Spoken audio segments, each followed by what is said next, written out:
All right, my sleepy friends, I see you choosing ocean adventures from the safety of your blanket. I'm glad you're here. The rain is falling steadily outside, soft enough to blur the edges of the night and quiet the busy parts of your mind. Tonight, we're easing into the diving women of Jeju Island, the steady breath, cold water, and quiet resilience behind a tradition shaped by rhythm and patience. So if this calm, slightly boring reflection helps you unwind, feel free to follow, drop a like, and tell me where you're listening from and what time it is for you. Now let your head settle into the pillow, lengthen your breath, and turn on that fan for some steady white noise if possible. Let's begin.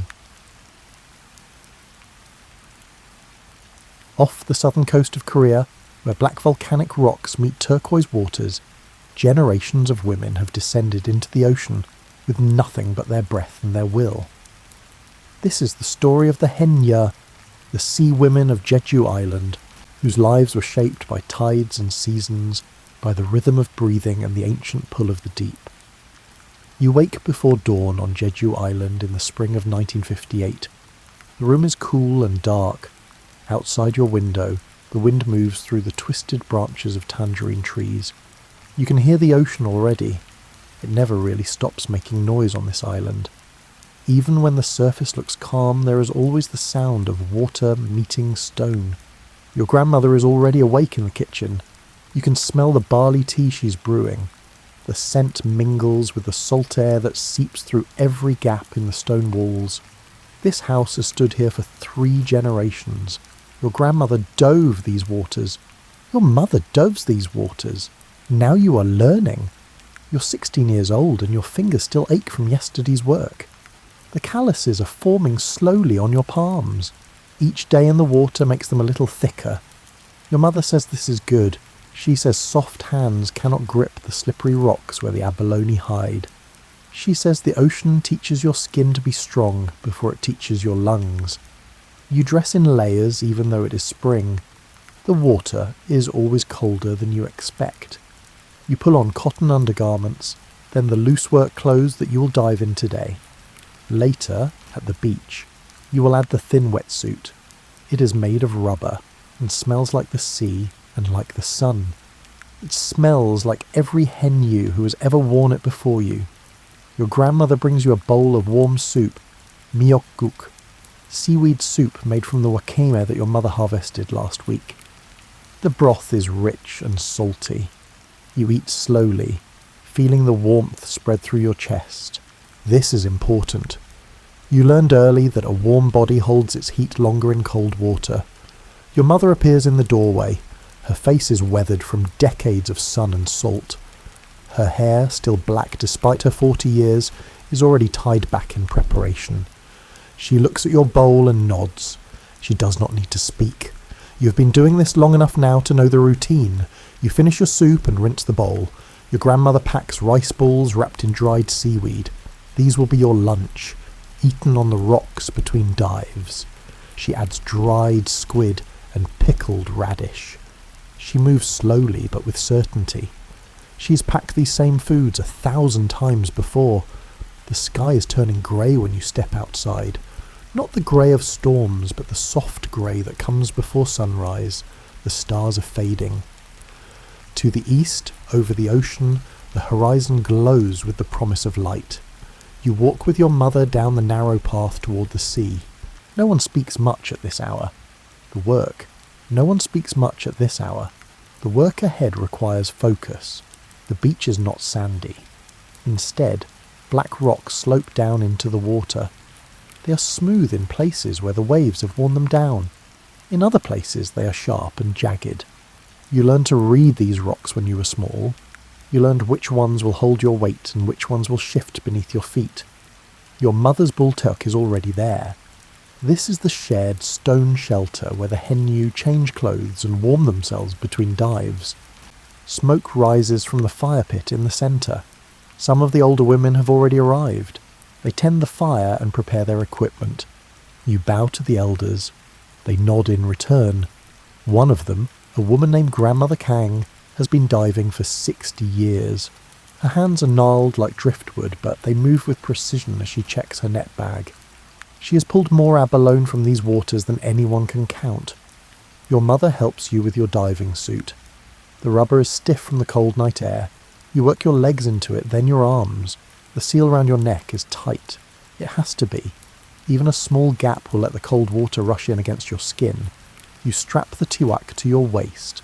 This is your flotation device, a round orange buoy made of gourd and net. It will float on the surface while you dive below. Your harvest bag will hang from it. When you need to rest, you will hold on to it and breathe. Your mother hands you your bichang. This is your diving tool, a flat metal blade attached to a short wooden handle. It looks simple, but it is everything. With this tool you will pry abalone from rocks. You will cut sea cucumbers free. You will dig for octopus in the crevices where they hide. The other women are ready now. There are 12 of you this morning. 3 are grandmothers, women in their 60s and 70s who still dive every day. 4 are in their middle years, like your mother. 3 are younger women in their 20s and 30s. And then there are you and 1 other girl both still learning the depths. Grandmother Kang walks to the water's edge. She bows to the ocean. This is not a religious gesture exactly, though there is reverence in it. It is more like a greeting between old acquaintances. The ocean gives, and the ocean takes. Today you hope it will give more than it takes. You wade into the water behind your mother. The cold hits your feet first, then your calves. Even through the rubber suit you feel it. The shock of it makes you want to gasp, but you learn not to do that. You breathe slowly and evenly. You let your body adjust. When the water reaches your waist, you push off and begin to swim. The towak trails behind you, bobbing on the surface. Around you, the other women are swimming too. You spread out across the rocky shallows, each heading to her preferred diving spot. Your mother has been working the same area for 20 years.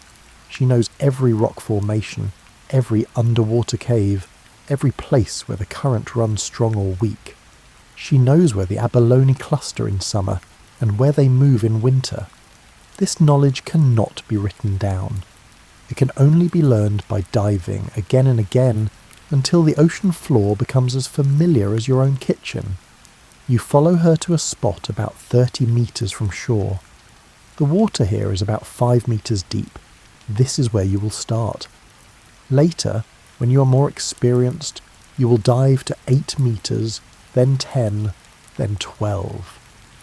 Grandmother Kang still dives to 15 meters at the age of 73, but that will come with time. Your mother takes 3 deep breaths. On the 3rd breath, she fills her lungs completely and ducks beneath the surface.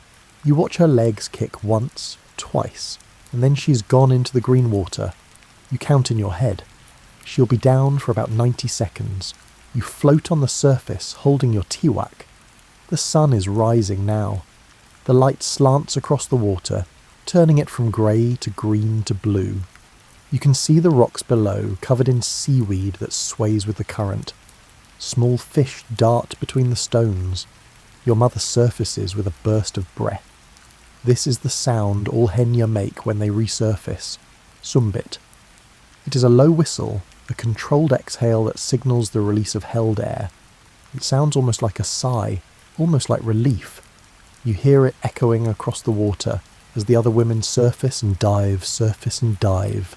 She opens her net bag and drops in 2 sea urchins. Not a big catch for a first dive, but it is early yet. The good finds will come later when you settle into the rhythm. Now it is your turn. You take your 3 breaths. On the 3rd, you fill your lungs until they press against your ribs. You bend at the waist and kick down. The water closes over your head. The sound of the world changes instantly. Above the surface there is wind and waves and the calls of seabirds. Below there is only the muffled sound of water and your own heartbeat in your ears. You kick downward, following the angle of the rocks. The pressure builds in your ears. You learn to equalize this pressure by swallowing, by adjusting the air in your head. It becomes automatic after a while. The bottom is closer than you expected. Your hands touch the rocks and you steady yourself. The current here is gentle this morning. You can feel it pushing at your back, but not strongly. You look around. The underwater landscape is covered in life. Green and brown seaweed forests sway like trees in wind. Pink coralline algae clings to the rocks. Small crabs scuttle sideways into crevices. This is a garden that no one plants, but everyone tends. You spot a sea cucumber wedged between two rocks. It is fat and brown and covered in soft spines. You work your bitchang beneath it and pry it loose. It comes free with a gentle tug. You tuck it into your waist bag and keep searching. Your lungs are beginning to feel the strain now. Not pain yet, but awareness. You've been down for about 40 seconds. You have another 30, maybe 40 seconds before you need to surface. You see movement in a shadowed crack, something dark and round. You reach toward it carefully. Octopus can be tricky. They can squeeze into impossibly small spaces. They can also grip with surprising strength. But this is not an octopus. It is a large turban shell, its spiral surface encrusted with small barnacles. This is a good find. Turban shells are prized for their sweet meat. You work it free from the rocks and add it to your bag. Your chest is tightening now. It is time. You push off from the bottom and kick toward the light. The surface seems farther away than it should be. This is the trick of diving. Going down feels quick. Coming up always feels slower. You break through into air and exhale. Some bit. The sound comes naturally now, though you remember how strange it felt when you first learned it. You gulp in fresh air, feeling your lungs expand fully again. The oxygen feels like cool water after a long thirst. You hold onto your tiwak and rest. This is important. You learned not to rush from dive to dive. The body needs time to recover. The blood needs time to carry oxygen back to the muscles. Rushing leads to mistakes. Mistakes in the ocean can be dangerous. Your mother surfaces a few meters away. She has caught an abalone. You can see its dark shell glistening in her hand before she drops it into her net bag. Abalone are the most valuable catch. They're also the hardest to find and the hardest to harvest. They cling to rocks with a powerful muscular foot. You need strength and skill to pry them free without damaging them. You dive again, and again, and again. The rhythm becomes everything. Breathe, dive, search, surface, rest. Breathe, dive, search, surface, rest. Your body finds its own timing. Your lungs learn how much air they can hold. Your muscles learn how to move efficiently in the water. The sun climbs higher. The water warms slightly, though it is never truly warm here. Even in summer, the ocean around Jeju Island stays cool. The currents bring cold water up from the depths. This is why the sea life is so rich. The cold water carries nutrients that feed the algae, which feed the small creatures, which feed the larger ones. By mid-morning, your catch bag is getting heavy. You've collected a dozen sea urchins, 5 turban shells, 3 sea cucumbers, and 1 small abalone. Your mother has caught twice as much, but you are learning. Each day you get a little faster, a little more efficient, a little better at spotting the telltale shapes among the rocks. You notice Grandmother Kang swimming toward shore. This is the signal. It is time for the mid-morning break. The other women begin to follow. You swim back with your mother, towing your tiwak and its heavy load. On the beach, the fire in the bultek is burning hot. Someone has added fresh wood while you were diving. The heat feels glorious after hours in the cold water. You peel off your diving suit and hang it to dry. The air on your skin feels strange after being sealed in rubber for so long. The women gather around the fire. They compare catches and share news. One of the younger women has found a particularly large abalone. She is praised for her sharp eyes. Another woman warns about a strong current on the east side of the diving grounds. Everyone nods and makes note of this. Information about the ocean is shared freely among the Henyu. Your success does not diminish mine. The sea is vast enough for all. Your grandmother has sent lunch, and you unwrap your rice balls. The seaweed wrapper is slightly damp from the salt air. The rice inside is still warm somehow. You do not question this magic. You simply eat, grateful for the fuel. The women tell stories as they eat. Grandmother Kang talks about the time she saw a sea turtle, huge and ancient, gliding through the water like a dream. Another woman describes finding a ceramic jar on the ocean floor, probably lost from a fishing boat decades ago. These stories are part of the tradition. They are how knowledge is passed down. They are how the young learn what to watch for and what to wonder at. Someone makes a joke about a lazy husband who sleeps while his wife works. The women laugh. The laughter is warm and knowing. On Jeju Island, the women have always worked the sea while the men worked the land, or fished with nets from boats. This created a unique social structure. Women earned money. Women made decisions. Women held power in ways that were unusual in traditional Korean society. Your mother is quiet during the laughter. She has been a widow for 5 years now. Your father died in a fishing accident when his boat capsized in a sudden storm. You remember the day the news came. You remember your mother's face still and silent as stone. She went diving the next day, and the day after that. The ocean took your father, but it also feeds you. This is the bargain. After lunch, you rest in the sun. Your body is tired in a good way. Your muscles ache from swimming and diving. Your skin tingles from the salt and the sun. You close your eyes and listen to the women talking, their voices mixing with the sound of the waves. But the rest is short. There is still work to do. The tide is changing and the afternoon diving will be different from the morning. Different currents mean different diving spots. The hen you read the ocean like farmers read the sky. You pull your diving suit back on. It is dry now and easier to manage. You check your bitchang to make sure the blade is still sharp. You retie your net bag to your tewak. Everything must be ready before you enter the water again. The afternoon session is harder. Your lungs are tired from the morning dives. Your muscles are slower to respond. But this is when you learn endurance. This is when you learn that the body can do more than the mind thinks it can. You dive to a new area, following your mother to deeper water. Here the bottom is 7 meters down. The pressure is greater. The time you can stay down is shorter, but the rewards are better too. Larger abalone live in deeper water. More sea cucumbers cluster in the darker crevices. On your 5th dive of the afternoon, you see something that makes your heart race. An octopus, big and rust-coloured, stretching its tentacles across a rock. It is the largest one you have ever seen.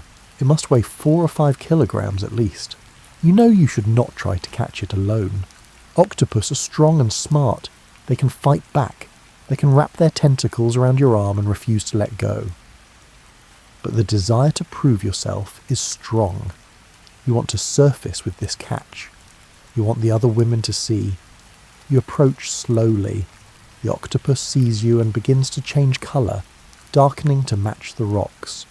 You reach out with your bitchang, trying to hook it and pull it free. The octopus grabs the blade with 2 tentacles. You pull, it pulls back. Your lungs are starting to burn now. You have been down for almost a minute, but you do not want to give up.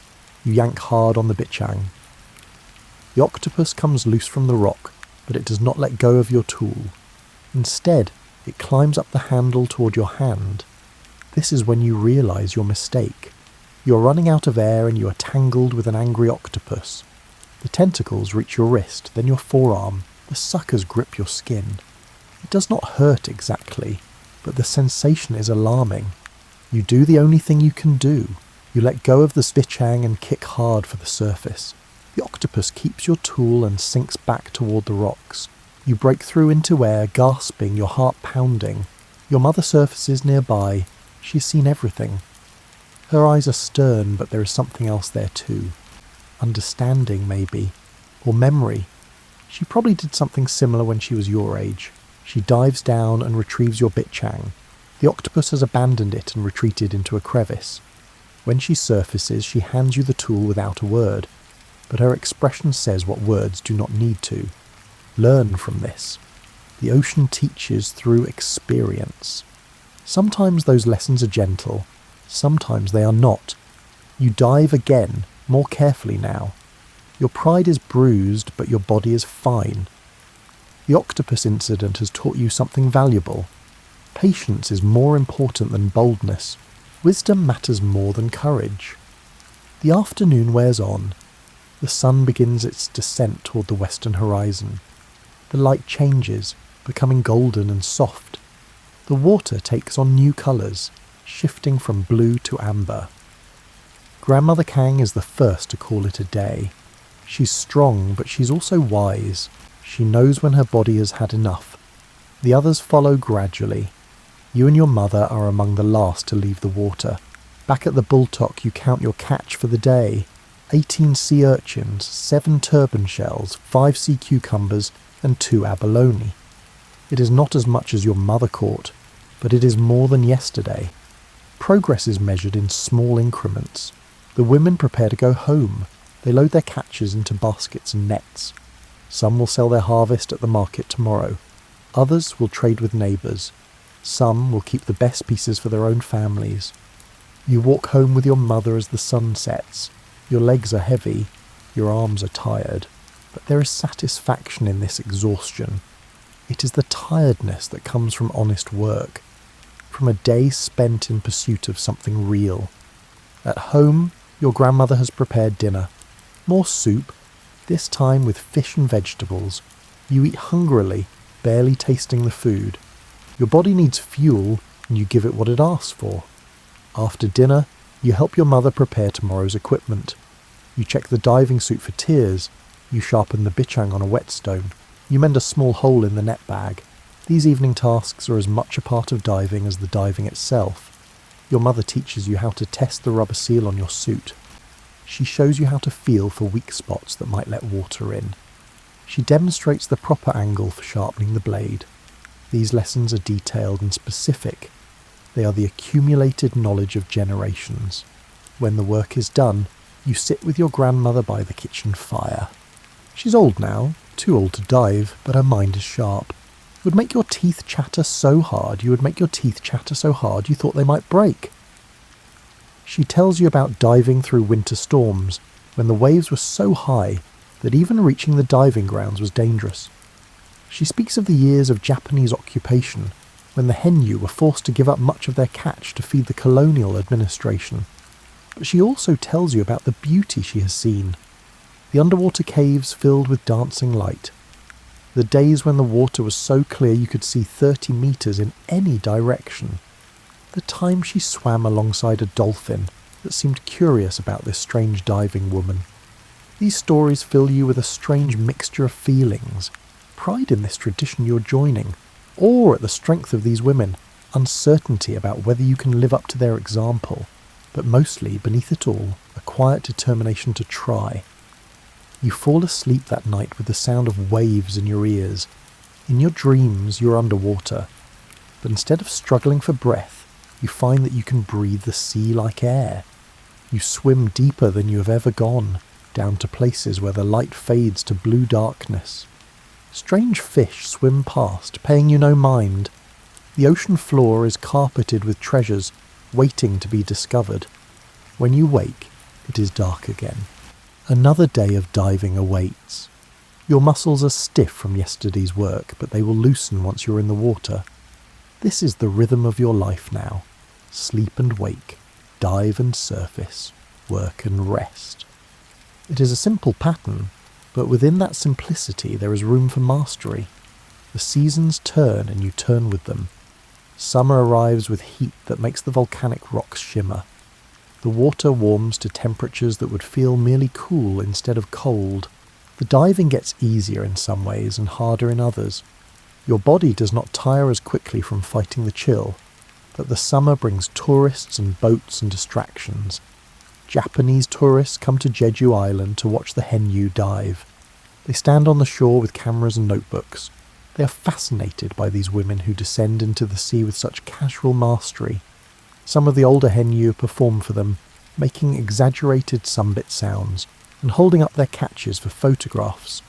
The tourists pay for this entertainment and the money is welcome.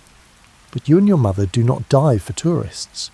You dive in the early morning before they arrive, or in the evening after they have returned to their hotels. The work is the same whether anyone watches or not. Your skills improve through the summer. You can now hold your breath for 2 minutes if the dive is shallow and calm. You have learned to move efficiently underwater, conserving energy and air. You can spot abalone from meters away by the slight difference in texture on the rocks. One morning in July, your mother tells you it is time to try deeper water, 8 meters instead of 7.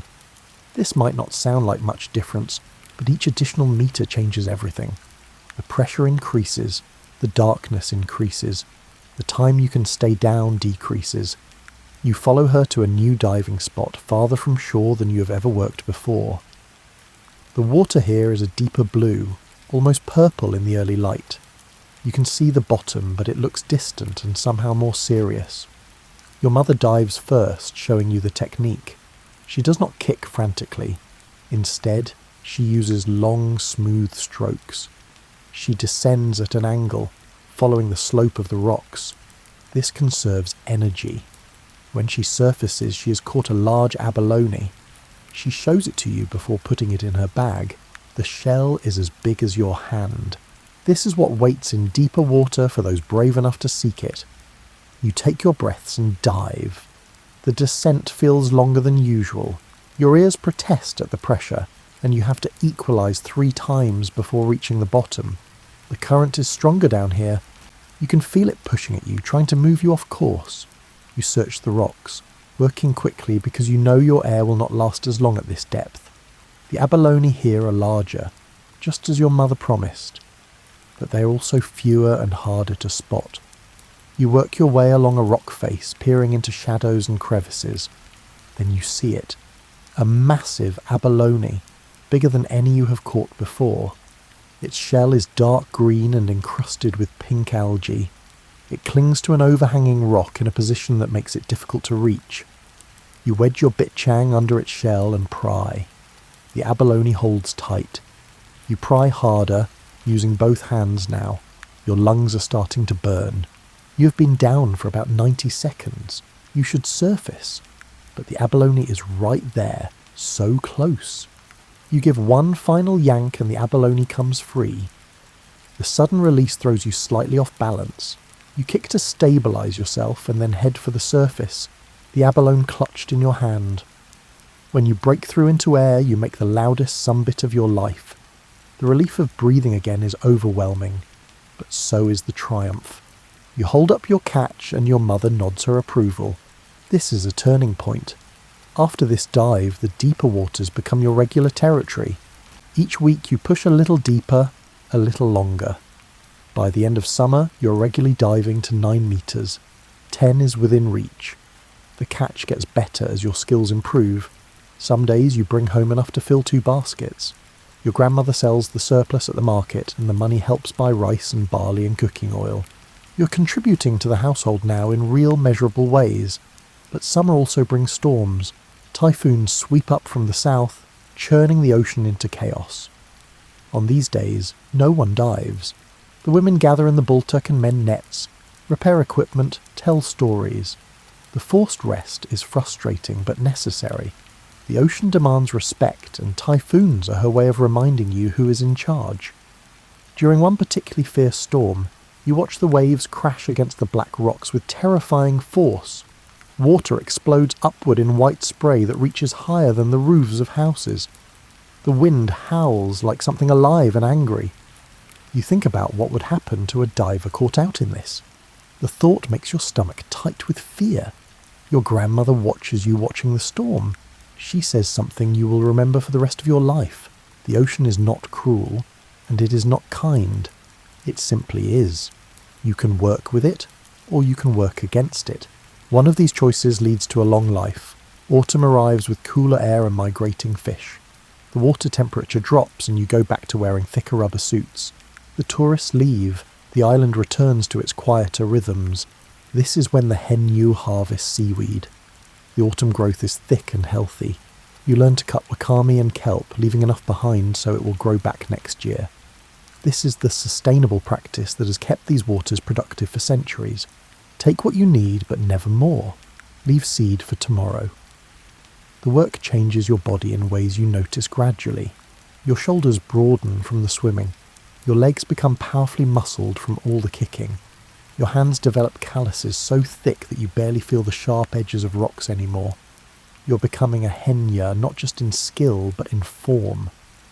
The other young divers watch your progress. Some are jealous, some are encouraging.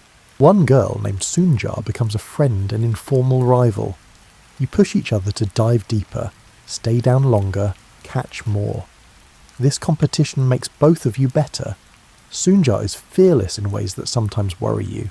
She takes risks that seem unnecessary. She dives in rough conditions when others stay ashore. She chases octopus with reckless determination. But she's also generous and funny. She makes the work feel less like labour and more like adventure. One afternoon, Sunja challenges you to a diving contest. Who can catch the most sea urchins in 1 hour? The older women laugh at this youthful competition, but they do not discourage it. They remember being young. They remember the need to test themselves. You accept the challenge. The hour passes in a blur of diving and surfacing. You lose count of how many times you go down. Your arms ache from the repetitive motion. Your lungs burn from the constant breath holding. But you do not want to quit because Sunja shows no signs of quitting. When the hour ends, you count your catches. Sunja has 63 sea urchins. You have 61. She wins, but barely. You are both too exhausted to care much. You lie on the rocks laughing at your own foolishness. The older women shake their heads, but you can see them smiling too. As winter approaches, the diving becomes truly difficult again. The water temperature drops below 10 degrees Celsius. Even with thick suits, the cold seeps into your bones.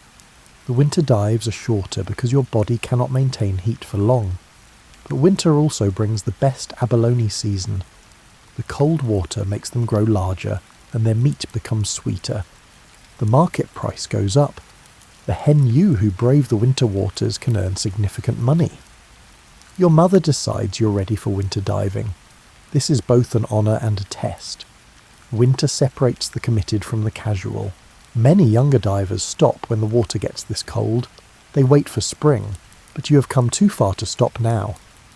The first winter dive is shock beyond anything you expected. The cold hits you like a physical blow. Your muscles seize. Your breath catches. For a moment you consider swimming back to shore and giving up. But then you see your mother diving beside you, calm and steady as always. If she can do this, so can you. You force yourself to take controlled breaths. You make yourself relax into the cold instead of fighting it. Gradually your body adjusts. It never becomes comfortable, but it becomes bearable. You learn tricks for managing the winter cold. You eat more food before diving to fuel your internal heat. You spend longer warming by the fire between dives. You move more slowly underwater to conserve energy. These small adjustments make the difference between success and suffering. One morning in December, you surface from a dive to find snow falling. White flakes drift down onto the dark water, dissolving the moment they touch the surface. The contrast is beautiful and surreal. You are in the ocean in winter while snow falls from the sky. This is your life now. By the end of your first year as a working henya, you have changed in ways that go beyond the physical. You carry yourself differently. You speak with more confidence. You have found a kind of strength that does not announce itself but simply exists, quiet and sure. Your grandmother sees this change and approves. Your mother sees it and says nothing, but her silences have always been her way of expressing pride. You see it yourself when you catch your reflection in still water. The girl who started diving last spring is not the same person looking back at you now. Years pass in the rhythm of tides. You're 20 now, then 25, then 30. The passage of time is marked not by calendars, but by seasons, by the return of migrating fish each spring, by the first typhoon of summer, by the changing colours of seaweed in autumn, by the bite of winter cold. You have become one of the strong divers, not the strongest yet, but reliable and skilled. You can dive to 12 metres now and stay down for 2.5 minutes. Your catches are consistently good. Other younger women look to you for guidance the way you once looked to your mother. Sunja is still your friend and rival. She married 2 years ago and now has a baby daughter. But she still dives nearly every day, leaving the child with her mother while she works. This is the way of Jeju. Grandmothers raise children while mothers dive. The pattern repeats across generations. Your own mother is in her 50s now. She still dives, but not as deeply or as long. She has earned the right to easier work. She focuses on the shallower waters, gathering seaweed and sea urchins. She leaves the deep abalone hunting to younger women like you. Grandmother Kang finally retired from diving last year at the age of 80. Her departure from the sea was marked with a small ceremony at the Bultok. The women gave her gifts and shared stories about her legendary catches. She cried, which surprised everyone.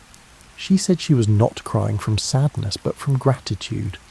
The ocean had given her a good life. Now, on the beach each morning, you are sometimes the one who bows to the water first. This informal leadership emerged naturally. The older women are still respected, but they look to the middle generation to set the pace and make decisions about where to dive and when to call breaks. You have also become a teacher. Several teenage girls are learning to dive and you help train them. You show them how to breathe, how to equalize pressure, how to read the underwater landscape. You pass down the knowledge that was passed to you, adding your own insights gained from years of experience. One of your students is particularly promising. Her name is Mi-sun, and she's 15 years old. She reminds you of yourself at that age. Eager but uncertain, strong but untested. You are patient with her mistakes because you remember making the same ones. Mi-sun struggles with her breathing technique. She surfaces too quickly, wasting air. You spend an entire morning teaching her the principle of controlled ascent. You show her how to measure her breath, how to rise slowly enough to conserve oxygen, but quickly enough to reach air before she needs it desperately.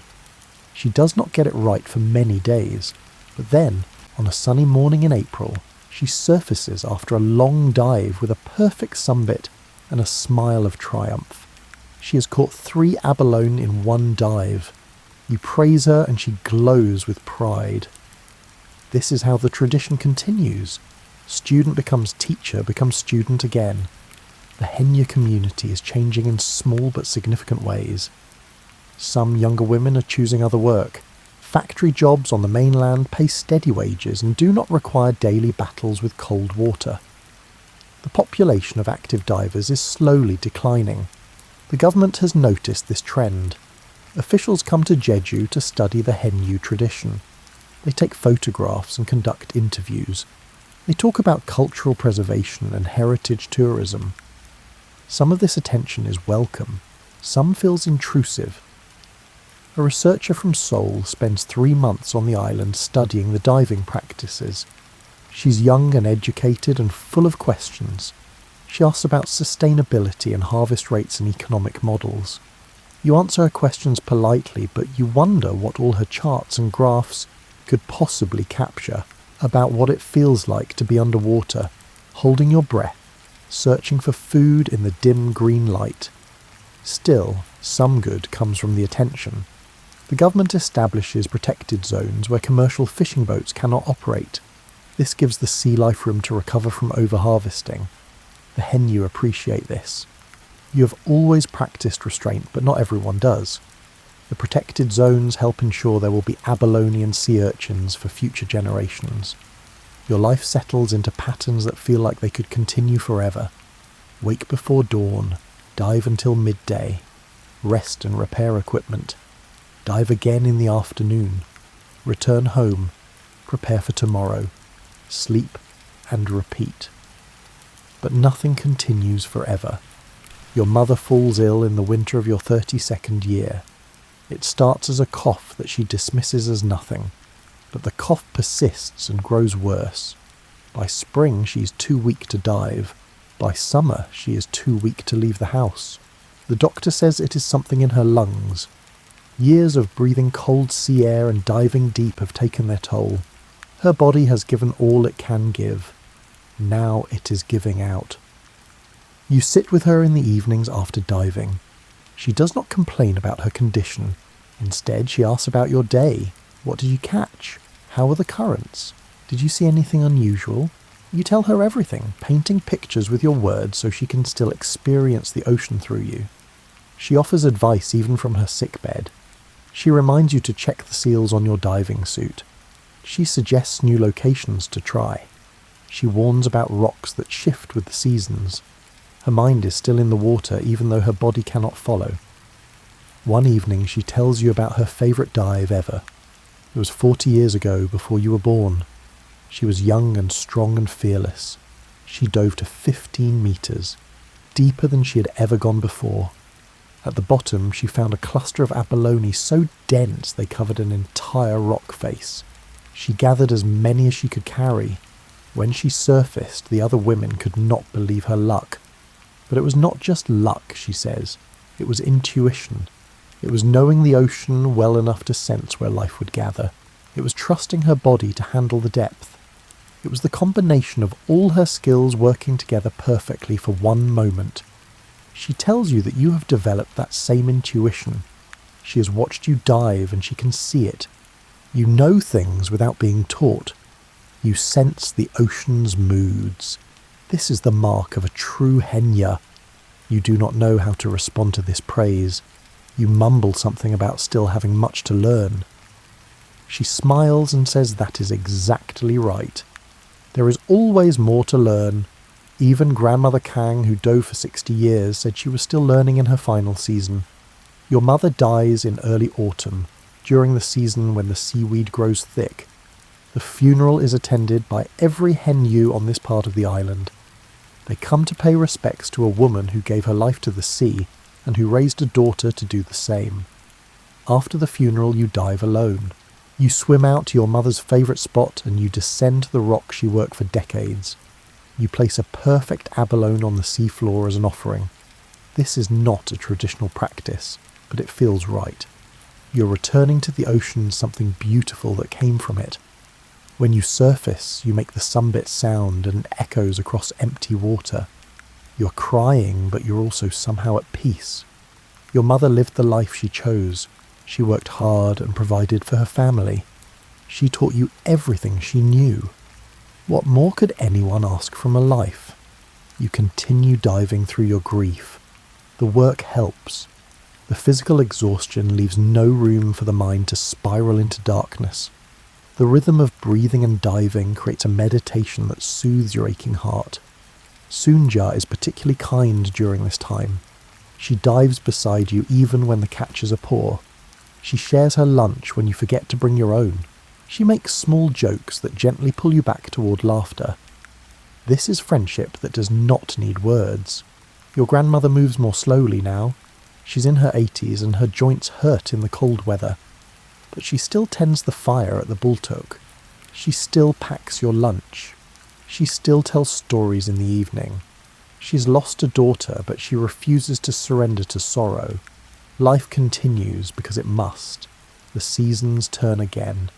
Winter comes, and you dive through the cold, just as your mother did. Spring returns, and with it the renewal of life in the ocean. Summer brings warm water and tourists. Autumn brings the seaweed harvest. You realise one day that you are now the age your mother was when she started teaching you to dive. The thought is both strange and natural. You're becoming the older generation. Younger divers are learning from you. The cycle continues. You're 38 years old when the first big change comes to Jeju Island. The government announces plans to build a naval base on the southern coast. The construction will be massive. It will alter the coastline. It will bring pollution and noise and disruption to the ocean environment. The Henyu are among the first to protest. You have spent your entire life learning to read the subtle signs of ocean health. You know how fragile the balance is. You know that major disruptions can destroy ecosystems that took centuries to establish. You attend meetings in the village hall. You listen to government officials promise that environmental impacts will be minimal. You do not believe them. You have seen what happens when people underestimate the ocean's sensitivity. Some of the older Henya organise a demonstration. They wade into the water wearing their diving suits and hold signs protesting the naval base. Photographers come from the mainland to capture these images. The diving women of Jeju defending their ocean. You join the demonstration. You stand in waist-deep water holding a sign that says the sea is our life. The water is cold, but you barely notice. You're too focused on the message, too determined to be heard. The protest makes national news. Suddenly, People across Korea are talking about the Henya. Some support your cause, others say you are standing in the way of progress. The debate becomes heated and political. In the end, the naval base is built anyway, but the protest is not entirely futile. The government agrees to additional environmental protections, they establish monitoring systems, they create buffer zones. It is not everything you wanted, but it is something.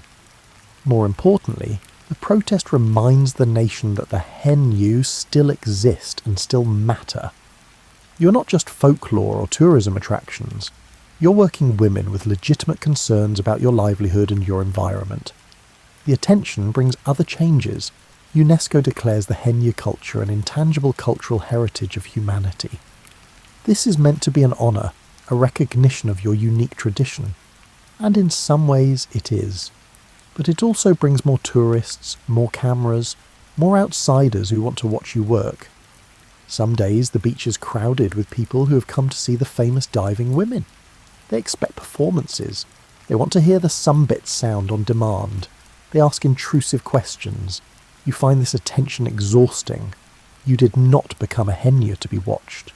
You became a Henyu to work, to provide for your family, to continue a tradition that has meaning beyond spectacle. Still, you adapt. When tourists are present, you dive in your usual areas and do your usual work. If they want to watch, they can watch. But you will not change what you do or how you do it for their entertainment. Some of the younger Henya see opportunity in the tourism. They give demonstrations and sell fresh seafood directly to visitors at premium prices. This is practical and you do not judge them for it. Everyone must find their own way to survive. Your own path remains focused on the diving itself. You're now one of the strongest and most skilled Henyo in your community. You regularly dive to 14 metres. You can stay down for nearly 3 minutes. Your catches are consistently among the best. Younger women ask you for advice not just about diving technique but about life. How do you stay motivated when the work is hard? How do you handle fear? How do you know when to push yourself and when to hold back? You answer as honestly as you can. You tell them that fear never goes away entirely. Every time you dive deep, there is a moment of uncertainty. But you have learned to work with fear instead of being paralysed by it. Fear can make you careful. Careful keeps you alive. You tell them that motivation comes from purpose. You dive because your family needs food and income. You dive because you are good at it. You dive because the tradition matters. These reasons are enough on days when the water is cold and your body is tired. You tell them that knowing your limits is the hardest skill to learn. It requires honest self-assessment. It requires accepting that some days you simply cannot dive as deep or as long as other days. The ocean will still be there tomorrow. Misun, your student from years ago, is now a strong diver herself. She's 25 and married with 2 children. She dives most days, and her catches rival yours. You feel deep satisfaction watching her work. You helped shape her into the Henyu she has become. One morning, Misun surfaces after a particularly long dive with an enormous abalone. It is the size of both her hands together. The other women gather to admire it. This is a once-in-a-season catch. Misun is beaming with pride. You remember your first big abalone catch? The feeling of accomplishment that swelled in your chest. The recognition from the older divers. The sense that you had finally arrived as a true Henya. Now you are the one offering recognition, and it feels right. Your grandmother is 92 years old now. She no longer comes to the beach. Her body is too frail, but her mind remains sharp. You visit her every evening and tell her about the day's diving. She listens intently, asking specific questions about currents and catches. She tells you that she's proud of what you have become, not just as a diver, but as a woman. You have faced challenges and adapted.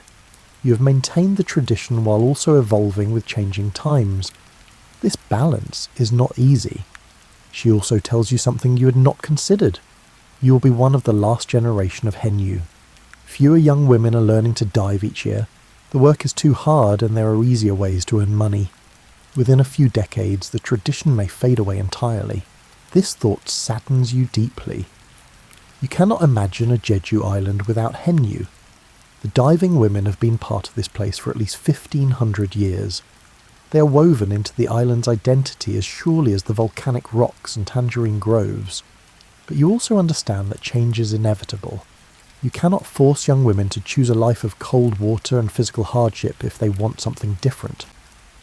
All you can do is keep diving yourself and hope that your example inspires at least a few others to continue. You make a decision then. You will not just dive for the rest of your working years. You will also document the tradition. You will teach anyone who wants to learn. You will share your knowledge as widely as possible.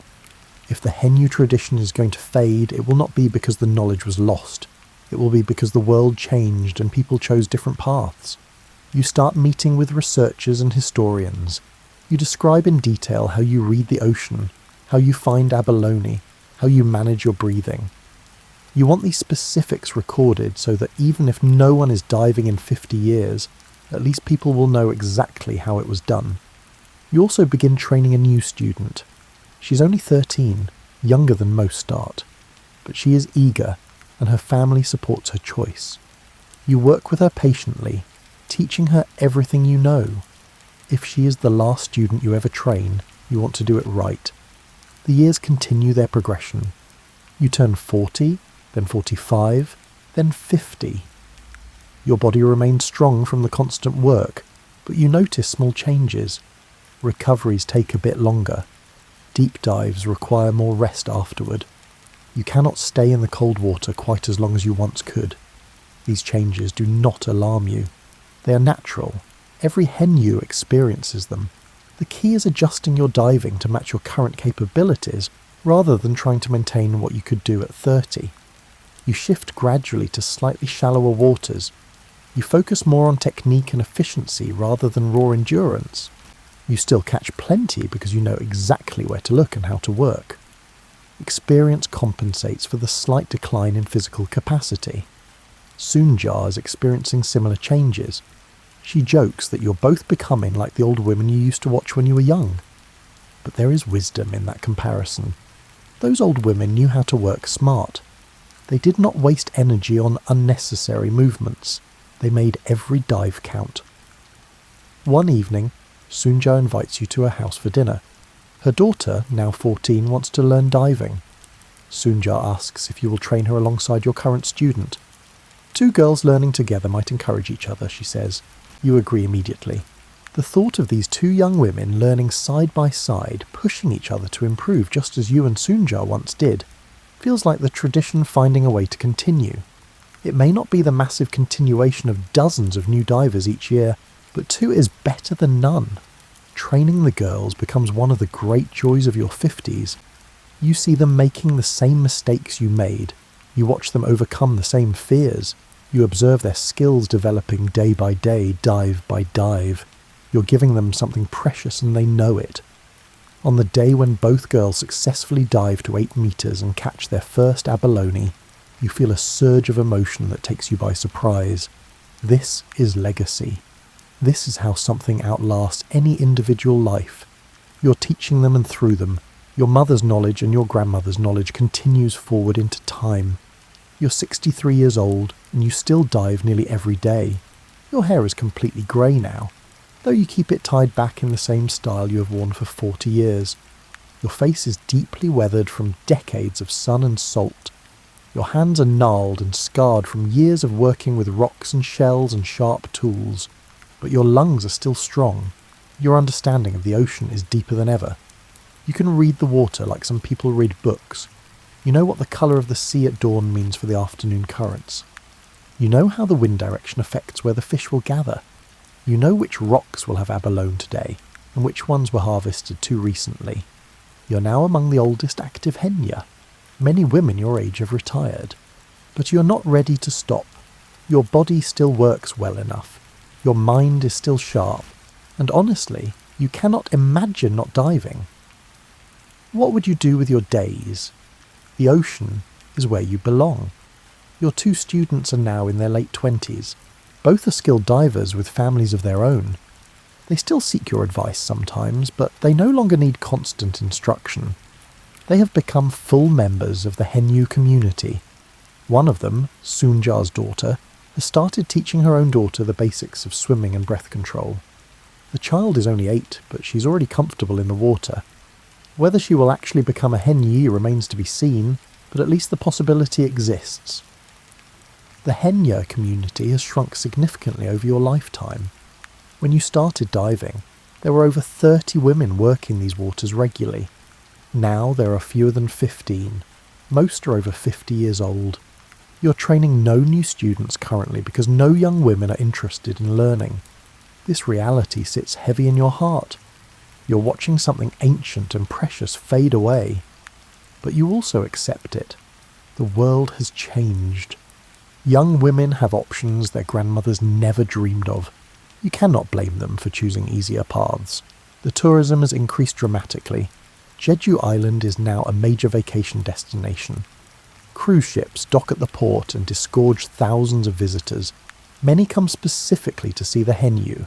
The beach where you dive is often crowded with onlookers. You have made peace with this attention. The tourists do not interfere with your actual diving. They stay on shore and take their photographs. Sometimes they buy your catch directly, paying premium prices. This extra income is welcome. You have also come to see value in being visible. If people care about the Henyu tradition, perhaps they will care about protecting the ocean environment that makes it possible. Every tourist who goes home talking about the diving women is someone who might think twice about ocean pollution.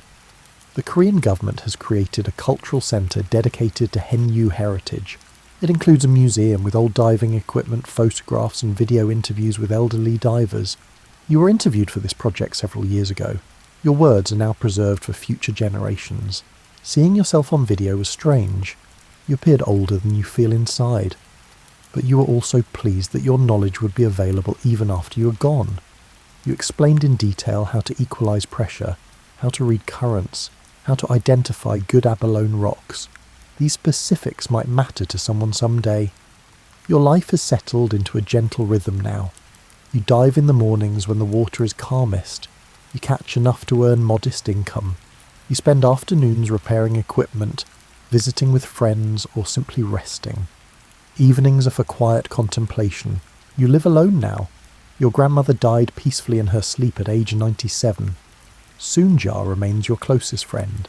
You dive together most days, swimming side by side as you have for over 40 years. You do not talk much while diving. You do not need to. You know each other's rhythms as well as you know your own.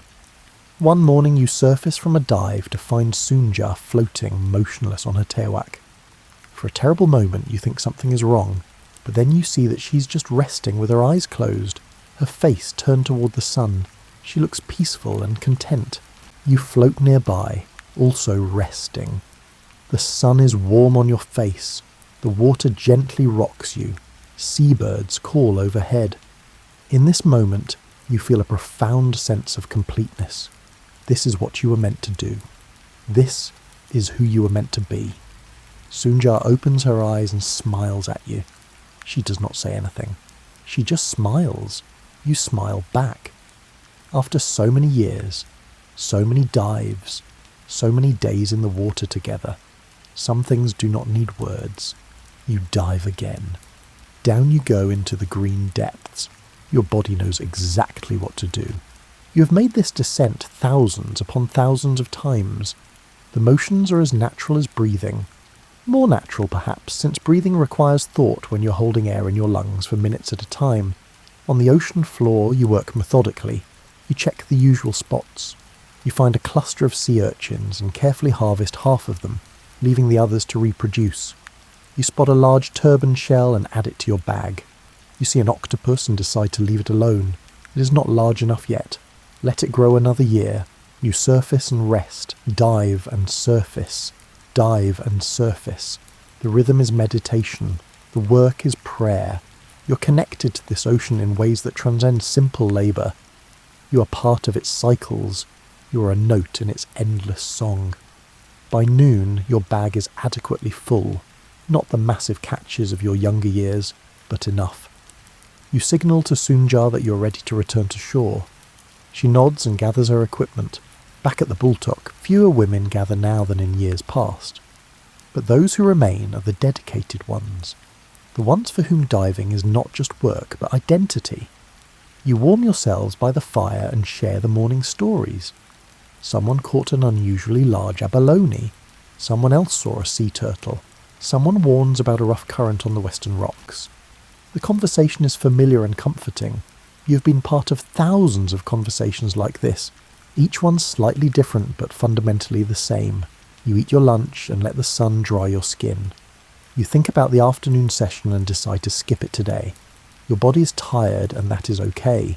You have earned the right to stop when you choose to stop. Walking home, you notice how the island has changed over your lifetime. New roads cut through what used to be fields. Modern houses have replaced traditional stone structures. Cars are everywhere. The tangerine groves remain, but even they are managed differently now, with modern irrigation and commercial harvesting. Yet the ocean remains fundamentally the same. The tides rise and fall on the same schedule they always have. The currents follow their ancient patterns. The marine life continues its eternal cycles of birth and death and renewal. Some things change, some things endure. At home you prepare dinner with ingredients you harvested yourself. Sea urchin roe, still fresh and sweet. Seaweed that you gathered last week and dried in the sun. Rice from the market, but cooked in the same pot your grandmother used. You eat slowly, savouring each bite. You have learned not to rush through life's small pleasures. A good meal, a quiet evening, the absence of pain. These things matter more with each passing year. After dinner, you sit outside and watch the sunset. The sky turns orange and pink and purple. The ocean reflects these colours back, creating a mirror of beauty. You have seen thousands of sunsets from this same spot, each one unique, each one worth witnessing. You think about your mother and your grandmother. You imagine them young, diving in these same waters. You think about the countless generations of Henyu who came before them, stretching back through centuries. You are part of this long chain of women who took their living from the sea. You think about the young women who chose different paths. You do not judge them. The world offered them options, and they took them. But you are grateful that you chose this path. Diving gave you strength and purpose and connection. It gave your life shape and meaning. Tomorrow you will wake before dawn. You will eat your breakfast. You will walk to the beach. You will bow to the ocean and enter the water. You will dive and surface and dive again. This pattern will continue as long as your body allows, and when you can no longer dive, you will still come to the beach. You will tend the fire in the Bulldog. You will teach anyone who wants to learn. You will keep the tradition alive in whatever ways remain available to you. Because this is not just about catching seafood, it is about maintaining a connection between humans and the ocean that is ancient and profound. It is about demonstrating that people can take from nature sustainably if they are willing to work within natural limits. It is about proving that women can be strong and independent and skilled. The last light fades from the sky. Stars begin to appear. You go inside and prepare for bed. Your muscles ache pleasantly from the day's work. You fall asleep quickly, as you always do. In your dreams, you are young again. You dive to impossible depths without effort. The water is crystal clear and filled with wonders.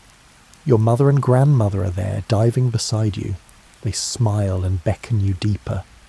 You follow them down into the blue darkness, but you're not afraid. You have spent your whole life learning these depths. You know them as well as anyone could, and when you wake in the morning, you will return to them again. The ocean is patient. The ocean is eternal. The ocean will be here long after you're gone, but for now, while you're still here, you will meet it on its own terms. You will dive into its depths. You will take what it offers. You will give back your respect and your restraint. This is the way of the Henya. This has always been the way. And for as long as you draw breath, this will remain your way. The tide comes in. The tide goes out. The seasons turn. The years pass. And through it all, the diving women of Jeju Island continue their ancient practice. Fewer in number now than before, but no less dedicated, no less skilled, no less connected to the sea that has sustained them for so long. You're part of this tradition. You're a keeper of this knowledge. You're a living link between past and future. And tomorrow, when the sun rises, you will prove it again by entering the water and descending into the depths, just as your ancestors have done for 1,500 years. The sea calls to you even in sleep, and you answer. You always answer, because you are Henya. This is what you do. This is who you are. This is your legacy and your gift and your sacred trust. The story continues. The tradition endures. The ocean waits. And tomorrow, before dawn, you will begin again. Now imagine this in that comfy bed of yours. You're standing on the deck of a research vessel in the middle of the Pacific Ocean, 300 miles from the nearest land. It's just past dawn, and the water around you is that particular shade of blue that doesn't exist anywhere else on Earth. Not the blue of swimming pools or tropical lagoons, but something deeper, more honest. The kind of blue that makes you realise the ocean isn't trying to be pretty for anyone. Below your feet, the ocean floor lies nearly 4 miles down. If you could somehow drain all this water away, you'd be standing at the edge of a cliff that makes the Grand Canyon look like a drainage ditch. But you can't see any of that from here. All you can see is the gentle roll of swells that began somewhere near New Zealand and will end, eventually, on a beach in California. The research submersible hangs from a crane, its white hull gleaming in the early light. It looks exactly like what it is. A very expensive, very sophisticated metal ball with windows. The head researcher, a woman who's made this descent 17 times, checks her watch and nods to the crew. You climb inside through a hatch that's barely wide enough for your shoulders, settle into a seat designed by someone who'd apparently never met a human spine, and watch as they seal you in. The descent begins with all the drama of a grocery store elevator. For the first few minutes, you're still in the zone where normal ocean things happen. The water is that luminous Caribbean blue that makes you understand why people pay thousands of dollars to go snorkeling. Sunlight streams down in shafts that look almost solid, as if you could grab onto them. Small fish dart past the viewport, species you might recognise from aquariums or fishing documentaries. The water is about 75 degrees, which is to say perfectly pleasant, the temperature of a bath you'd actually want to get into. At 50 feet down, you notice the first change. The red wavelengths of light have vanished. If you'd brought a tomato with you, which would be weird, but bear with me, it would look black. Blood looks black down here too, which is something that surprises new divers when they cut themselves and see what appears to be ink leaking from their skin. The ocean is eating the colour spectrum one wavelength at a time, starting with the warm tones, the colours of fire and sunset and everything humans traditionally associate with safety. At 100 feet, the orange goes, then yellow at 300 feet, which is about as deep as recreational scuba divers ever go, and honestly, good for them for knowing their limits. The water is still relatively warm and still bright enough to read by, but already you've descended farther than 99% of humans ever will. You're now in a realm visited only by professional divers, military submarines, and people who made some really interesting life choices. At 600 feet, the green wavelengths filter out. The water around you is now entirely blue and purple, the colours of bruises and twilight. The temperature has dropped to 50 degrees, which doesn't sound that cold until you remember that water conducts heat away from your body 25 times faster than air. Outside this pressurised capsule, hypothermia would be competing with nitrogen narcosis for which could kill you first. It would be a close race. This is the Twilight Zone, officially called the Mesopelagic, but Twilight Zone sounds much better, and scientists appreciate a good name as much as anyone. Some light still penetrates here, but it's the kind of light that makes you squint that never quite feels like enough. If this were a place on land, it would be that moment just after sunset when you're trying to decide if you should turn on the headlights, or if you can make it home first. You definitely turn on the headlights. By 1,000 feet, even the blue is starting to give up. The water looks less like water and more like smoke, like you're descending through some dense medium that can't quite decide what state of matter it wants to be. The temperature is 45 degrees now. Outside the submersible, the pressure is roughly 45 times what it is at the surface, which means every square inch of your body would be experiencing 45 pounds of force. The submersible's hull is 6 inches of titanium designed by people who stayed awake during their physics classes, and you're suddenly very grateful for their attention to detail. At 2,000 feet you enter the midnight zone, the Betha Pelagic, and the last of the light goes out. Not gradually, not with any ceremony, just gone. You've been descending for about 40 minutes, and now you're in the kind of darkness that city dwellers don't even have a reference for. It's not the darkness of a room with the lights off, where your eyes adjust and you can still make out the shape of the furniture. It's not the darkness of a rural road at night, where you still have starlight. This is the darkness of being inside a mountain, inside a cave, inside the earth itself.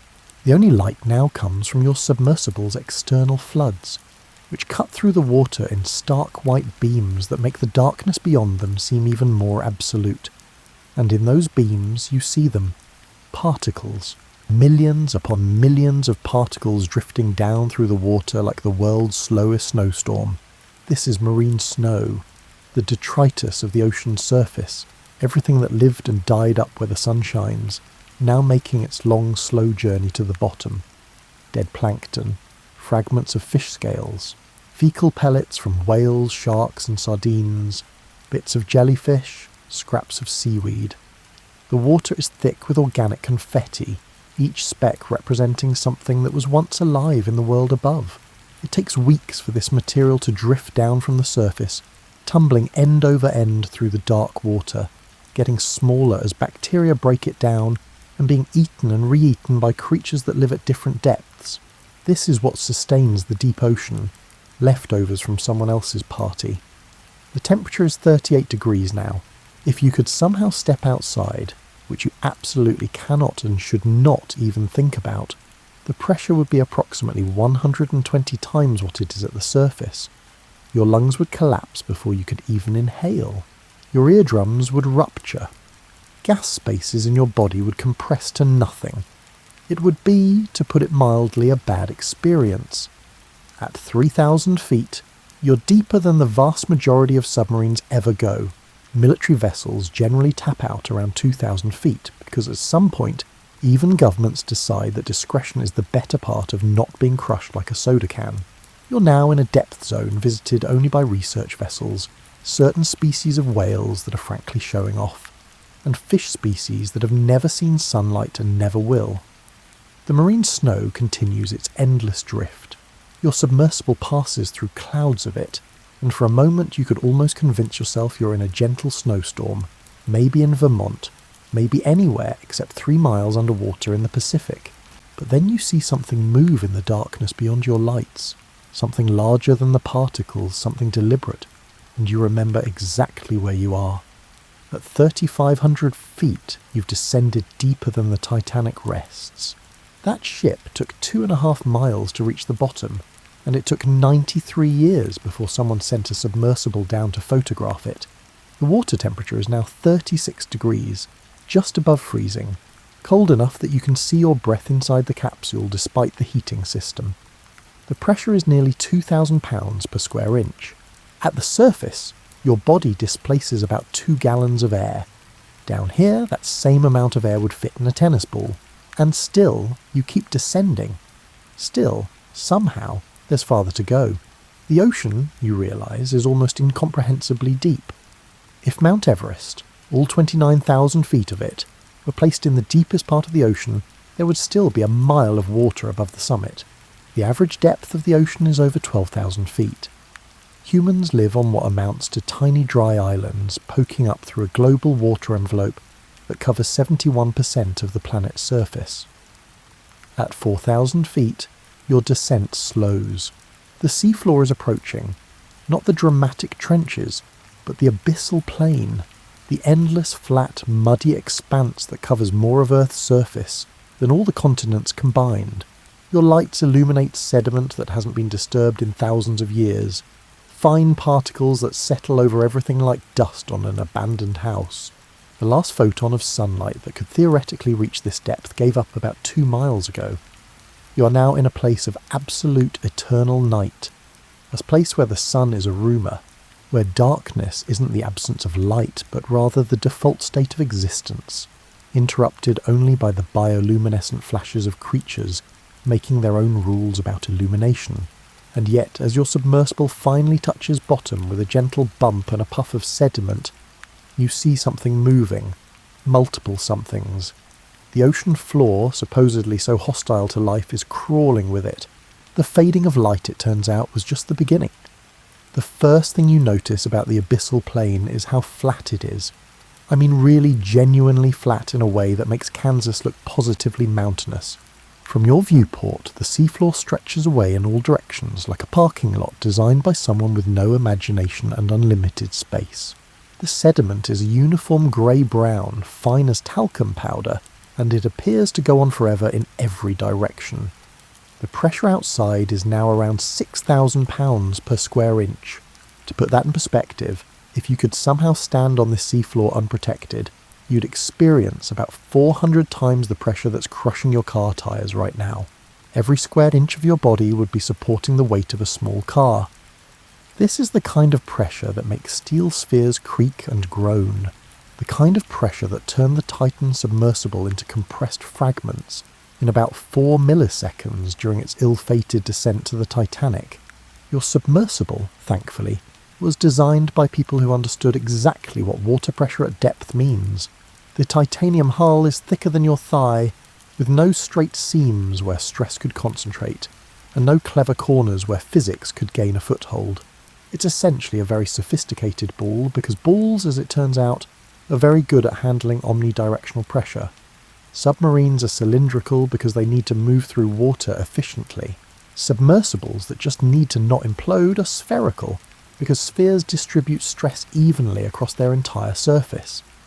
The water temperature is stabilised at around 36 degrees Fahrenheit, just barely above freezing. At this depth, water actually becomes slightly more dense than it is at the surface, compressed by its own weight into something that's not quite the H2O you're used to. If you could examine it at the molecular level, you'd see the water molecules packed together more tightly than they ever get in your glass at dinner.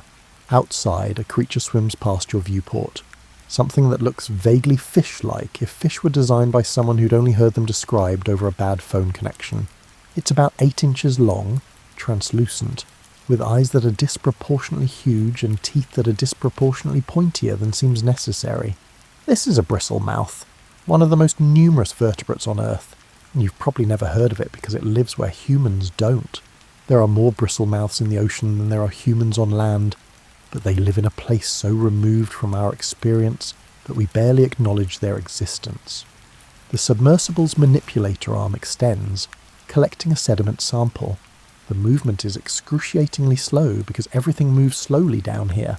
Water at this depth has a viscosity about 60% higher than at the surface, which means pushing through it feels less like swimming and more like moving through cold honey.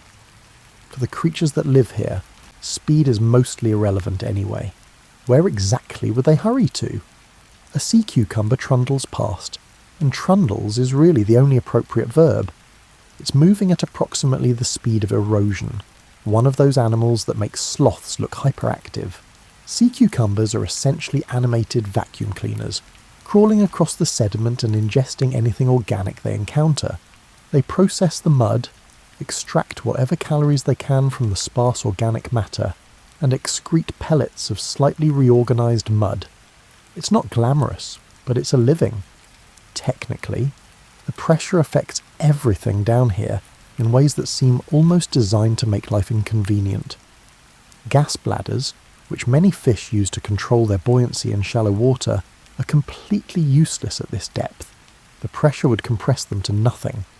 So the fish that live here have either given up on gas bladders entirely, or replaced them with deposits of lighter-than-water oils that don't compress. It's the difference between trying to use a balloon for buoyancy versus using a chunk of styrofoam. One option adapts to pressure, the other just gets crushed. Your submersible drifts forward slowly, its motors barely audible as it hums through the hull. In the distance, and distance is weird down here because there are no reference points, you see a cluster of what looks like tube worms, each one rising from the sediment like an abandoned periscope. These are polychaete worms, and they've constructed tubes from mucus and sediment particles. They extend their feathery feeding appendages into the water, hoping to snag some of that marine snow as it drifts past. They've been growing for decades, possibly centuries, adding millimetres to their tubes each year. A rat-tailed fish appears at the edge of your lights, named for its long, tapering tail that looks exactly like you'd expect from the name. It hovers near the seafloor, essentially waiting for something edible to wander by. Hunting down here isn't so much hunting as it is strategic loitering. With food so scarce, predators can't afford to waste energy chasing prey. They park themselves somewhere promising and wait, sometimes for days. The metabolic rate of deep-sea fish is astonishingly low, often just 2 to 3% of what surface fish require. They've evolved to run on fumes. The pressure means that simple biological processes work differently down here. Cell membranes, which are fluid at the surface, would become rigid and useless at this depth, except that deep-sea organisms have adapted their membrane lipids to stay flexible under pressure. Proteins that would denature and fall apart in shallow water fish have been modified with subtle molecular changes that make them stable under pressure. It's like comparing a house built for California versus a house built for Alaska. Same basic structure, different engineering requirements. You notice something odd about the fish that pass through your lights. Many of them appear to be melting. Not literally, but their flesh has a weird gelatinous quality. A translucence that makes them look like they're made of partially set jello. This isn't disease or damage, it's adaptation. At these depths, where food is scarce and every calorie counts, maintaining a dense, muscular body is a waste of resources. These fish have essentially given up on structural integrity in favour of energy conservation. They're built like water balloons because down here there's no evolutionary pressure to be streamlined or sturdy. There are no fast currents to fight against, no predators fast enough to make fleeing worthwhile. An isopod crawls across the sediment, a creature that looks distressingly like a pill bug that got into the steroids. It's about 10 inches long, armoured, and moving with the deliberation of something that has nowhere to be and an eternity to get there. Giant isopods are scavengers, the vultures of the deep ocean. They can go years without eating, their metabolism slowed to a level that barely qualifies as life. When a whale carcass or large fish drops to the seafloor, they congregate in numbers that would make a horror movie director weep with joy, stripping the remains down to bare bones over the course of months. The submersible's sonar pings mapping the seafloor around you. The sound travels strangely down here. Water pressure affects the speed of sound, making it travel about 3% faster than at the surface. But more interesting is what the sonar reveals. The abyssal plain isn't quite as flat as it appeared. There are subtle variations, gentle hills and valleys measured in metres, and features that took millions of years to form as sediment accumulated grain by grain, century by century. You're sitting in a place where sediment accumulates at roughly 1 centimetre every 1,000 years. The mud directly beneath your submersible is therefore older than human civilization, older than agriculture, older than the last ice age. You're resting on layers of time compressed into geology, each stratum representing millennia of marine snow slowly drifting down and settling. A grenadier fish swims past, another deep-sea resident with a large head and tapering body that seems to be standard issue down here. Its eyes are huge and dark, adapted to detect the faintest bioluminescent flashes. Those eyes can't form clear images. There's not enough light for that, but they're extraordinarily sensitive to movement and dim glows. The grenadier is essentially navigating by glimpses and suggestions, piecing together a picture of its world from fragments of light that wouldn't register to human eyes at all. The pressure outside continues to press against the submersible's hull with a force of several million pounds. The titanium flexes microscopically, distributing the stress. Inside, you're comfortable at 1 atmosphere of pressure, the same as a nice spring day at sea level. But between you and the ocean floor is just 6 inches of metal and engineering, beyond which the pressure is sufficient to compress bone. A jellyfish drifts past, though calling it a jellyfish is generous. It's more like a translucent blob with tentacles, so delicate it looks like it might come apart if you looked at it too hard. These deep-sea jellies are about 95% water, with just enough biology to qualify as alive. They drift through the darkness, trailing tentacles that can extend for 20 or 30 feet, waiting for something small and unlucky to blunder into them. When they capture prey, which happens rarely based on how thin these jellies are, they digest it over the course of weeks. Everything happens in slow motion down here. The weight of water shapes everything at this depth. It determines body structure, hunting strategies, reproduction, and even the chemistry of life itself. Creatures here have evolved under pressure, literal physical pressure that would kill surface organisms instantly. They've solved engineering problems that human engineers struggle with, and they've done it not through intelligence or design, but through the simple, brutal process of trying everything, keeping what works, discarding what doesn't, and repeating for 50 million years. Your lights sweep across the sediment, and something catches your eye. Tracks. Long parallel grooves in the mud, leading off into the darkness. Something walked here recently being a relative term when sediment takes millennia to settle. The tracks could be hours old or decades old. Time moves differently when the environment changes so slowly that centuries are barely noticeable. The submersible begins to rise, ascending slowly from the abyssal plain toward the next leg of your journey. As you lift away from the seafloor, you take one last look at that uniform, muddy expanse. It looks lifeless, barren, a place where nothing should exist, and yet impossibly life persists, adapted to pressure that would crush submarines, cold that would kill in minutes, and darkness that never ends. Life persists because life is stubborn that way, because chemistry finds paths even under 6,000 pounds per square inch of water. The weight of water doesn't end a life, it just changes the terms. The thermometer on your instrument panel reads 35.7 degrees Fahrenheit. This isn't the kind of cold that makes you put on a sweater. This is the kind of cold that permeates everything, that seeps into molecular structures and slows chemical reactions to a crawl. This is cold that has lasted, unchanged for millions of years. Here's something that will reorganise your perspective. The deep ocean doesn't really do seasons. While the surface might warm in summer and cool in winter, down here at 12,000 feet, the temperature has been essentially constant since long before humans started recording weather. The ice ages came and went. Massive glaciers covered half of Europe and North America, melted, reformed and melted again. And down here the temperature may be changed by half a degree. Maybe.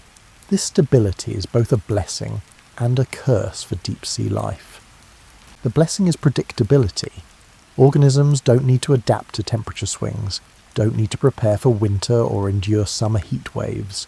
The curse is that they've become so specialised for cold that even minor temperature increases would be catastrophic. These creatures are like people who've only ever lived in one climate their entire lives, who've built every aspect of their biology around specific environmental conditions. A squid glides past your viewport, its body about 2 feet long, arms trailing behind. In warmer water, a squid this size would be darting around, changing colours, demonstrating the kind of hyperactive energy that makes squid both fascinating and exhausting to watch. This one moves like it's swimming through molasses, which in a sense it is, given the viscosity of cold, pressurised water. Its metabolism runs at a fraction of the speed of its surface-dwelling cousins. Where a coastal squid might live 2 years, this one could live 20. Everything happens slower when you're running your biology on economy mode. The cold affects proteins in fascinating ways. At surface temperatures, proteins are flexible, dynamic molecules that fold and unfold, bind to things and release them, and generally act like the busy little molecular machines they are. But cold makes molecules sluggish. It reduces the kinetic energy available for chemical reactions. So deep-sea organisms produce proteins that are specifically adapted to work at low temperatures. Proteins that would actually stop functioning properly if you warmed them up. These creatures would be poisoned by warm water, not because heat itself is toxic, but because their entire biochemistry would stop working correctly. A fish swims past that appears to have antifreeze in its blood, which, as it turns out, it does. Many deep-sea fish produce antifreeze proteins. molecules that prevent ice crystals from forming in their tissues. Now, you might reasonably point out that 36 degrees is above freezing, so why would they need antifreeze? Excellent question. The answer is that at these pressures the freezing point of water drops slightly. Also, fish body fluids have a lower freezing point than pure water anyway, because they contain salts and proteins. But some deep-sea fish have added an extra margin of safety, producing glycoproteins that bind to any ice crystals that start to form and prevent them from growing. It's biological insurance against a catastrophe that might occur once in a million years. The cold also means that decomposition happens at a geological pace. When a fish dies in warm surface water, bacteria break it down within days. Down here, that same fish might remain relatively intact for months or even years. The cold slows bacterial metabolism just like it slows everything else. This has interesting implications. The deep ocean is, in effect, a preservation chamber. Whale carcasses can remain on the seafloor for decades, slowly being consumed by a succession of specialists. Organic matter that would vanish quickly in warm water persists, providing a long-term food source for the scavengers patient enough to find it. Your lights illuminate a cluster of amphipods, small crustaceans that look like swimming commas, clustered around what appears to be a fragment of something organic. Could be fish flesh, could be whale blubber, could be the remains of a jellyfish that died at the surface 6 months ago and finally drifted down here. The amphipods are eating it with the enthusiasm of people who aren't sure when they'll eat again, because they genuinely aren't sure when they'll eat again. Food is so scarce down here that finding a meal is an event worth documenting. The submersible's external sensors record the water's salinity, dissolved oxygen levels, and trace chemical composition. The oxygen content is surprisingly high. Cold water holds more dissolved oxygen than warm water, which is one of the few advantages of operating in what amounts to a natural refrigerator. Many deep-sea organisms have evolved large gill surfaces to extract that oxygen efficiently, because while there's plenty of oxygen available, the cold temperature means their metabolic machinery works slowly, so they need to maximise intake. A comb jelly drifts past, its rows of cilia creating those characteristic rainbow ripples as they catch your lights. Comb jellies are among the most alien-looking creatures in the ocean, all translucent geometry and flowing movement. This one is about the size of your fist, pulsing slowly through the water. In warm surface waters, comb jellies can swim with surprising speed, their cilia beating rapidly. This one moves like it's underwater, which, okay, it is underwater, but you know what I mean. It moves like it's underwater, even for something underwater. Slow, dreamlike, as if swimming through time rather than water. The cold has another effect that scientists didn't fully appreciate until recently. It affects intelligence. Many deep-sea fish have smaller brains relative to their body size than surface fish. This isn't because they're stupid. Well, they might be, but that's not the point. Brain tissue is metabolically expensive, requiring significant energy to maintain. In an environment where food is scarce and metabolism is slow, maintaining a large brain is a luxury few species can afford. So deep-sea fish have evolved to operate on minimal neural hardware, like running a modern computer on a processor from 1995. It works, but don't expect miracles. A sea cucumber crosses the sediment with the urgency of a glacier.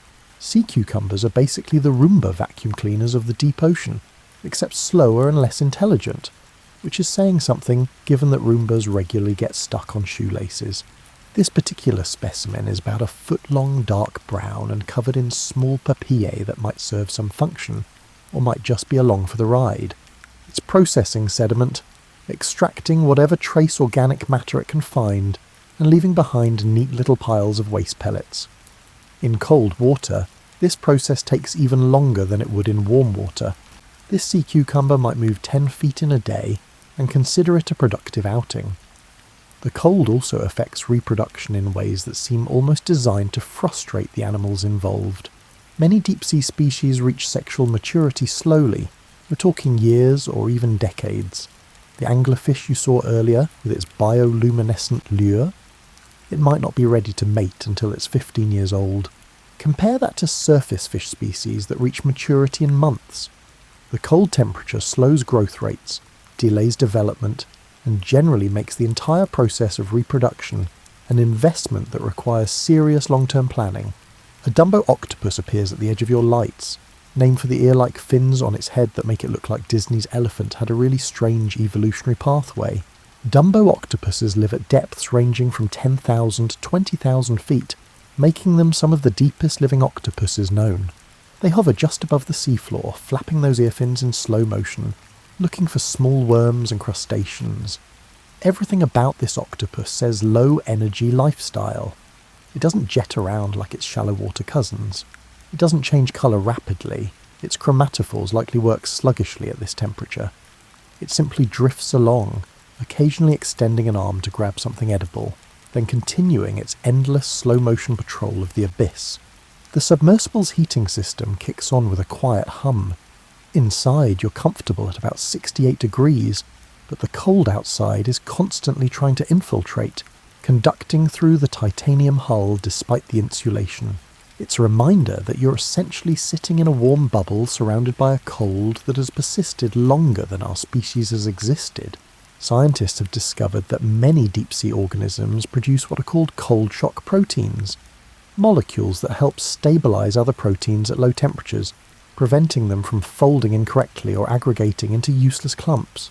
It's like having molecular chaperones that make sure all the other proteins maintain their shapes and keep doing their jobs despite working in what amounts to a giant underwater freezer. A jellyfish of truly impressive size appears ahead of you. Its bell is at least 3 feet across, translucent, with dozens of tentacles trailing behind it like streamers. This is a deep-sea Medusa, and it's probably been drifting through these cold waters for years, growing slowly, capturing whatever small creatures are unlucky enough to brush against its stinging tentacles. In warm water, a jellyfish this size might live for a few months. In the cold deep ocean, it could persist for decades, its tissues breaking down so slowly that time becomes almost irrelevant.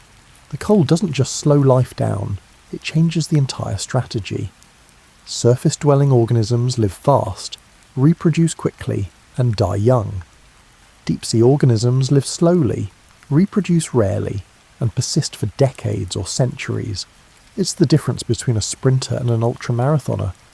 Between burning bright and burning long, your submersible continues its journey across the abyssal plain, through water that has been cold since before there were humans to feel cold, through an environment so stable that evolution here happens even more slowly than usual.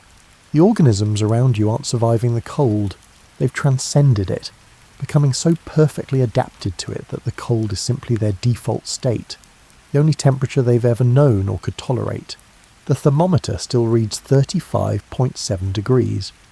It will read 35.7 degrees 1,000 years from now, 100,000 years from now. The cold that outlasts ice ages doesn't fluctuate, doesn't change, and doesn't care about what's happening on the surface. It simply persists, patient and eternal, shaping life into forms that move slowly, think slowly, grow slowly, and endure. You're hovering about 50 feet above the abyssal plain, and you haven't seen anything eat anything else for the past 45 minutes. This, it turns out, is completely normal. Down here, food isn't scarce. It's essentially theoretical. It's something you've heard exists, something your grandparents mentioned once, something you might encounter at some point before you die of old age. The marine snow continues its endless drift downward, and now you understand why they call it that. It really does look like snow, except that snow falls at roughly 3 to 4 miles per hour. This falls at about 4 feet per day. A particle leaving the surface today won't reach this depth for about a month and a half. And by the time it gets here, it's been picked over by every hungry creature at every depth along the way. What reaches the abyssal plain is basically the crumbs from someone else's crumbs from someone else's crumbs. Scientists estimate that only about 1% of the organic matter produced at the surface ever makes it to the deep sea floor.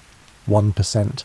Imagine living in a place where 99% of all food is destroyed before it reaches you, and the 1% that remains has been thoroughly pre-chewed by everyone else. Now imagine that's the good times, the feast periods. That's the deep ocean. A transparent squid hangs motionless in the water ahead of you. And when I say transparent, I mean you can literally see its internal organs through its skin. This isn't some artistic choice, it's camouflage. In a place with no light, being invisible doesn't help much. But this squid likely migrates upward at night to feed in slightly shallower waters, where transparency is actually useful. Right now, though, it's just hanging there, doing absolutely nothing. Because doing nothing is the only energy-efficient strategy when food is this rare. The squid's stomach is visible through its translucent tissue, and it's empty. Not just empty like, I should probably eat soon, but empty like, I last ate 3 weeks ago and I'm fine with that. Deep-sea creatures have evolved metabolic rates so low that they make hibernating bears look hyperactive. This squid might eat twice a month and consider itself well fed. Here's a fun fact that'll rearrange your understanding of energy. Some deep-sea fish have metabolic rates so low that they burn fewer calories per day than a battery releases. We're talking about animals that operate on less than 10 calories per day. A single potato chip contains more energy than some deep-sea fish consume in a week. They've essentially learned to run their entire biology on standby mode, keeping just enough functions active to qualify as alive, waiting for the rare moment when food actually appears. A rat-tailed fish swims past and you notice something odd about its body composition. It's mostly water and very little muscle. Maybe 20% of its body weight is actual tissue, the rest is water and gelatinous protein. This is the deep-sea equivalent of a budget laptop. Maximum size, minimum components.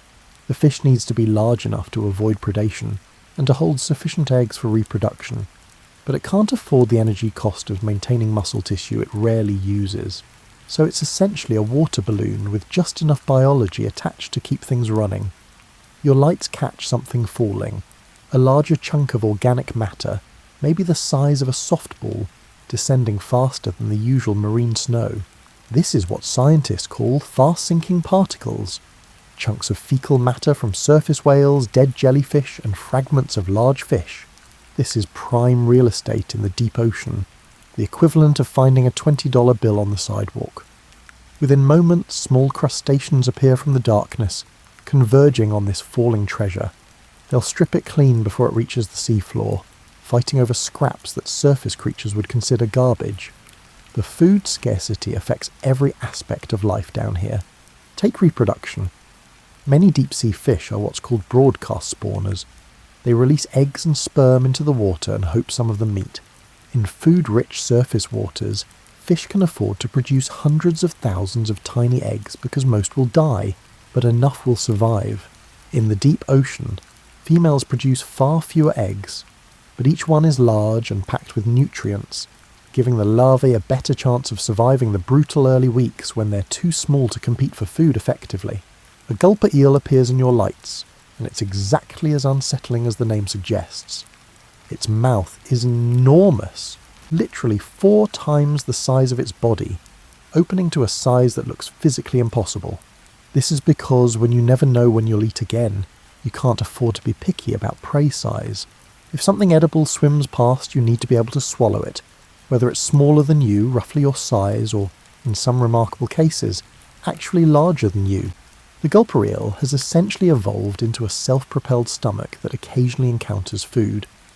But here's the thing, even that enormous mouth goes unused most of the time. Scientists have examined gulper eel stomachs and found them empty more often than not. This fish can go months without eating. Its metabolism is so slow that a single meal, even a small one, can sustain it for weeks. It drifts through the darkness, mouth agape, essentially trolling for food on the off chance that something edible might swim into it. It's the most passive hunting strategy imaginable, and it works about as well as you'd expect, which is to say barely. A haul of marine snow accumulates on the seafloor beneath you, forming small mounds that rise perhaps an inch above the surrounding sediment. These mounds represent months or years of accumulation, and they're hotspots of biological activity, which in this context means that 2 or 3 sea cucumbers might visit them in a given decade. The sea cucumbers will process this sediment, extracting whatever trace organic matter remains, and leave behind slightly different sediment. It's the deep ocean's version of farming, except slower and sadder. The food scarcity has led to some truly bizarre feeding strategies. Some deep-sea fish have jaws that can dislocate to allow them to swallow prey larger than themselves. Others have expandable stomachs that can stretch to accommodate rare large meals. It's like showing up to a buffet once a year and trying to eat enough to last until the next one. The strategy works technically, but it's not something you'd recommend. A vampire squid drifts past, and despite the name, it doesn't suck blood. It got its name from the dark webbing between its arms, which looks like a vampire's cloak when it inverts the arms over itself in a defensive posture. But here's what makes the vampire squid special. It's one of the few deep-sea creatures that's figured out a clever food hack. Instead of waiting for live prey, it collects marine snow, those drifting particles of organic matter, using filaments covered in sticky mucus. It then runs these filaments through its arms, scraping off the collected particles and eating them. Is this dignified? No. Does it sound like something a creature would do if it had literally any other option? Also no. But it works. The vampire squid has essentially become a filter feeder in a place where filter feeding shouldn't be viable, because there's so little to filter. It's surviving on scraps of scraps, and somehow, impossibly, it's making it work. Your submersible sensors detect a localized area of slightly higher biological activity ahead. As you approach, you see why. A whale full. A grey whale, dead for perhaps a decade, lies on the seafloor like a gift from the gods. Its flesh has been stripped away by scavengers, but its bones remain, and they're covered with strange white filaments. These are zombie worms. Yes, that's their actual name. And they're dissolving the whale bones to extract the lipids trapped inside. This whale carcass, which would decompose in months in warm, shallow water, will sustain a community of specialists down here for 50 or 60 years. This is what counts as a bonanza in the deep ocean, a dead whale that'll last 2 generations. This scarcity of food has shaped every aspect of evolution down here. Deep-sea fish have reduced skeletal density. Less bone means less tissue to maintain. They have minimal scales or no scales at all. Their brains are smaller. Their organs are compact. Everything non-essential has been stripped away in the name of energy efficiency. They're like organisms that have been through a ruthless corporate restructuring, cut down to only the departments that absolutely must keep running. A tripod fish sits on the seafloor ahead, and it's doing exactly what its name suggests. Standing on 3 elongated fin rays like a camera tripod. It's facing into the current, such as it is, waiting for food to drift past. This fish can stand here for days, barely moving, barely breathing, and conserving every possible calorie. When something edible touches its sensory rays, it'll strike, a quick snap of jaws that represents more energy expenditure than the fish has made in the past week.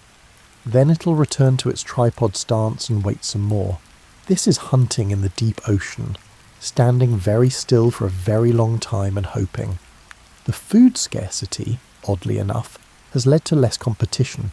When resources are this sparse, defending a territory makes no sense because there's nothing worth defending. Fighting over food costs more energy than just waiting for the next bit of marine snow to drift past. So deep-sea creatures have largely abandoned territorial behaviour. They simply spread out, maximise their spacing, and hope their particular patch of seafloor receives slightly more than average rainfall of organic matter. Your submersible begins to ascend, leaving the abyssal plain behind. As you rise, you look down at the seafloor one more time, at the vast muddy expanse where food is rare enough to be precious, where creatures have evolved to survive on almost nothing, and where the entire ecosystem operates on energy margins so thin that surface organisms couldn't even comprehend them. When food becomes fiction, life becomes patience, and down here, patience is the only virtue that matters. Your submersible is moving laterally now, crossing the abyssal plain towards something the sonar detected an hour ago, a ridge rising from the seafloor like a mountain range that never quite breaks the surface. You're approaching what's called a mid-ocean ridge, one of the places where tectonic plates are spreading apart and Earth is literally creating new seafloor, pumping out fresh rock from the mantle below. The water temperature ahead is rising. Not much, you've gone from 36 degrees to 38 degrees, But in a place where temperature has been constant for millions of years, 2 degrees feels like a revolution. Your sensors are also detecting chemical anomalies: hydrogen sulfide, methane and metals in solution. Something ahead is profoundly changing the chemistry of the water, and then you see it. A black smoker. It rises from the seafloor like a chimney from hell, roughly 20 feet tall, made of minerals that have precipitated out of superheated water, and from its opening, billowing up into the cold ocean, comes a dark plume that looks like smoke but is actually water. Water heated to over 600 degrees Fahrenheit, so hot it would boil instantly at the surface, but stays liquid down here, because the pressure is too intense to let it vaporize. This is a hydrothermal vent, and it represents a complete inversion of everything you've learned about the deep ocean. This is a place of heat in the cold abyss, of chemical energy in a food-starved wasteland, of abundance and scarcity, and it's absolutely crawling with life. The area around the vent is covered, and I mean covered, with tube worms. They're called riftia, and they're about as weird as organisms get. Each one is 6 feet long, white with brilliant red plumes extending from their tubes. They have no mouth, no digestive system, and no anus. They survive entirely through a symbiotic relationship with bacteria that live inside their bodies. The bacteria use the hydrogen sulfide from the vent water, which is toxic to most organisms, to produce energy through chemosynthesis, and they share that energy with the worm. The worm, in return, provides the bacteria with hydrogen sulfide and oxygen. It's photosynthesis without the photo part, life powered by Earth's internal heat rather than the sun. A white crab scuttles across the tube worm stalks, picking at the plumes with its claws. This is a vent crab, and it's blind. Its eyes have regressed to useless nubbins because there's no light down here anyway, and maintaining functional eyes costs energy that could be better spent elsewhere. But it doesn't need eyes. It can sense the chemical gradients in the water, finding its way toward food sources by chemistry alone. The black smoker continues to billow its dark plume, which is actually mineral-rich water precipitating out iron, copper, zinc, and other metals as it hits the cold ocean. Over time, this precipitation builds the chimney taller, adding layer upon layer of minerals. Some of these chimneys grow for decades, reaching heights of 60 or 70 feet before they collapse under their own weight, or seal themselves shut with mineral deposits. A shrimp swarms around the vent opening, thousands of them, so densely packed they look like a living carpet. These are vent shrimp, and they're farming bacteria. They've evolved specialized structures on their backs where bacteria grow, and the shrimp position themselves at just the right distance from the vent, close enough to benefit from the chemical-rich water, far enough not to cook. They literally stand at the edge of boiling, harvesting microorganisms that are, themselves, harvesting energy from toxic minerals. The temperature gradients here are extreme. The water exiting the vent is over 600 degrees. 6 inches away, it's 300 degrees. A foot away, it's 100 degrees. 2 feet away, it's back to ambient temperature, that same 36 degrees that characterizes the rest of the abyss. Organisms here have to navigate thermal boundaries that would be instantly lethal if crossed, positioning themselves with precision in a zone that's simultaneously warm enough to support chemosynthetic bacteria, but cool enough not to denature. Proteins. A giant clam sits near the base of the vent chimney, its shell easily 3 feet across. Like the tube worms, it has no need for a conventional digestive system. It's full of chemosynthetic bacteria that do the heavy lifting of energy production. The clam just sits there, filtering vent water, providing its bacterial partners with hydrogen sulfide and collecting the nutrients they produce. It's been sitting in this exact spot for potentially 100 years, growing slowly surrounded by toxic chemicals that would kill most organisms within minutes. What's remarkable about these vent ecosystems is that they're completely independent of the sun. Every other ecosystem on Earth, forests, grasslands, coral reefs, even the deep ocean's abyssal plains, ultimately depends on photosynthesis. Energy enters through plants or phytoplankton and then moves up through food chains. But here, at hydrothermal vents, energy enters through chemistry. Bacteria take hydrogen sulfide and produce organic compounds. and those bacteria become the foundation of an entire food web. This means that if the sun went out tomorrow, which let's be clear it won't, but hypothetically, these vent communities would be fine. They wouldn't even notice.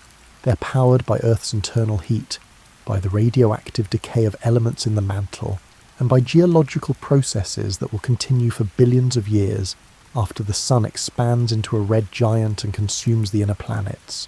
An octopus appears at the edge of your lights, pale and ghostly. It's hunting, extending its arms into crevices between rocks, searching for crabs or shrimp. This is one of the few places in the deep ocean where predators can actually find enough food to justify hunting actively. The concentration of life here is so unusual, so contrary to the sparse distribution of organisms on the abyssal plain, that it almost feels like you've travelled to a different planet. The black smoker pulses slightly, not dramatically, just a subtle variation in the plume intensity. This is because the flow isn't constant. It varies with pressure changes deep in the Earth's crust, with the opening and closing of microscopic fissures in the rock below. When a vent's flow stops, the ecosystem dies. The tube worms, unable to move, simply perish. The bacteria die. The crabs leave.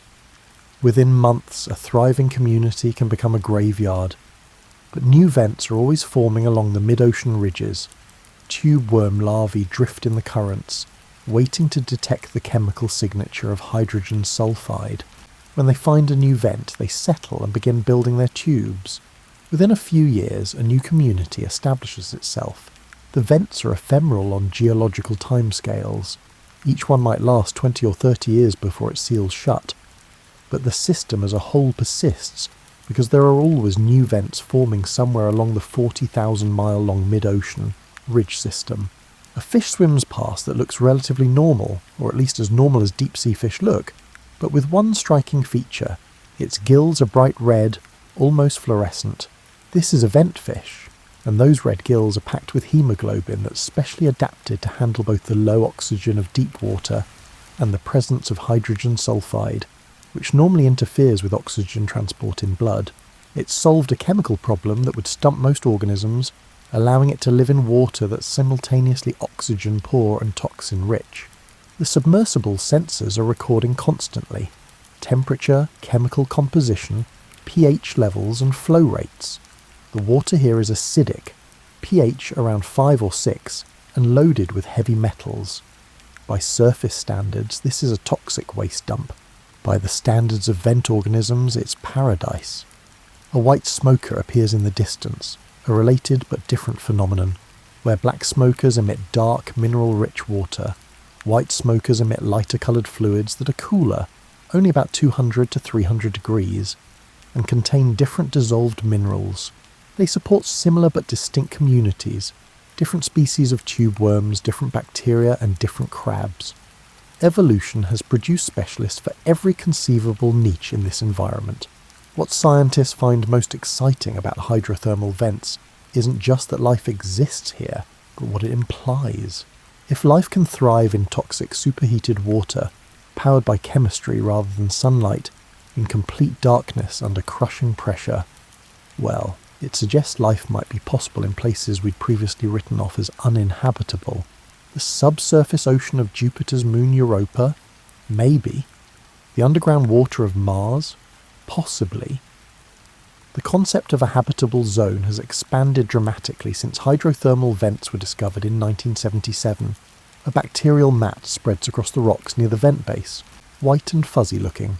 These bacteria are probably growing at the fastest rate any organism grows in the deep ocean, which is still slow by surface standards, but blazing fast compared to the millimetre per year growth of most deep-sea life. They're converting hydrogen sulfide to energy, reproducing, and forming layers of biomass that other organisms will graze on. The concentration of life here is staggering compared to the barren abyssal plain. On the plain, you might see a fish every few hours. Here you can count hundreds of organisms in a single frame of the viewport. It's the difference between a desert and an oasis, between starvation and abundance. The submersible begins to pull away from the vent, and as it does, you watch the community recede into darkness. The bright plume of black smoker water continues to billow upward. The tube worms wave their red plumes in the current, The crabs continue their endless scavenging, and somewhere in the rock below, magma is heating water, dissolving minerals, and creating the chemical foundation for this entire impossible ecosystem. Where black smokers roar with life, the deep ocean's rules are suspended. Food is abundant, growth is quick, the temperature rises above freezing, and life, improbably, thrives. Your submersible has left the hydrothermal vent behind and returned to the vast dark expanse of the open water column. The depth gauge reads 11,000 feet. The temperature is back to 36 degrees. The pressure is enormous, and now, for the first time since you passed through the twilight zone hours ago, you're about to see light. Real light, produced by living organisms for purposes that would make a communications engineer envious. The first flash is so brief you almost miss it. A blue-green spark about 50 feet away, lasting maybe a tenth of a second, then another, then three more in quick succession, forming a pattern, ... .. You're not receiving a Morse code SOS, but you are witnessing one of the most sophisticated communication systems in nature, bioluminescence. Down here, where sunlight never reaches, roughly 90% of organisms produce their own light. Not weak light, not ambiguous glows, but actual photons generated through chemical reactions, usually involving a molecule called luciferin reacting with an enzyme called luciferase. The names sound like they came from a fantasy novel. Luciferin, literally light-bringing, named after Lucifer, the light-bearer. Scientists in the 19th century had a flair for dramatic naming. A jellyfish drifts past your viewport, and as it does, it pulses with light. Not bright light, more like the glow of a watch dial, but enough to illuminate its bell and trailing tentacles in a ghostly blue-green. The colour isn't random. Blue-green light, with wavelengths around 470 nanometers, travels farthest through seawater. Red light is absorbed within feet of the source. But blue-green can travel dozens of yards before being scattered or absorbed, so evolution has tuned most bioluminescence to this narrow band of the spectrum, the colour that actually works in this environment. Another flash, this one from something small and fast-moving. It zips across your field of view, leaving a trail of light, a luminous contrail in the black water. This might be a copepod, one of the tiny crustaceans that form the base of the ocean's food web, even down here. When threatened, many copepods release a burst of bioluminescent chemicals, creating a flash that startles predators or, more cleverly, illuminates the predator, making it visible to its own predators. It's biological misdirection. I might be eaten, but you're definitely being seen. A lanternfish appears in your lights, one of the most common fish in the ocean, though most people have never heard of them because they live in the mesopelagic zone, and only venture near the surface at night. Its sides are covered with photophores, specialised light-producing organs arranged in precise patterns. Each species has a different pattern, like a barcode made of lights. This is how lanternfish recognise their own species in the dark, by reading each other's light patterns. The lanternfish swims beneath your submersible, and as it does, its ventral photophores glow softly. This is called counter-illumination. The fish matches the faint downwelling light from above, making itself invisible to predators looking up from below. It's active camouflage using bioluminescence, a biological version of what stealth aircraft do with radar. The fish isn't trying to be bright, it's trying to be precisely as bright as the background, which is much harder. A dragonfish materializes from the darkness, and it's carrying its own spotlight. Beneath its eye is a photophore that emits red light, which is extremely unusual in the deep ocean. Most organisms can't see red light at this depth. They lack the necessary photoreceptors, but dragonfish can. They've evolved the ability to see red, and they've evolved the ability to produce it. This gives them a private channel of communication, and more importantly, a hunting tool. They can illuminate prey without the prey knowing they're being illuminated. It's like having night vision goggles in a world where everyone else is blind.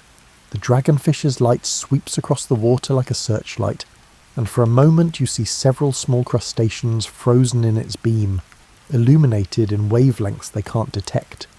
They have no idea they've been spotted.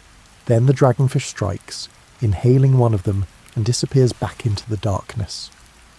A siphonophore drifts past, a colonial organism that looks like a long, stringy jellyfish. The entire length of it, maybe 30 feet, is decorated with tiny bioluminescent lights, making it look like an underwater Christmas tree. These lights serve multiple purposes, attracting prey, startling predators, and maybe communicating with other siphonophores. The colony pulses its lights in waves, creating patterns that ripple along its length. You're watching a light show designed by evolution for an audience of hungry fish. Your submersible's external lights switch off. The crew wants to observe bioluminescence without interference. For a moment you're in complete darkness, the kind of darkness that makes you understand what absence of light really means. And then, slowly, you start to see them. Flashes, glows, pulses. The water around you is alive with light. A squid produces a burst of luminous ink. Not black ink like its surface relatives use, but glowing ink. The cloud of light hangs in the water, roughly squid-shaped, while the squid itself jets away into the darkness. The predator that was pursuing it lunges at the glowing decoy, giving the squid precious seconds to escape. Its biological sleight of hand. I'm over here. No, wait, I'm over there. Actually, I'm nowhere near either of those locations. A fish swims past with photophores inside its mouth. When it opens its jaws, the inside glows, creating a luminous cave that small prey might mistake for shelter. They swim toward the light, seeking safety, and find teeth instead. It's the anglerfish strategy refined. Instead of a lure dangling in front, the entire mouth becomes the trap. The bioluminescence down here serves so many purposes that scientists are still cataloguing them. Defense, startle predators, illuminate them for their predators, or create decoys. Hunting, lure prey, illuminate prey invisibly, if you have red light, or create hunting partnerships by signalling to others. Communication, species recognition, mate attraction, and territorial displays. Camouflage, counter-illumination to disappear against downwelling light. A jellyfish passes by that looks unremarkable until something bumps into it. Then it explodes with light. Bright, pulsing rings that radiate out from the point of contact. This is a burglar alarm display. The jellyfish is trying to attract attention to whatever just touched it, hoping that attention comes in the form of a predator that will eat the thing that bumped into it. It's desperate, loud, and surprisingly effective. Many fish will immediately retreat from anything that suddenly lights up like a police car.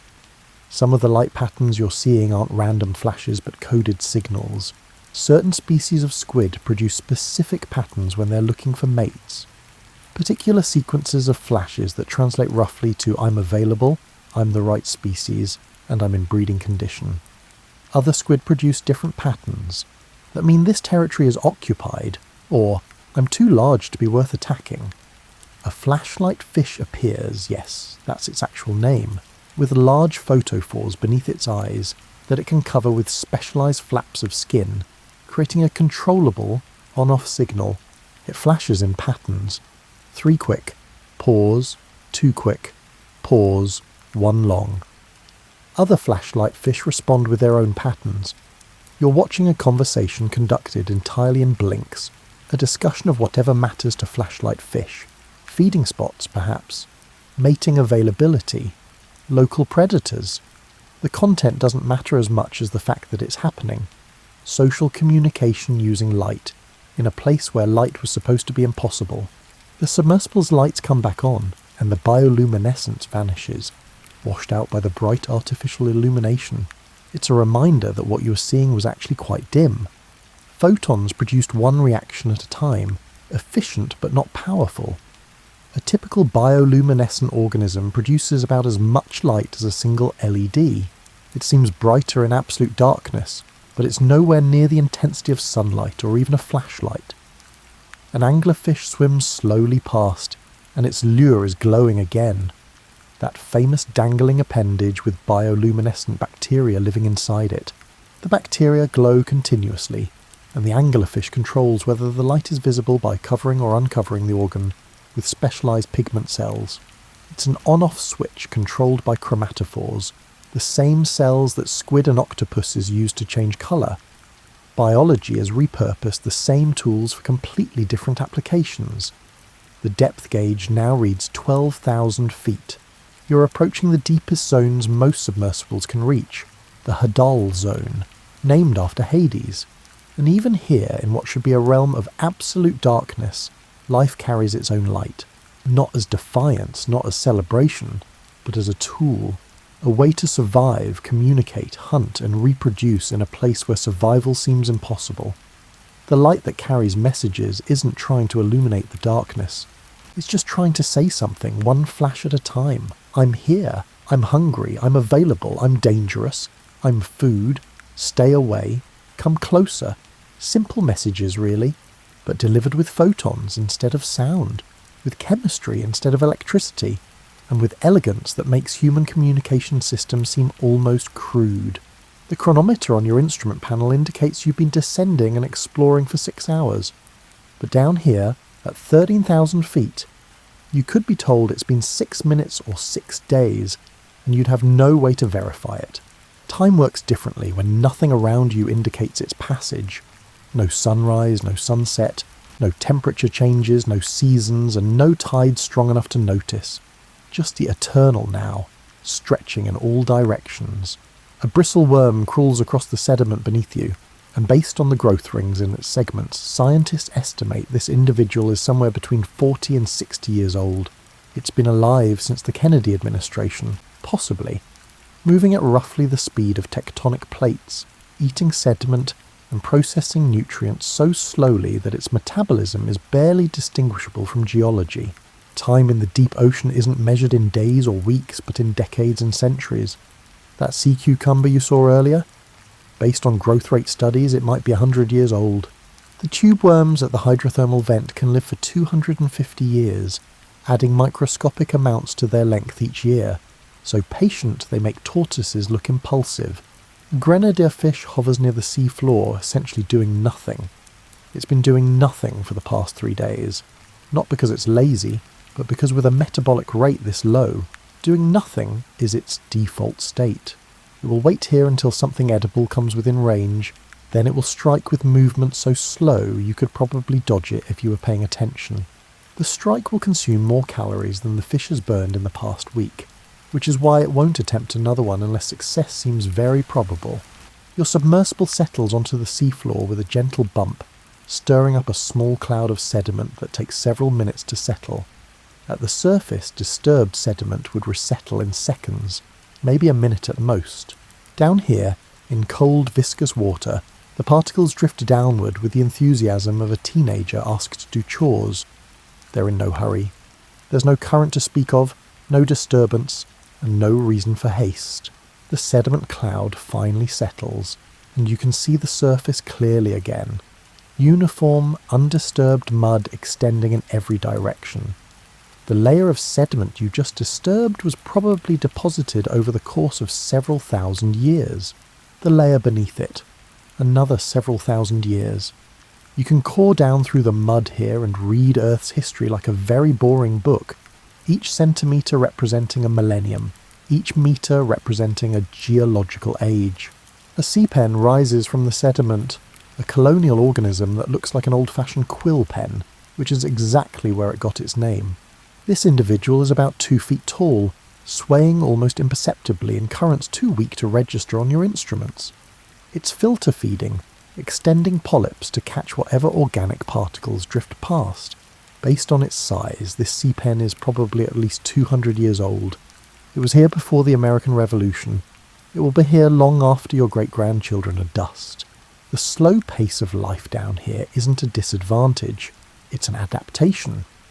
In an environment with minimal food, limited temperature variation and few predators, there's no evolutionary pressure to move fast or reproduce quickly.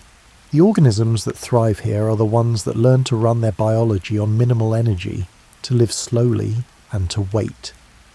They're the biological equivalent of high-efficiency vehicles, optimized not for speed, but for distance per calorie. A tripod fish remains in its characteristic stance, elevated on elongated fin rays, facing into the imperceptible current. It's been in this exact position for at least the past week, based on the undisturbed sediment around its feet. It will probably remain here for another week, and the week after that. Moving costs energy. Standing still and waiting for food to come to you costs almost nothing. Time in the deep ocean is measured by growth rings in fish ear bones, by radioactive decay in sediment layers, and by the slow accumulation of marine snow. A glass sponge nearby might be 500 years old, older than the founding of St. Petersburg, older than the Taj Mahal. It's been sitting on this spot filtering water since the Ming dynasty. If it could speak, it would tell you that change is something that happens to other people, in other places. Your submersible's sampling arm extends and collects a core of sediment. A tube perhaps 2 feet long, containing mud that represents roughly 2 million years of deposition. The bottom of this core is from the Pleistocene, from a time when mastodons walked the earth and humans were just figuring out fire.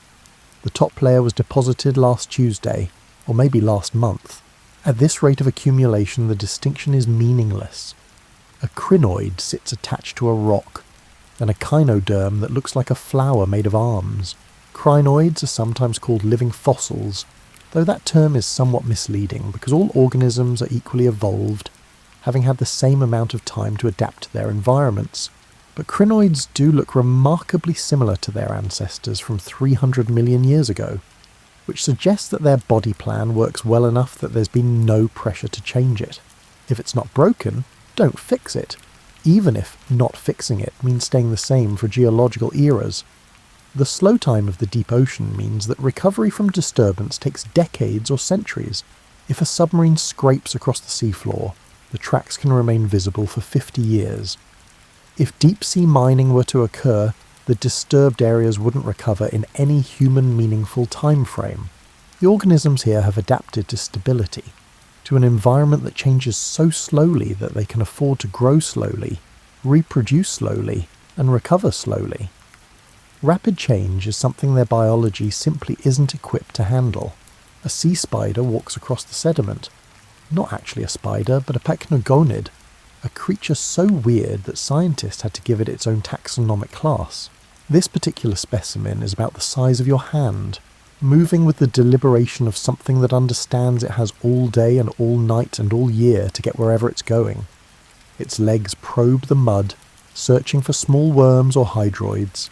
When it finds one, it will feed for hours, possibly days, extracting nutrients with the enthusiasm of someone reading terms and conditions. The concept of circadian rhythms, the 24-hour biological cycles that govern most surface life, barely exists down here.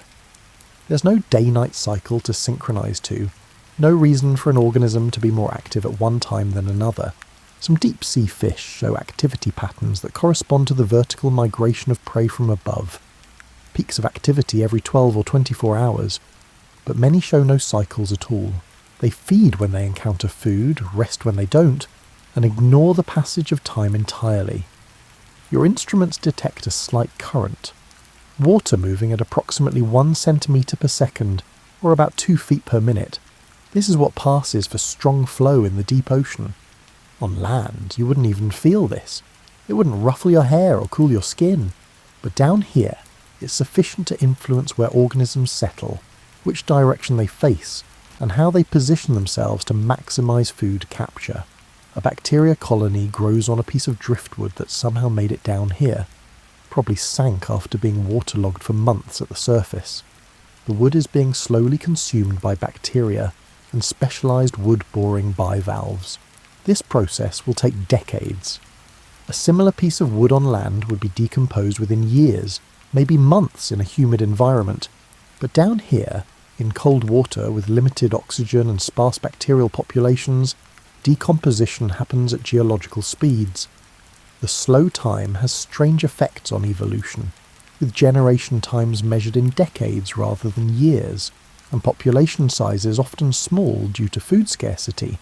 Genetic changes take longer to spread through populations, but there's also less competition, fewer environmental changes to adapt to, and therefore less selective pressure. Evolution here happens in slow motion, which is fitting for organisms that do everything in slow motion. A cusk eel swims past, one of the deepest dwelling fish ever recorded, found at depths exceeding 27,000 feet. It moves through the water with minimal effort, its body undulating slowly. Time for this fish is measured differently than for surface fish. Where a tuna might burn through its energy reserves in hours of high-speed swimming, this cusk eel can go weeks on a single small meal. It's playing a completely different game, one where patience isn't a virtue but a survival requirement.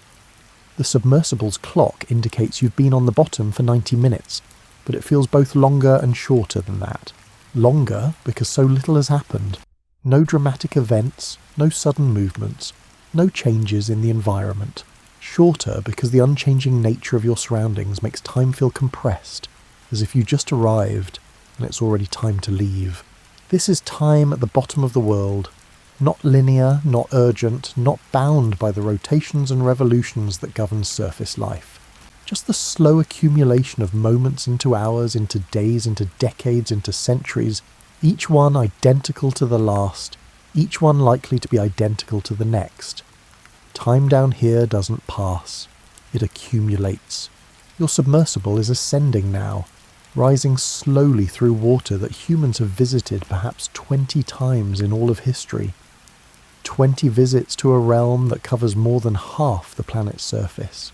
We've sent more missions to the moon, 12 Apollo landings alone, than to the deepest parts of the ocean.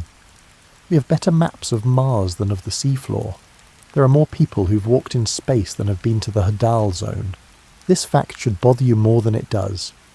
We've designated ourselves the dominant species on Earth, the only ones with self-awareness and technology and grand ambitions, and yet we've barely explored our own planet. The deep ocean remains the largest unexplored frontier on Earth, not because it's impossible to reach, but because it's expensive, difficult, and yields knowledge rather than profit. In 1960, Jacques Piccard and Don Walsh descended to the bottom of the Challenger Deep, the deepest point in the ocean, nearly 36,000 feet down. They spent 20 minutes on the bottom, saw a flatfish and a shrimp, and returned to the surface. Then, nothing. It would be 52 years before anyone returned to that depth. 52 years. In that time, we sent humans to the moon 6 times, launched hundreds of satellites, built the International Space Station, and sent probes to every planet in the solar system. But the deepest part of our own ocean, one visit every 50 years sounds about right. The deep ocean doesn't make for good television. There are no stunning vistas, no dramatic landscapes, and no charismatic megafauna. Just darkness, mud, and weird fish. It's hard to get funding for exploring mud. It's hard to get public interest in creatures that look like mistakes. Space is sexy. The ocean floor is not. Your ascent continues. 8,000 feet now, rising through the abyssal zone. The organisms you're passing, the jellyfish, the squid, the strange fish with impossible proportions, have probably never seen a submersible before, might never see one again. Your lights are likely the brightest illumination they've experienced since, well, ever.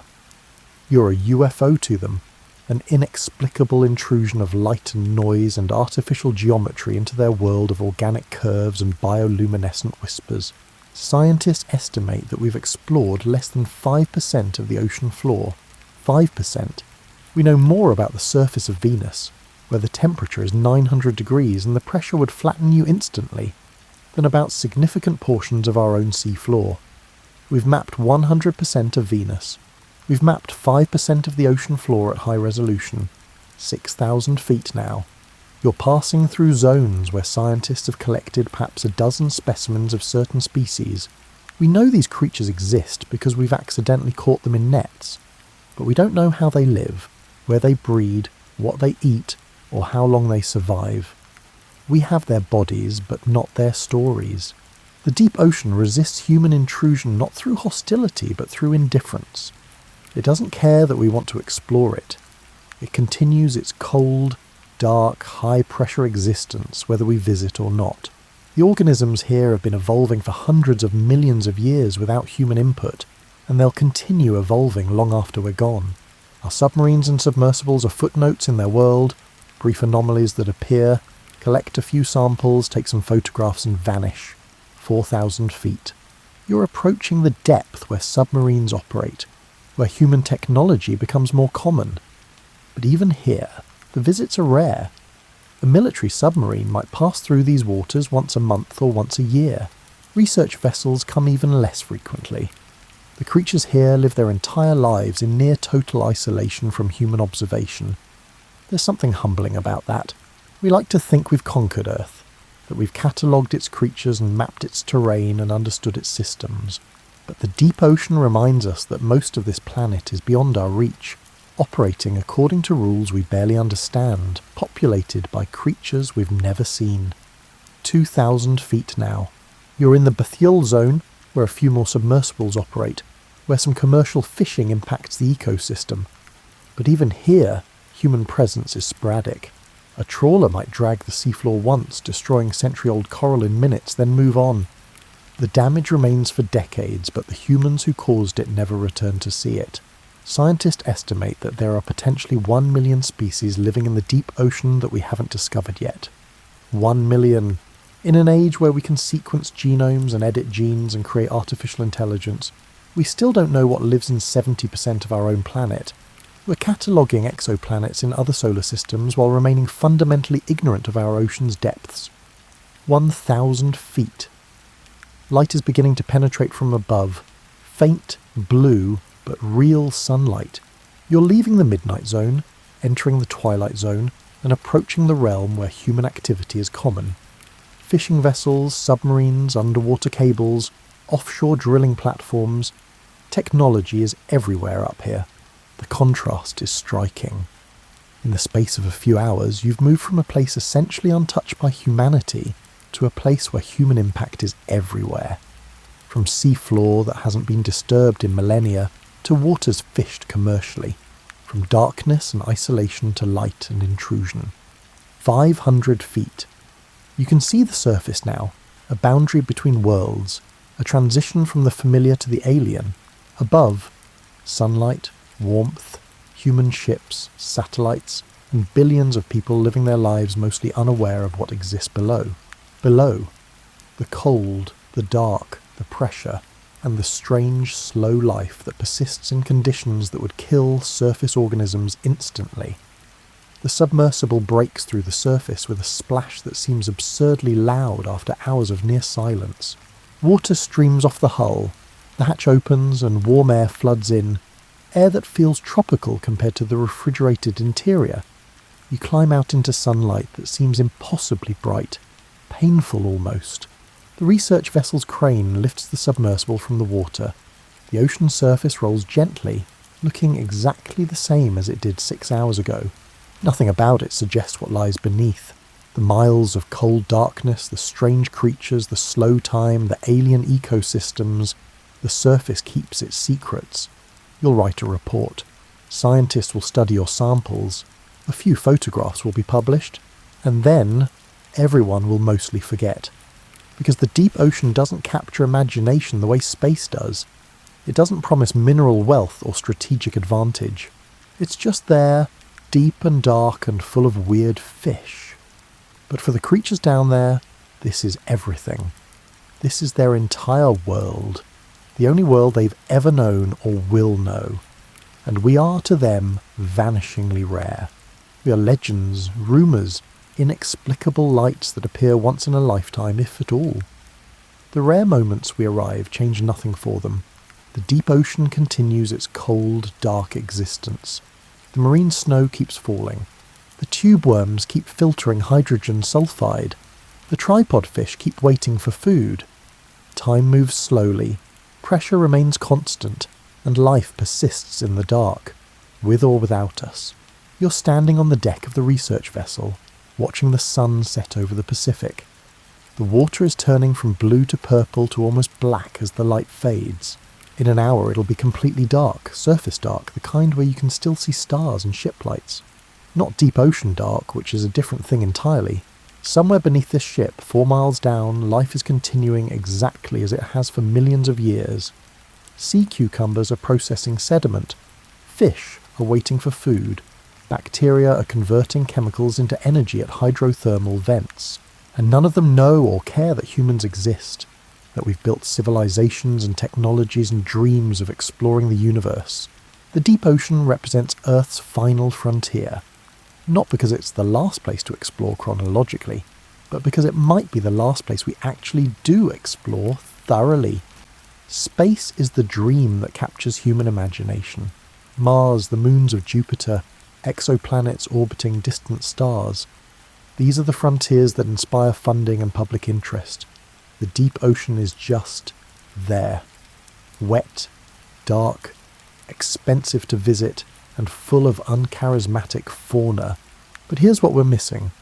The deep ocean is genuinely alien in ways that Mars isn't. Mars is a dead world. It's cold, dry, and sterile.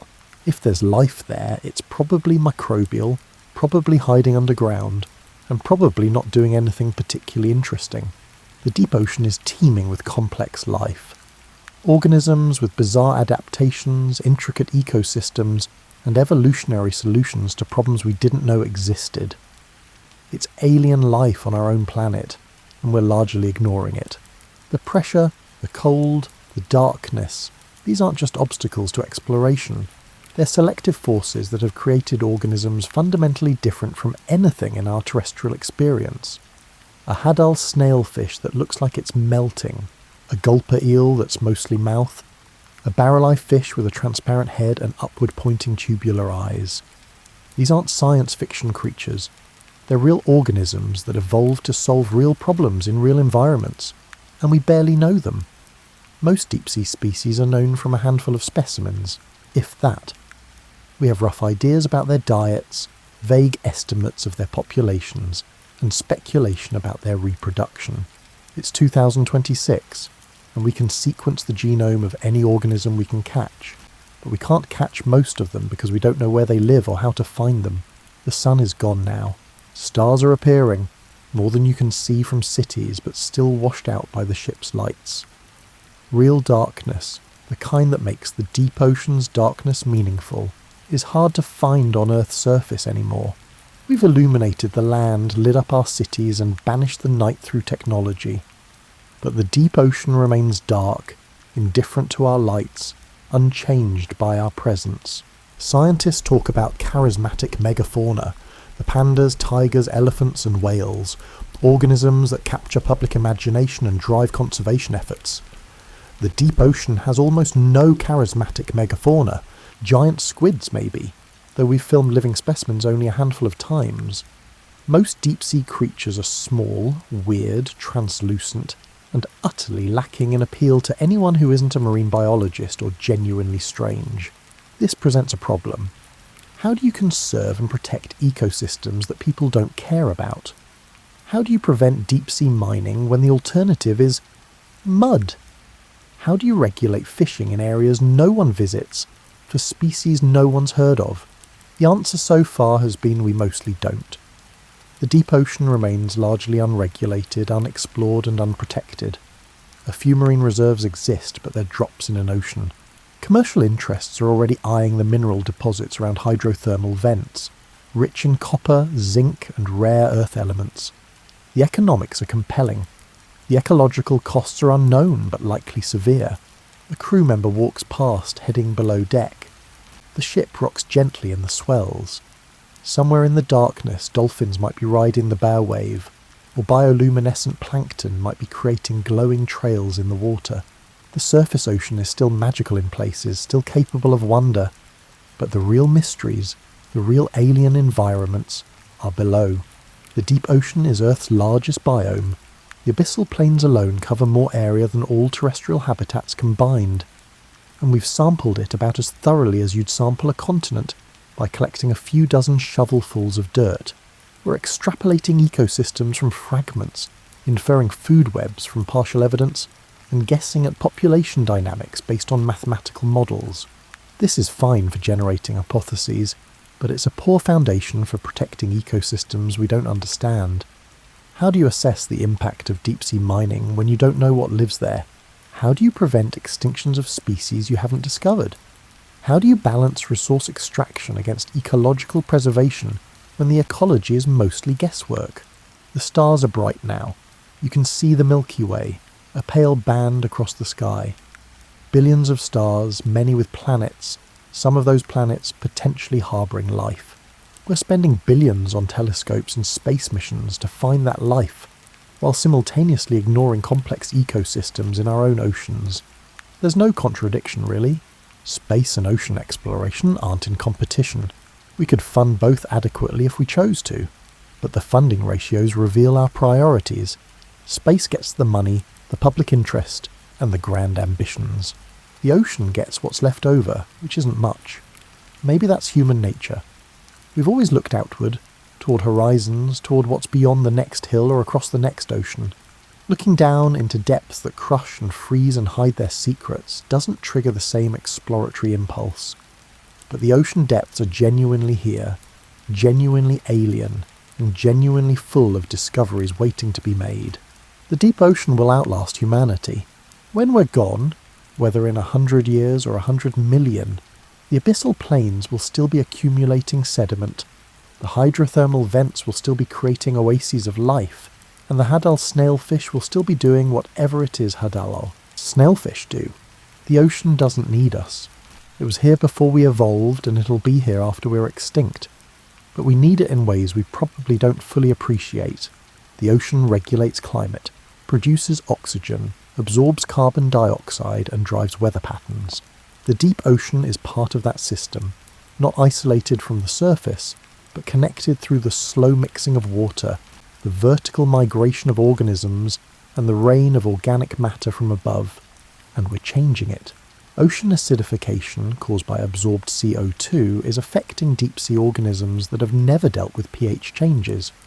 Warming surface waters are altering circulation patterns that determine where nutrients go, which affects what sinks to the deep. Plastic microparticles have been found at the bottom of the Mariana Trench. We've managed to pollute the deepest part of the ocean, a place we barely visit. The deep ocean is Earth's final frontier, not because it's the last place left to explore, but because it might be the last place we actually recognise as worth exploring before it's too late. Before we've changed it too much to understand what it was. Before we've lost species we never knew existed. The ship's engines rumble to life. You're heading back to port, back to land, back to the world of air and sunlight and reasonable pressure. The deep ocean recedes behind you, not physically, it's still right there under the ship, but conceptually. It becomes something you visited rather than something you're experiencing, a memory rather than an immediate reality. And that's how most people experience the deep ocean, as an abstraction, a fact mentioned in documentaries, a place that exists theoretically but has no bearing on daily life. It's easier that way, easier than contemplating the vast cold dark volumes of water that cover most of the planet, easier than imagining the strange slow life that persists there. But it exists regardless. The deep ocean doesn't need our acknowledgement or our understanding, it simply is. Eternal, patient, indifferent. Earth's quiet depths, where life found ways to persist that surface organisms would consider impossible, where time moves differently, where light is a message rather than an environment, and where food is rare and patience is everything. The final frontier isn't out there among the stars. It's down there, beneath our ships, beneath our feet when we stand on the shore. Alien, vast, mostly unknown, and largely ignored while we dream of Mars. The stars wheel overhead, the ocean rolls beneath. And somewhere in the darkness below, at depths that crush submarines, life continues its slow, patient existence, with or without our attention, with or without our understanding, just continuing, as it has, as it will. In the end, that's what the deep ocean teaches us. Persistence matters more than speed. Patience matters more than urgency. And life finds ways to exist in conditions that seem impossible. The creatures of the deep aren't trying to impress anyone. They're not putting on a show. They're simply living in the only way that works in their environment. And maybe that's the lesson worth keeping as you head back to shore, back to human complexity and artificial light. Life is remarkably good at being life, even in places where it shouldn't work, even under conditions that would kill most organisms instantly. The deep ocean exists, vast, cold, dark, and patient, always there, always waiting, always doing what it's done for hundreds of millions of years, and we occasionally, briefly, expensively visit its edges and marvel at what we find, then return to the surface, to the light, to the warm shallows where humans belong. The deep remains, quiet, eternal, unknown.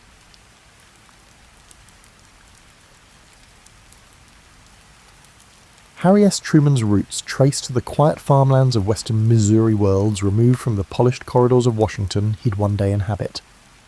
Born on May 8, 1884 in the small town of Lamar, he was the first child of John Anderson Truman and Martha Ellen Young. Modest beginnings shaped his earliest sensibilities. The family moved frequently, chasing opportunities across hard-scrabble farmland and short-lived ventures. Even so, the young Truman absorbed a relentless work ethic from dawn to dusk chores and gleaned an unvarnished sense of people's struggles. Little about his childhood forecasted the presidency that would thrust him into global crises. His boyhood was peppered with a penchant for reading, a borrowed copy of Plutarch's Lives, or perhaps a Mark Twain novel capturing the spirit of Middle America. Unlike many peers, Harry devoured thick tomes about history and political philosophy. The spectacles perched on his nose earned him occasional teasing from schoolmates, but he shrugged it off. His father's farm demands forced him to develop stamina in a literal sense, wrangling mules or stacking hay, even as he contemplated the larger world beyond county lines. With no prestigious family name or wealth, further education was never assured. After finishing high school in the Independence College seemed an unreachable dream. Family finances and obligations rerouted him to an array of odd jobs, timekeeper for the Santa Fe Railroad bank clerk and farmhand. By his early 20s, Truman's curiosity about public affairs solidified. The world was chinnepping. Horse-drawn wagons met shiny new automobiles. The economy swelled and new technologies whispered of unstoppable progress. Yet southern Missouri's conservative climate rarely promised fast social or political transformation. Politically, a swirl of party machines, especially the Pendergast faction in Kansas City, state of Missouri, dominated local elections. Established dynasties overshadowed the notion that ordinary citizens could break into politics. Truman, while not outspoken about these realities, observed them closely. In the year 1905, the young man ventured to Kansas City, the state of Missouri, but his father's declining health compelled him to return to the Grandview farm due to family obligations. The life of a farmer was tough on body and spirit, especially in an era lacking modern machinery. But these years on the farm, some might argue, lay the foundation for Truman's later authenticity. He saw the cyclical nature of crops, the unpredictability of weather, and the straightforward handshake culture of small-town trades. The stoicism gleaned from failed harvests or broken equipment taught him resilience, a trait he'd lean on heavily decades later under unimaginably higher stakes. Then came 1917 and America's entry into World War I. Like many patriots, Truman enlisted. At 33, he wasn't a typical fresh-faced recruit, but his earnestness and unwavering sense of duty propelled him forward. Commissioned as an artillery officer, he found a surprising gift for leadership. Men who initially dismissed him as a four-eyed farm boy discovered a commanding presence. He enforced disciplines, but listened to grievances, forging an efficient battery that ultimately saw action in the muddy, shell-scarred fields of France. Under withering artillery, Truman kept his battery steady and morale intact. That success fueled a new self-confidence. If he could manage the emotional storm of war, maybe leading men, and later constituents, was not so implausible. Returning stateside in 1919, Truman married Bess Wallace, his longtime sweetheart from Independence. She was known for a steady temperament and a gentle reluctance for public life. Their union would provide her emotional grounding through the political turbulence ahead. At first, they tested civilian ventures. He tried opening a men's clothing store in Kansas City, but the post-war economy sank into recession. The store failed, leaving him in debt that took years to repay. Despite the financial strain, he refused to declare bankruptcy, demonstrating his adherence to the moral code of meeting obligations. Around this time, the Pendergast political machine offered a lifeline. Tom Pendergast, a powerful Democratic boss, recognized Truman's war hero reputation and unwavering loyalty. He suggested a run for county judge, a role more administrative than judicial in Jackson County. Truman, initially hesitant, realised politics could merge his sense of civic duty with a means to provide for his family. In 1922 he stepped onto the ballot. The campaign demanded he mingle with rural neighbours, chat in dusty general stores and knock on thousands of doors. Over time he honed an everyman approach, direct, warm, unpretentious. Though overshadowed by bigger city names, Truman won. He soon discovered that politics demanded compromise. The press sniffed at him as a Pendergast puppet, but he set about improving county roads and public buildings, focusing on practical governance.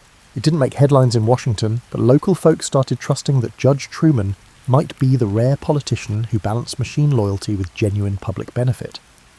This vantage from county-level duties, juggling budgets, awarding contracts, meeting local taxpayers, would form the bedrock of his pragmatic style, later defining how he navigated the halls of Congress and eventually the White House. Harry Truman's position as a Jackson County judge provided him with an intimate view of the political dynamics that shaped Kansas City and its surrounding areas. Contrary to modern assumptions, judge in that era didn't always require a law degree. The role resembled a county commissioner, managing budgets, overseeing infrastructure, and mediating local disputes. Truman's approach was straightforward: keep roads maintained, ensure budgets balanced, and minimise corruption where possible. Yet the Pendergast machine that backed him thrived on patronage, awarding contracts to friendly bidders. For Truman, the challenge was upholding integrity while not alienating the very network that had placed him in office. Throughout the 1920s, Truman earned a reputation for honesty that set him apart. He rarely indulged in the nepotism that others accepted as routine. Journalists covering local government perceived Judge Truman as a unique individual, a devoted member of the Pendergast team who genuinely aimed to promote the public welfare. He developed a method: maintain civil relationships with boss Tom Pendergast, but quietly push for efficient administration. This precarious balance drew occasional disapproval from reform-minded critics who felt he should break with the machine entirely. Truman reasoned that, from within, he could do more for constituents. In private, he admitted the tension gnawed at him, yet no obvious alternative route existed. The machine was the only ladder for local Democratic politicians. By the early 1930s, the Great Depression rattled every corner of America. Kansas City, state of Missouri, faced bank closures, mass unemployment, and breadlines. Truman, re-elected as a presiding judge in 1930, used New Deal funds to jumpstart local projects, bridges, public buildings, and new highways, attempting to pump lifeblood into the local economy. His sincere empathy for ordinary families, grounded in his experiences of economic hardship, coloured every decision. He oversaw a county relief program that, while not free of cronyism, often delivered real help to needy citizens. This bolstered Truman's standing as a conscientious official, though overshadowed by the iconic New Deal initiatives championed by President Franklin D. Roosevelt at the national level. The year 1934 brought a new opportunity. Pendergast decided to push Truman as the Democratic candidate for the US Senate. Though overshadowed by more prominent figures in state politics, Truman's quiet perseverance appealed to rural voters. On the campaign trail, wearing his trademark wide-brimmed hat and thick glasses, he visited farmhouses and small-town gatherings. He promised to back Roosevelt's programs, praising the impetus behind them.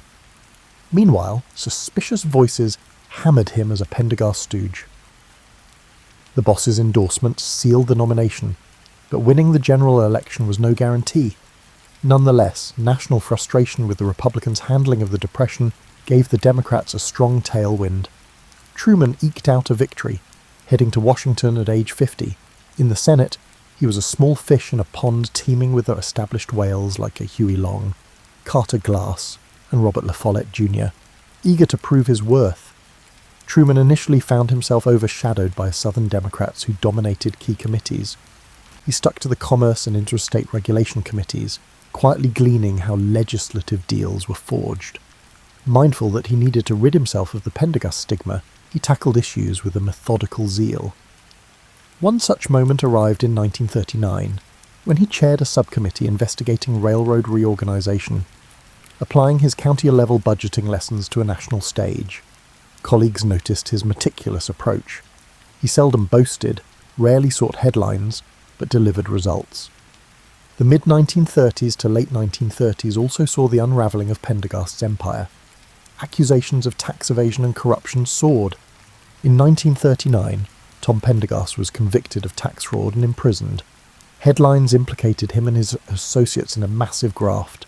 Truman, facing re-election in 1940, braced for the blowback. His opponents painted him as the senator from Pendergast, but Truman countered that he too disapproved of corruption and that his record stood independent. Voters, evaluating his actual performance, decided to give him another term. The tight race confirmed that his margin of victory lay in trust built by actual service, overshadowing the old machine label. In his second term, Truman's name surfaced more often, especially as storm clouds gathered in Europe. World War II erupted in 1939. By 1941, America was edging closer to involvement. Roosevelt's Lend-Lease policies and the ramp-up of defense industries demanded close oversight. Truman, sensing billions of tax dollars swirling into new factories, spearheaded a Senate committee to monitor war profiteering. The Senate Special Committee to investigate the National Defense Program, more famously known as the Truman Committee, set out to ensure that war contracts were legitimate. Factories produced quality goods, and unscrupulous profiteers were exposed. This gave Truman a national spotlight. He visited defense plants incognito, scrutinizing paperwork. The committee earned praise for saving taxpayers giant sums. Press coverage portrayed him as a bulldog for accountability, not a grandstander but someone truly outraged by waste or exploitation. By 1943, the Truman Committee had propelled the senator from Missouri into the national consciousness. Pundits who once dismissed him as a backroom functionary now viewed him as a champion of good governance amid a massive global war. The White House noticed, too, Roosevelt, seeking to unify the Democratic Party for the 1944 election, faced the question of who should serve as vice president. His current VP, Henry Wallace, was viewed as too radical by party conservatives. Could Harry Truman, a moderate, pro-defense, corruption-fighting senator, be the compromise pick? The party bigwigs thought so.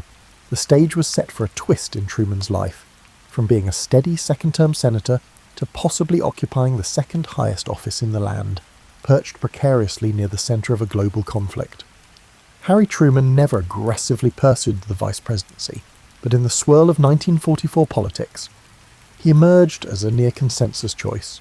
Franklin D. Roosevelt, seeking an unprecedented fourth term, recognised that in a fractious Democratic Party, Henry Wallace polarised too many. Conservative Democrats demanded a replacement, and Truman's unassuming loyalty and his credibility in the war proved to be a suitable fit. When the Democratic National Convention convened that July in Chicago, backroom dealings sealed the arrangement. Truman famously claimed he woke up one morning as a senator and went to bed that night as the party's vice presidential nominee. Even then, he expressed reluctance, famously quipping that the role was largely ornamental, a spare tire on the automobile of government. The Roosevelt-Truman ticket triumphed in November 1944, riding on FDR's record as a wartime leader. The margin was narrower than earlier Roosevelt victories, reflecting war fatigue among Americans, but a victory was still a victory, and in January 1945, Truman took the oath as vice president. Within weeks, the Allies advanced on Nazi Germany, the Battle of the Bulge had ended, and the liberation of concentration camps approached. Meanwhile, the Pacific Theatre raged on, with US forces inching closer to Japan. Truman found himself at the periphery of top-level discussions. Roosevelt, his health failing, still dominated the administration's strategic deliberations. Truman's main tasks involved presiding over the Senate and fulfilling ceremonial roles. He was rarely looped into the secrets of the Manhattan Project or the exact shape of post-war negotiations. Everything changed abruptly on April 12, 1945. Roosevelt died in Warm Springs, Georgia, after months of visibly declining vitality. A stunned Truman was summoned to the White House and took the oath of office as president in a small tent ceremony. He later recalled, "I felt like the moon, the stars, and all the planets had fallen on me." The man who had been in the dark about critical aspects of the war, particularly the atomic program, now became commander-in-chief of a global superpower in waiting. Advisors scrambled to brief him on ongoing strategies, secret weapons research, and the complexities of Allied negotiations with Stalin and Churchill. Truman's earliest decisions revolved around ending World War II. In Europe, victory seemed imminent, with Hitler's regime collapsing. VE Day, Victory in Europe, arrived on May 8, 1945, overshadowing the raw sense of Roosevelt's absence. Meanwhile, the Potsdam Conference in July saw Truman, Meet Winston Churchill, later replaced by Clement Attlee mid-conference, and Joseph Stalin. With the war in Europe settled, the conversation pivoted to dividing Germany into zones, shaping Eastern Europe's future, and extracting concessions from the Soviet Union about joining the war against Japan. Truman, a novice in the high-stakes diplomacy that Roosevelt had navigated, approached Stalin with caution.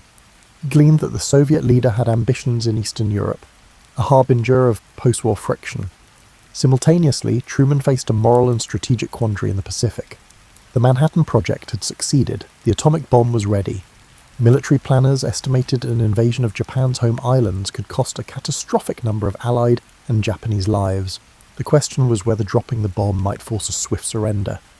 Truman wrestled with the ethics, but ultimately authorized using atomic weapons, believing it would end the conflict more quickly. On August 6, 1945, a B-29 dropped the first bomb on Hiroshima. 3 days later, Nagasaki was hit. Japan announced surrender on August 15th. The effect was as unprecedented as it was terrifying. The world recognized a new era of nuclear capability. Truman justified his choice to the American public as a necessary evil, one that, in his view, saved more lives than it cost. Others debated the morality for generations to come, but the immediate aftermath was a wave of relief that the war was over. Emerging from the war's conclusion, Truman found an altered planet. The Soviet Union and the US stood as rival superpowers. Europe lay in ruins. Asia wrestled with new independence movements, and the nuclear age overshadowed all. Many Americans wanted a return to domestic normalcy, hoping to spend energy on economic revival. But the unravelling alliance with Stalin's USSR hinted at a new conflict in the making. A Cold War of ideologies, spies, and proxy battles. Truman, the accidental president, would have to craft policies that shaped this precarious world. In 1946, as the rest of the Allied powers demobilized, the Soviets entrenched in Eastern Europe. Winston Churchill, no longer Britain's Prime Minister, visited the US and declared an Iron Curtain had descended across the continent. Truman recognized the need for a doctrine to counter Soviet expansion, albeit short of direct warfare. The seeds of the containment strategy took shape, culminating in what would be known as the Truman Doctrine, pledging support to countries threatened by the communist subversion. With minimal foreign policy background, he relied on seasoned figures like George Marshall, Dean Acheson, and others to devise new frameworks for the global stability. Meanwhile, on the domestic front, the challenge of reconverting the economy from wartime production to peacetime soared.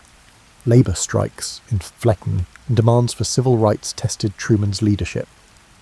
As 1947 approached, Truman's tenure had only begun. The decisions about nuclear arms, the aid programs for war-ravaged allies, and the looming confrontation with Soviet policies in Europe and Asia, these would define not just his presidency, but the entire global order. Once a quiet senator overshadowed by Roosevelt's magnetism, Truman had stepped into the spotlight. He was about to introduce a new vocabulary to American statecraft, the Marshall Plan, the Berlin Airlift, and the seeds of NATO, forging an era where the United States embraced superpower responsibilities unthinkable a mere decade earlier. In the tumultuous post-war climate, Harry Truman found his presidency pivoting on two broad fronts: foreign policy crises and domestic upheaval. Fresh from the euphoria of victory over fascism, Americans soon recognized that a new tension with the Soviet Union dominated world affairs. Eastern Europe lay under communist influence, and Stalin's grip tightened across Poland, Hungary, and others. These developments spurred Truman's administration to articulate a more defined stance. In March 1947, he presented to Congress what became known as the Truman Doctrine. The United States would aid nations resisting subjugation by armed minorities or outside pressures. Though triggered by crises in Greece and Turkey, the doctrine signalled a broader commitment to containing communism. Skeptics worried about entangling America in endless foreign struggles, but Truman insisted that inaction would yield greater perils. Soon after, Secretary of State George Marshall proposed the European Recovery Program, colloquially the Marshall Plan. War-ravaged Europe faced famine and economic collapse, conditions ripe for communist infiltration. Marshall's plan offered massive financial aid to rebuild infrastructure, revitalise industries, and stabilise currencies. Truman championed this approach as simultaneously humanitarian and strategic. Western Europe's swift reconstruction under the plan created an economic boom. forging stable democracies less vulnerable to Soviet influence. This bold initiative reshaped America's global role. No longer isolationist, it was now the engine of a nascent Western alliance. Domestically, Truman encountered an equally formidable challenge. Millions of veterans returned, seeking jobs and affordable housing. Labour unions, having postponed strikes during the war, now pressed for raises in an inflationary climate. The Republican resurgence in the 1946 midterms gave the GOP control of Congress, complicating Truman's legislative ambitions. He advanced what he dubbed the Fair Deal, a suite of proposals aiming to expand upon Roosevelt's New Deal, national health care, civil rights measures, aid to education, and a higher minimum wage. Yet these ran headlong into congressional opposition, with Republicans and conservative Southern Democrats blocking large segments. The result? Incremental progress, overshadowed by persistent gridlock. Matters of race also percolated. Despite Roosevelt's colorblind rhetoric during the war, African Americans faced persistent discrimination. In 1948, Truman issued an executive order to desegregate the armed forces, a bold move that outraged many Southern politicians but signalled a new federal stance on civil rights. He also called for an end to poll taxes and for legislation banning lynching, though those proposals stalled in Congress. Civil rights leaders applauded him as the first modern president to make such a stand, though it carried political risks in the upcoming election. The 1948 presidential race shaped up as a daunting one for Truman. Many believed he was doomed to defeat. Even within his party, Southern Dixiecrats broke off, championing Strom Thurmond in the protest of civil rights, while Henry Wallace, a former vice president, led the Progressive Party from the left. The Republican nominee, Thomas Dewey, exuded confidence. Pollsters and newspapers predicted a sure Republican victory, but Truman embarked on a legendary whistle-stop campaign across the country by train, hitting small towns and big cities with fiery speeches. He hammered the Do-Nothing Congress for blocking his Fair Deal measures, championed the average citizen's needs, and exuded an underdog energy that resonated with voters. On election night, the Chicago Tribune famously printed its "Dewey defeats Truman" headline prematurely. The actual result? A surprise Truman victory, securing his place in the White House for a full term. Historians still marvel at this upset, attributing it to Truman's relentless grassroots appeal and Americans' preference for continuity in uncertain times. Even after this triumph, the Cold War's drumbeat intensified. In 1949, the Soviets tested their first atomic bomb sooner than Western intelligence had anticipated. China's civil war ended with Mao Zedong's communist victory, another blow to US hopes of containing communism. Within the US, paranoia about Soviet infiltration soared, prompting investigations of alleged spies in government. Accusations by Senator Joseph McCarthy of communist sympathizers in the State Department gained traction, fueling an era of blacklists and loyalty oaths. Truman, initially dismissive of McCarthy's claims, found the climate overshadowing more moderate approaches to subversion. The so-called Red Scare impacted the national mood, making Americans suspicious of any perceived left-leaning activity. Simultaneously, the Berlin crisis escalated.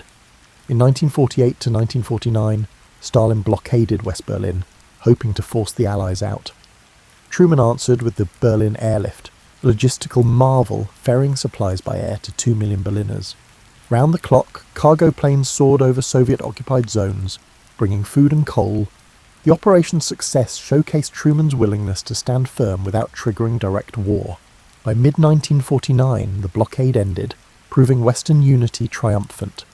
Yet Germany's formal partition into East and West underscored that the global divide was no fleeting spat. It crystallized an iron curtain across Europe. Truman's presidency thus served as the crucible forging NATO, established in 1949, to unify Western defense.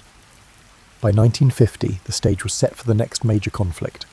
In Korea, Communist North invaded the South, prompting UN-led intervention. Truman, fervent to stop aggression, but wary of another world war, authorized forces under General MacArthur. The Korean War would define his final years in office, intensifying domestic debates over how to contain communism without triggering nuclear catastrophe. So, from the vantage of the early 1950s, Harry Truman, once a relatively obscure senator, had become the architect of containment, the man behind the Fair Deal, and the figure bridging FDR's global legacy with a precarious new order. His next steps would further test both his presidency and the tolerance of a public increasingly fatigued by unending conflicts abroad. June 1950 jolted the Truman administration when North Korean forces, under Kim Il-sung, surged across the 38th parallel, overwhelming the ill-prepared South Korean army. Within days, Seoul fell.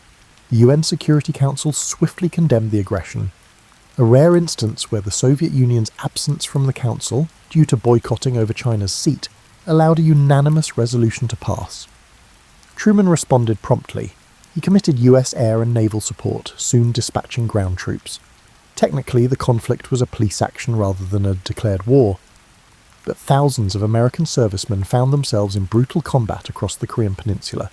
General Douglas MacArthur, a decorated World War II figure, assumed command of UN forces. At first, the situation was dire. Allied lines shrank to a small defensive pocket around Pusan.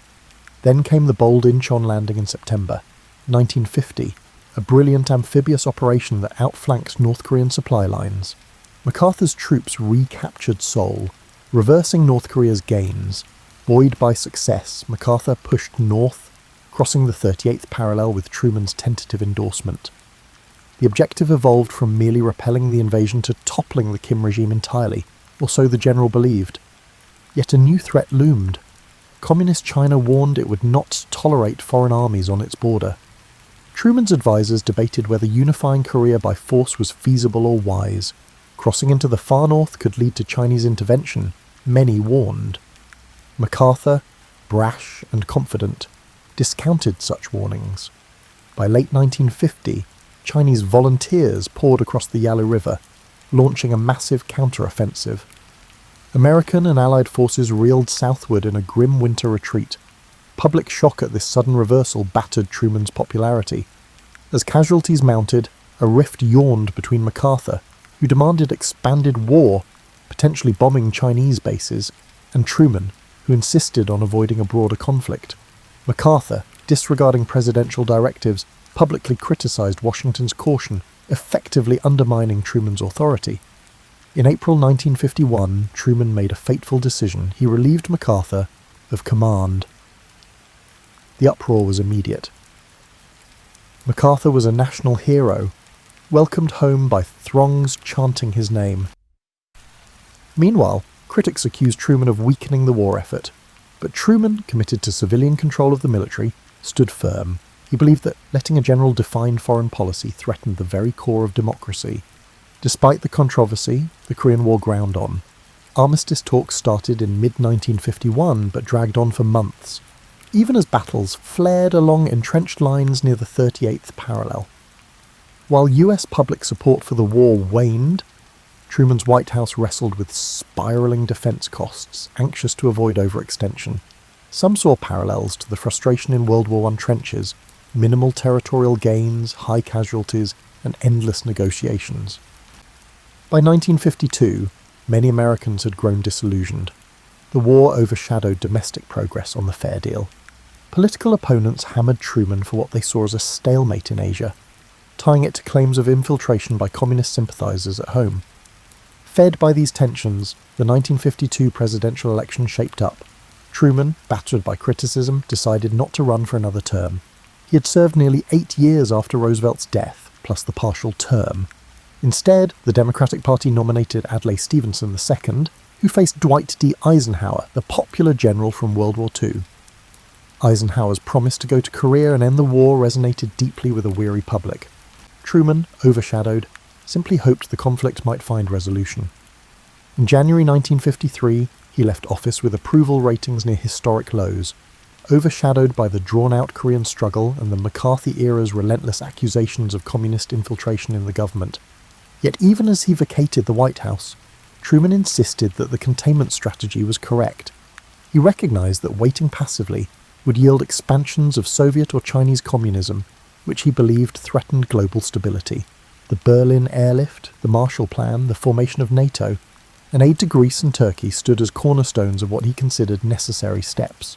The Korean War, while painful, in his view had halted a potential chain reaction of communist conquests in Asia. The public and policy circles fiercely debated whether the high cost justified the war. Returning to Independence, Missouri, Truman embraced private life without many of the trappings modern presidents would later enjoy. He had minimal pension, no Secret Service detail initially, and took up everyday routines, morning walks, visits to his library, and lively discussions with passers-by. Over time, Americans softened toward him. The same man once reviled for MacArthur's firing and for the loss of China found belated appreciation as a symbol of plain-spoken decency. Journalists occasionally visited his modest home to chat about world events. He deflected speculation about regrets, typically remarking that under the same conditions, he'd do much the same. The aging man, in his signature fedora, projected an air of calm that belied the turmoil he once navigated. In the broader sense, the years following 1953 revealed that the Cold War strategies Truman helped pioneer would endure across presidencies, shaping US foreign policy for decades. The notion that America must lead alliances, prop up threatened governments, and maintain a robust military footprint owed much to the architecture he and his advisors sketched. Controversies over nuclear arms, covert interventions, and moral trade-offs would continue to swirl. Meanwhile, the so-called Truman Doctrine in simpler times evolved into myriad forms, from Vietnam to the Middle East. Whether favourable or unfavourable, the boundaries Truman established during the initial years of the Cold War established a superpower's worldwide stance. After leaving the presidency, Harry Truman quietly returned to the same unpretentious Independence neighbourhood he'd left behind. Reporters marvelled that, unlike many political figures who retreated into comfortable consultant gigs or lavish perks, Truman strolled us about as though unchanged. He personally answered the phone at his home, penned his letters at a small writing desk, and took daily constitutionals through the neighbourhood. When neighbours encountered him, he was as likely to talk about local weather as global affairs. However, his historical decisions carried significant weight, despite the sense of normalcy. In 1953, the Korean War's armistice took effect, largely shaped by his successor, Eisenhower, who carried forward negotiations that Truman's administration had begun. Though the conflict remained technically unresolved, the ceasefire established the demilitarized zone, freezing the peninsula's division. Critics contended that a final peace was never achieved under Truman's watch, yet defenders argued that halting North Korean advances preserved South Korea's future. As years passed, the ongoing partition cemented a legacy of tension in East Asia, intimately linked to Truman's stand against communist aggression. In the realm of civil liberties, the McCarthy era's fervour gradually subsided. Senator McCarthy overreached and was eventually censured by his colleagues. Retrospective analyses revealed the climate of fear had led to blacklists and ruined careers with scant evidence of actual subversion. From his vantage point, Truman felt vindicated about firing MacArthur and resisting extremes. He had insisted that constitutional processes matter more than a general's personal convictions or a demagogue's accusations.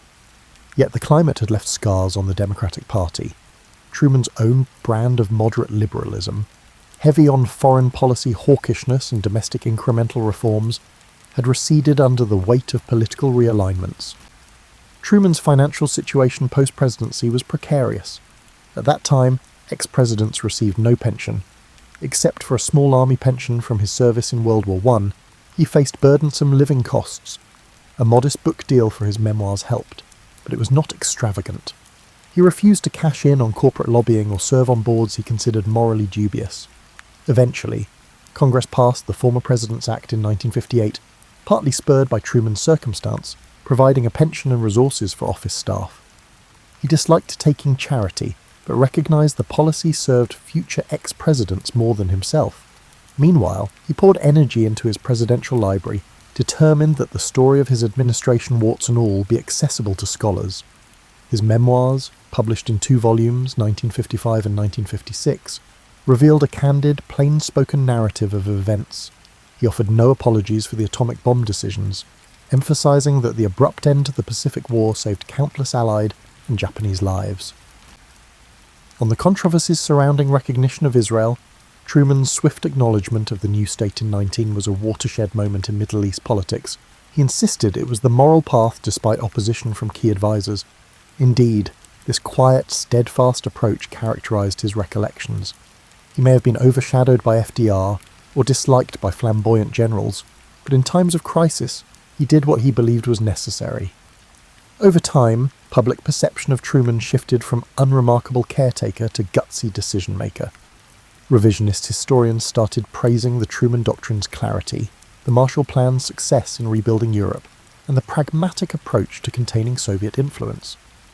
They noted how he integrated civil rights stances into mainstream democratic ideology, setting the stage for the more comprehensive reforms of the 1960s. Younger politicians, from John F. Kennedy onward, acknowledged a debt to Truman's legacy, that the presidency was about forging alliances, championing domestic fairness, and preserving a stable global order. Not all revered him. Some leftist critics hammered the extremes of anti-communist actions, while others on the right called the stalemate in Korea evidence of half-hearted war. Yet a nostalgic sentiment gradually emerged, painting Truman as a leader of a simpler, more honest era. Truman's personal life in his later years revolved around devotion to Bess, who remained reclusive, preferring not to appear in public. The couple's daily routine included quiet breakfasts, visits to the library, and an occasional drive. Grandchildren brought new joy. Sometimes foreign dignitaries or scholars would drop by, seeking the older man's perspective. He offered unvarnished answers, peppered with plain-spoken Missourian humour. There were no illusions or frills in his answers. Journalists noticed that he rarely exploited the spotlight, preferring to let official archives and librarians handle big historical queries. By the 1960s, the Cold War had escalated to new crises: the Berlin Wall, the Cuban Missile Crisis, and Vietnam's deepening conflict. Truman watched with concern. He occasionally wrote letters to current officials, carefully disclaiming that he was not meddling, merely offering the wisdom gleaned from the post-World War II crucible. Presidents of both parties recognized the significance of a living repository of post-war policy decisions, sometimes hosting him at White House gatherings. Though not an official advisor, Truman's moral authority soared. People perceived him as the final figure from a crucial period of transition: the establishment of the atomic age, the emergence of containment, and the delicate balance between social justice and political realism. In December 1972, at the age 88, Harry Truman passed away. The state funeral in Independence was modest, reflecting his personal style. Presidents, foreign dignitaries, and ordinary Americans paused to salute a man whose improbable journey took him from a Missouri farm to the White House's epicenter. Eulogies recalled him as the champion of the Marshall Plan, the father of containment, the unlikely victor of 1948, and the president who integrated the military. Over time, his name became shorthand for fortitude under pressure. The buck stops here, in his own famous phrase. It stands as an emblem of personal accountability that, for better or worse, shaped the modern presidency and the free world post-war order. Fast forward to the present, and Harry Truman's memory stands as a fascinating study in leadership. He was a product of small-town America, shaped by the unvarnished realities of farm labour and local politics. He lacked formal college degrees or aristocratic lineage, initially seeming an improbable figure to guide the world's most powerful nation. Yet guided by personal ethics and a knack for directness, he navigated global crises unmatched in scale. Historians often place him among the near-great presidents, an honour marking how significantly he steered the US in the aftermath of World War II. One of the most potent lessons gleaned from his presidency lies in how he approached big decisions. Truman rarely wallowed in indecision. Faced with the atomic bomb's moral quagmire, he concluded swiftly to use it. Faced with Soviet expansion, he launched the Truman Doctrine. Even the firing of General MacArthur, a national hero, illustrated a principle: no individual stands above civilian authority. Many leaders might waffle or fear public backlash, but Truman's style was to weigh advice, pick a course, and then bear the consequences. That unwavering approach still informs discussions about how leaders handle emergency powers. His era also cements the notion that personal authenticity can matter more than rhetorical polish. Unlike FDR's patrician confidence or JFK's glamour, Truman's persona was straightforward, sprinkled with folksy phrases. Critics at times derided his style as hickish or unrefined, but millions of Americans identified with it, seeing in him a mirror of their anxieties and aspirations. Political culture in the 21st century, saturated with scripted soundbites, often yearns for that raw sincerity, even if the complexities are far more complicated than a single personality trait can address. Another dimension of Truman's story pertains to the permanent changes in US governance. He presided over the creation of the National Security State, CIA, NSA, and the mushrooming Defense Department. He also oversaw the near-permanent mobilization of the economy to feed the Cold War's demands. This shift from a more isolated republic to a globally engaged superpower was not wholly his alone, but he carried forward the impetus. The ongoing debate about how much government surveillance or global policing is justified owes a debt to the structures built under Truman. His own personal discomfort with certain expansions, such as loyalty oaths, testifies to the moral dilemmas entwined with these transformations. Civil rights also saw impetus under his watch, though this took decades for the full effect to unfold. His desegregation of the armed forces in 1948 was one of the earliest executive acts dismantling institutional racism. Though overshadowed by the more dramatic battles of the 1950s and 60s, it laid a crucial precedent. Black veterans who served in integrated units carried new expectations for equal treatment, fueling the civil rights movement. This example underscores that incremental changes, championed even by leaders not known primarily as civil rights crusaders, can pivot historical momentum in ways invisible at the time. Modern presidents, from both parties, occasionally invoke Truman's name when justifying bold stances. They highlight his willingness to buck popularity for principle or highlight how, under crisis, he harnessed executive power to contain threats. Some hail him as the father of American internationalism, forging alliances and frameworks like NATO. Others cringe at the memory of the bombings and the loyalty purges.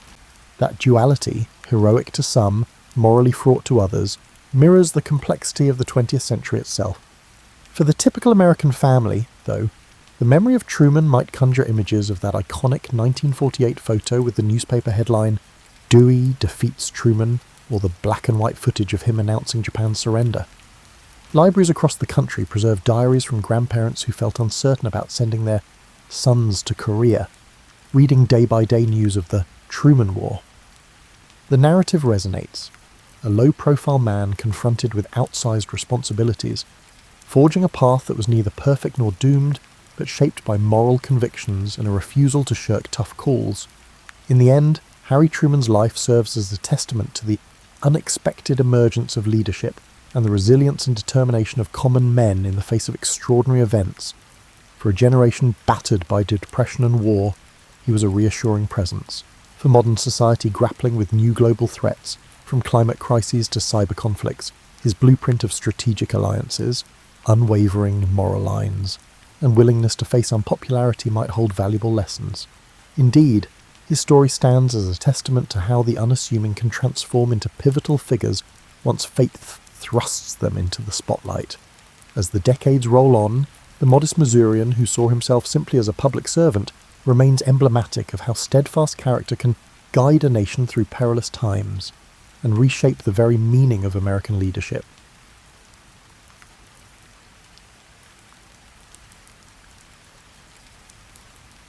Imagine yourself standing in a Victorian library on a rainy London afternoon in 1864.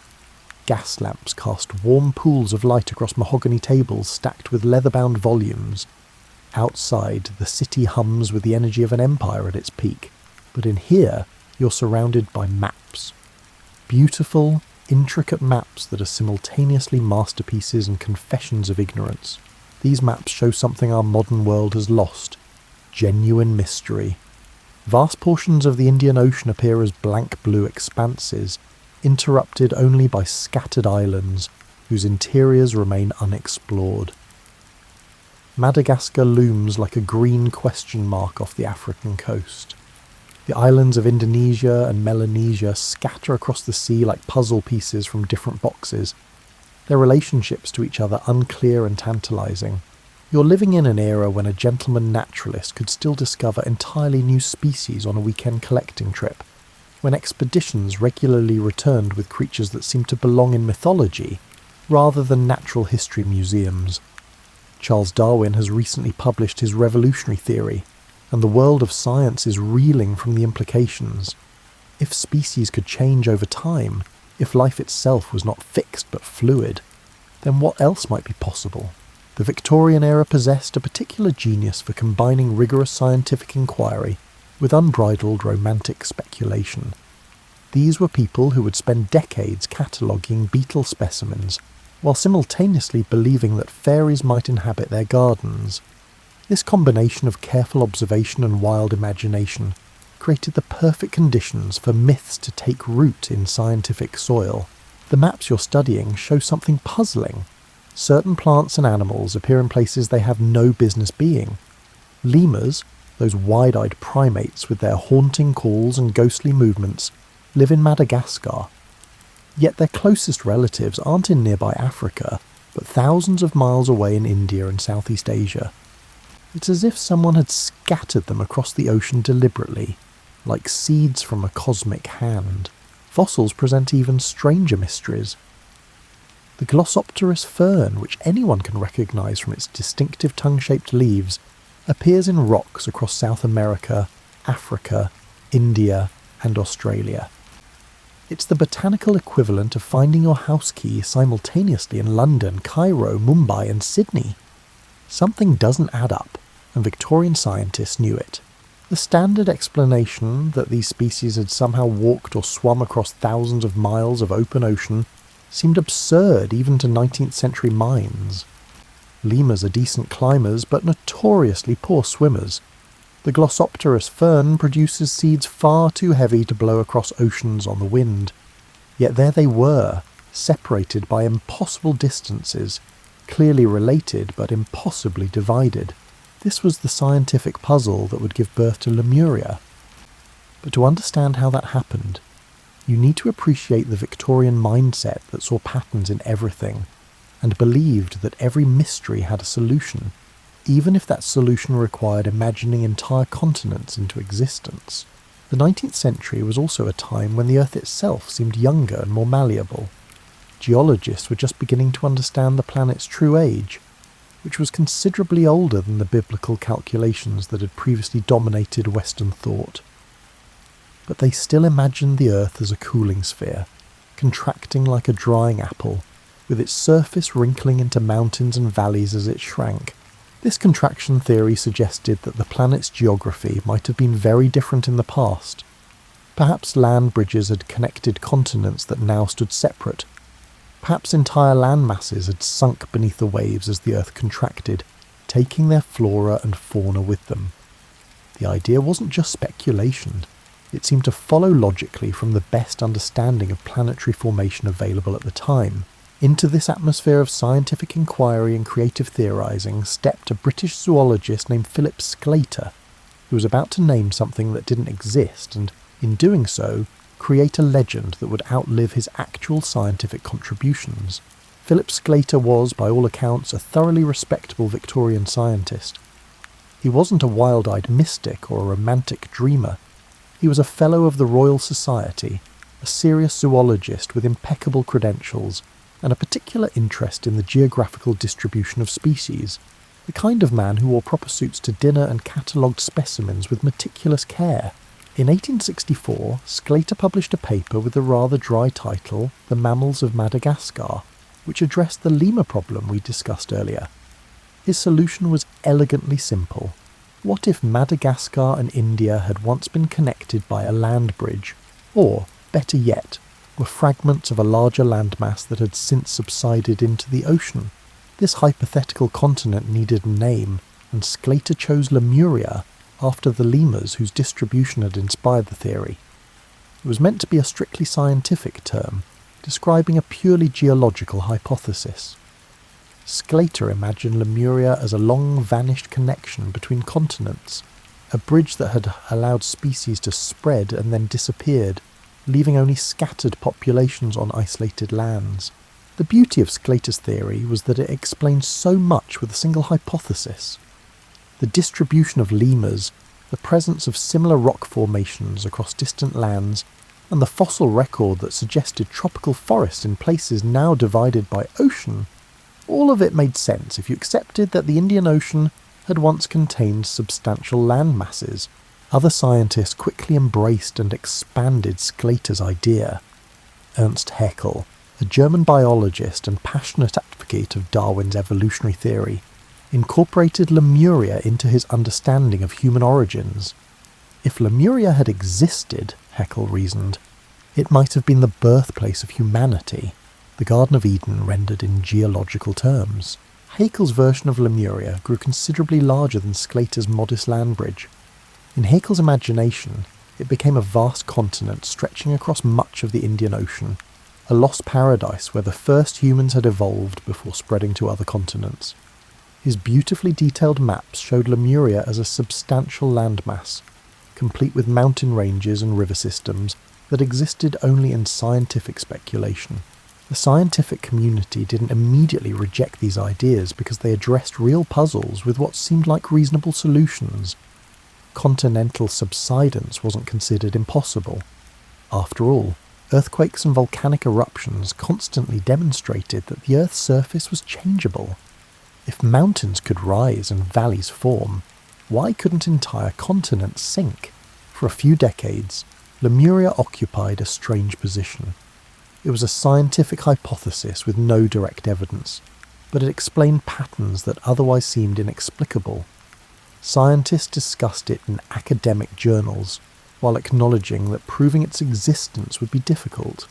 It was a placeholder solution, waiting for better explanations to come along. But something interesting happened as Lemuria moved from scientific journals into popular consciousness. The hypothesis began to transform, gathering romantic associations and mystical overtones like a snowball rolling downhill, accumulates mass. What started as a dry geological theory about lemur distribution was about to become something far more enchanting and considerably less scientific. The Victorian public had an insatiable appetite for lost worlds and vanished civilizations. Atlantis had captured imaginations for centuries, but Atlantis was ancient history, a philosophical allegory recorded by Plato. Lemuria was different.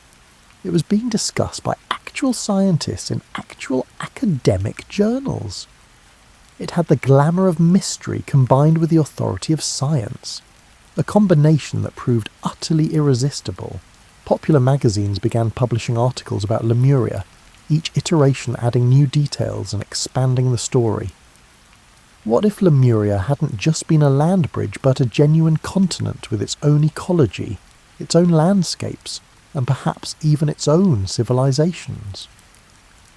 The scientific hypothesis was becoming a myth in real time, and you could almost watch it transform if you track the publications chronologically. By the 1870s, Lemuria had escaped the confines of zoological journals entirely. It was appearing in spiritualist literature, in speculative histories, and in romantic poetry. The lost continent was taking on a life of its own, and that life would prove far more durable than its scientific origins. Picture yourself now in a Victorian drawing room, this time in the evening, with heavy curtains drawn against the London fog. Candles flicker on the mantelpiece, and a group of well-dressed ladies and gentlemen sit in a circle, holding hands around a table. This is a séance, one of thousands conducted across Europe and America in the late 19th century, when spiritualism wasn't considered fringe but fashionable. The Victorian era was experiencing a spiritual crisis. Darwin's theory of evolution had shaken traditional religious certainty. Industrialization was transforming agrarian societies into urban landscapes, where ancient rhythms of life no longer applied. People felt unmoored, searching for meaning in a world that seemed increasingly mechanical and purposeless. Into this uncertainty stepped a remarkable woman named Helena Petrovna Blavatsky, known to everyone as Madame Blavatsky. She was, depending on your perspective, either a brilliant mystic or a talented charlatan, possibly both. Born in Russia, widely travelled, and possessed of enormous charisma and questionable ethics, Blavatsky founded the Theosophical Society in 1875 with the goal of exploring the hidden wisdom supposedly underlying all religions. Blavatsky had a genius for synthesis, combining elements of Hinduism, Buddhism, Western occultism, and contemporary science into a grand narrative that appealed to Victorian seekers. Her magnum opus, The Secret Doctrine, published in 1888, presented a vast cosmology involving root races, spiritual evolution, and, crucially for our story, lost continents. In Blavatsky's telling, Lemuria became far more than a zoological hypothesis. It transformed into the homeland of the third root race of humanity, a civilization of spiritually advanced beings who existed millions of years ago. These Lemurians in Blavatsky's cosmology were not quite human as we understand it. They were gigantic, egg-laying hermaphrodites with 4 arms and an eye in the back of their heads. Now you might be settling deeper into your pillows and thinking that this sounds completely ridiculous, and you'd be right. But here's what's fascinating.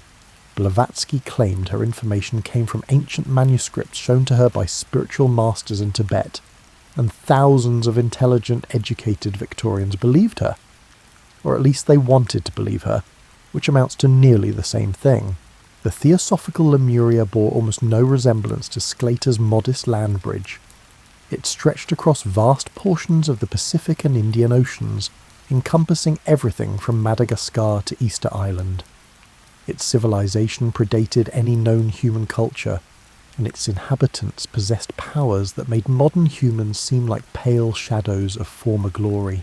According to theosophical teachings, the Lemurians had been destroyed in a cataclysm, volcanic eruptions and earthquakes that caused their entire continent to sink beneath the waves. But before the destruction, the most advanced Lemurians had escaped, carrying their wisdom to other lands. This explained conveniently why traces of advanced ancient knowledge appeared in cultures worldwide. The beauty of Blavatsky's system was its unfalsifiability. Any evidence that contradicted her claims could be explained away as incomplete understanding or spiritual blindness. The lack of physical evidence for Lemuria became proof of how thoroughly it had been destroyed. It was mythology masquerading as lost history, and it filled a need that pure science couldn't satisfy. Theosophy attracted an impressive roster of followers, including writers, artists, scientists, and social reformers. These weren't necessarily gullible fools. Many were thoughtful people seeking alternatives to both religious dogmatism and materialistic reductionism. Theosophy offered a middle path, spiritual meaning clothed in pseudo-scientific language. The theosophical Lemuria also served another Victorian preoccupation, race theory. The concept of root races, each supposedly more evolved than the last, appealed to a society deeply invested in hierarchical thinking. While Blavatsky's system was less overtly racist than some Victorian race theories, it still embedded troubling assumptions about human development that reflected the prejudices of her era. Other writers and mystics eagerly expanded on Blavatsky's framework. James Churchward, in the early 20th century, wrote extensively about Mu, which he claimed was Lemuria's Pacific counterpart, another lost continent supposedly proven by ancient tablets that conveniently disappeared before anyone else could examine them. Each iteration added new layers to the myth, building an elaborate structure on foundations that had never existed. What's remarkable is how quickly Lemuria moved from scientific hypothesis to mystical certainty. Within a few decades, you could find multiple versions of Lemurian history, each contradicting the others, but all claiming ancient authority. Some describe Lemuria as a tropical paradise, others as a harsh volcanic landscape. Some Lemurians were spiritual masters, others were primitive giants. The continent's location shifted depending on who was writing about it. This proliferation of conflicting accounts should have undermined Lemuria's credibility, but somehow it didn't. Instead, each new version seemed to validate the basic concept. If so many different sources mention Lemuria, surely there must be something to it. This is how myths work. They accumulate details and variations while the core story remains flexible enough to accommodate contradiction. By the turn of the 20th century, Lemuria had become firmly established in popular consciousness, particularly among spiritual seekers and alternative historians. It was taught in theosophical lodges, discussed in occult circles, and referenced in popular literature. The lost continent had achieved a kind of cultural reality, independent of any physical evidence. As you drift deeper into this story, imagine yourself in early 20th century California, specifically at Mount Shasta, that magnificent snow-capped volcano rising from the northern landscape. Local legends begin circulating about a secret civilization living inside the mountain, survivors of ancient Lemuria who retreated underground when their continent sank. These Lemurian survivors supposedly built a city called Telos within the mountain, complete with temples and gardens illuminated by mysterious light sources. They occasionally emerged to walk among ordinary humans, recognizable by their unusual height, white robes, and tendency to pay for supplies with gold nuggets before disappearing back into the wilderness. The Shasta legends illustrate how Lemuria adapted to local conditions. Every region that embraced the myth modified it to fit local geography and culture. In the Pacific, Lemuria explained the origin of Polynesian peoples. In India, it connected to Vedic traditions. In California, it merged with Native American legends and gold rush mysticism to create something uniquely Western American. The Lemurians themselves evolved in the popular imagination from Blavatsky's bizarre hermaphrodites into more conventionally attractive spiritual masters. By the 1930s, descriptions typically portrayed them as tall, graceful beings with pale skin, large eyes, and serene expressions.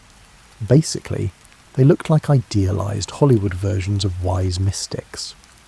This transformation reveals something interesting about how myths adapt to their audience's aesthetic preferences. Various channelers and mediums claim to communicate with Lemurian spirits, receiving messages about spiritual evolution and humanity's future. These communications typically emphasize peace, love, and the development of psychic abilities, standard fare for New Age spirituality, but given historical weight by association with an ancient civilization. Frederick Spencer, Oliver's 1894 novel A Dweller on Two Planets, introduced another element to Lemurian mythology, advanced technology. Oliver claimed his book was channeled from a spirit who described Lemurian civilization as possessing flying machines, wireless communication, and other devices that anticipated 20th century innovations. This technologically advanced Lemuria would become increasingly popular as the actual 20th century demonstrated that impossible technologies could become reality. The notion of Lemuria as a technologically sophisticated civilization served multiple purposes. It suggested that modern progress wasn't unprecedented, but rather a rediscovery of ancient knowledge.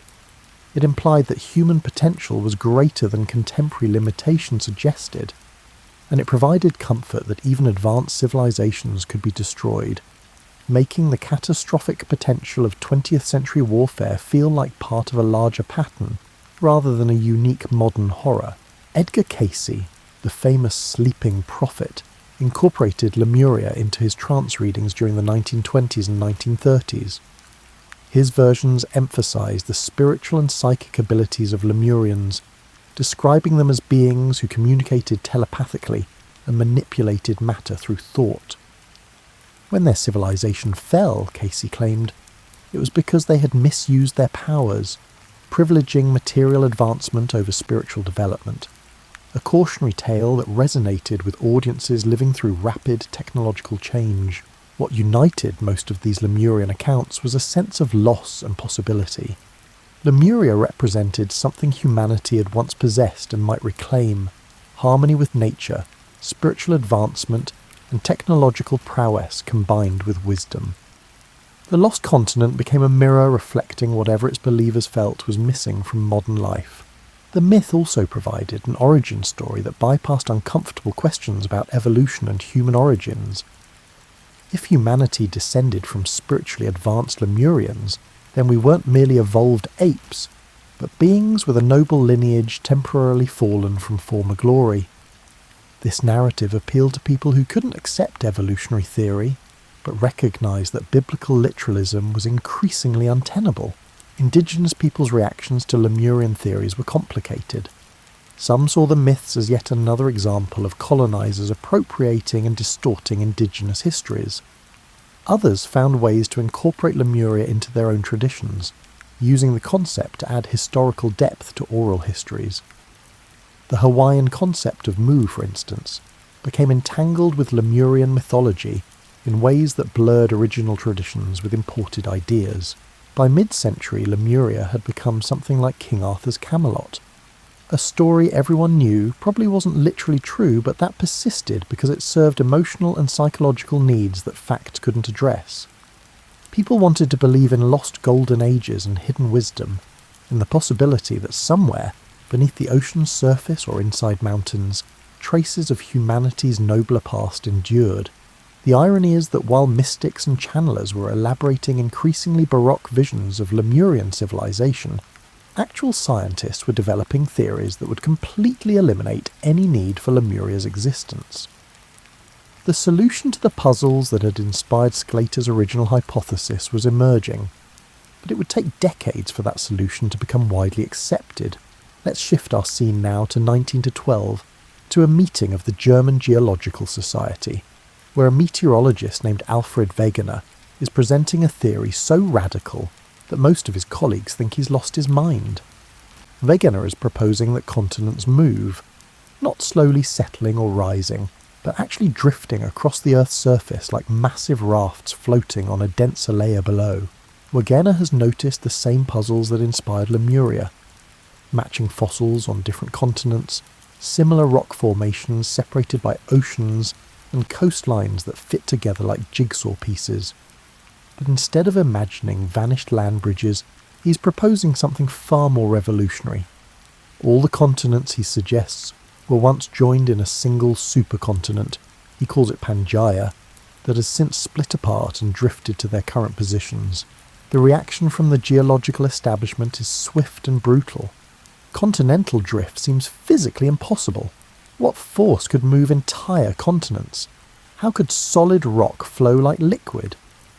Wegener can't answer these questions satisfactorily, and his theory is largely dismissed as imaginative speculation unsupported by mechanism. Here's what's fascinating. Wegener's evidence for continental drift was actually stronger than any evidence for Lemuria had ever been. He could show matching rock layers, identical fossils, and even glacial patterns that made sense, only if continents had once been connected differently. Yet the scientific community rejected his well-evidenced theory. While some of those same scientists had previously entertained the essentially evidence-free notion of sunken continents, this reveals something important about how scientific acceptance works. It's not just about evidence, but about whether a theory fits within acceptable frameworks. Land bridges and subsiding continents fit Victorian assumptions about how the Earth worked. Moving continents didn't. So despite better evidence, continental drift languished in scientific purgatory for decades. But Wegener's theory had planted a seed. Other researchers began finding supporting evidence. Paleomagnetic studies, examining the magnetic orientation of ancient rocks, showed that continents must have moved relative to the magnetic poles. Mapping the ocean floor revealed mid-ocean ridges and deep trenches that suggested active geological processes. The real breakthrough came in the 1960s with the development of plate tectonics theory. Scientists realised that the Earth's surface consists of massive rigid plates, floating on a partially molten layer beneath.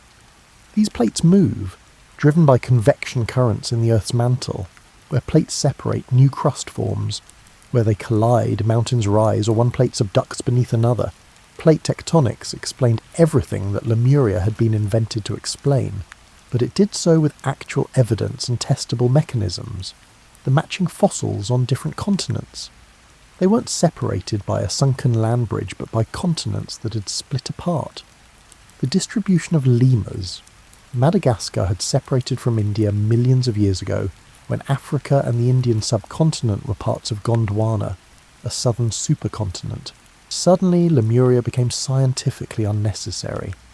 The puzzles that had inspired Sclater's original hypothesis now had a better explanation, one supported by evidence from ocean floor mapping, earthquake patterns, volcanic activity, and the continuing movement of continents that could be measured with precision instruments. You might think this would have killed the Lemuria myth, but mythology doesn't die just because science provides better explanations. Myths persist because they serve needs that transcend factual accuracy. While geologists abandoned Lemuria, mystics and alternative historians clung to it with renewed fervour, often claiming that mainstream science was suppressing evidence, or that spiritual truth transcended mere physical facts. The scientific abandonment of Lemuria actually freed the myth to become more elaborate. Without the constraint of needing to fit geological evidence, Lemurian enthusiasts could imagine whatever they wanted. The lost continent migrated between oceans depending on who was writing about it. Its civilization's technology became increasingly anachronistic and impossible. The reasons for its destruction multiplied and diverged. Modern geology can now map the ocean floor with extraordinary precision. We've sent submarines to the deepest trenches and used sonar to create detailed topographical maps of underwater terrain.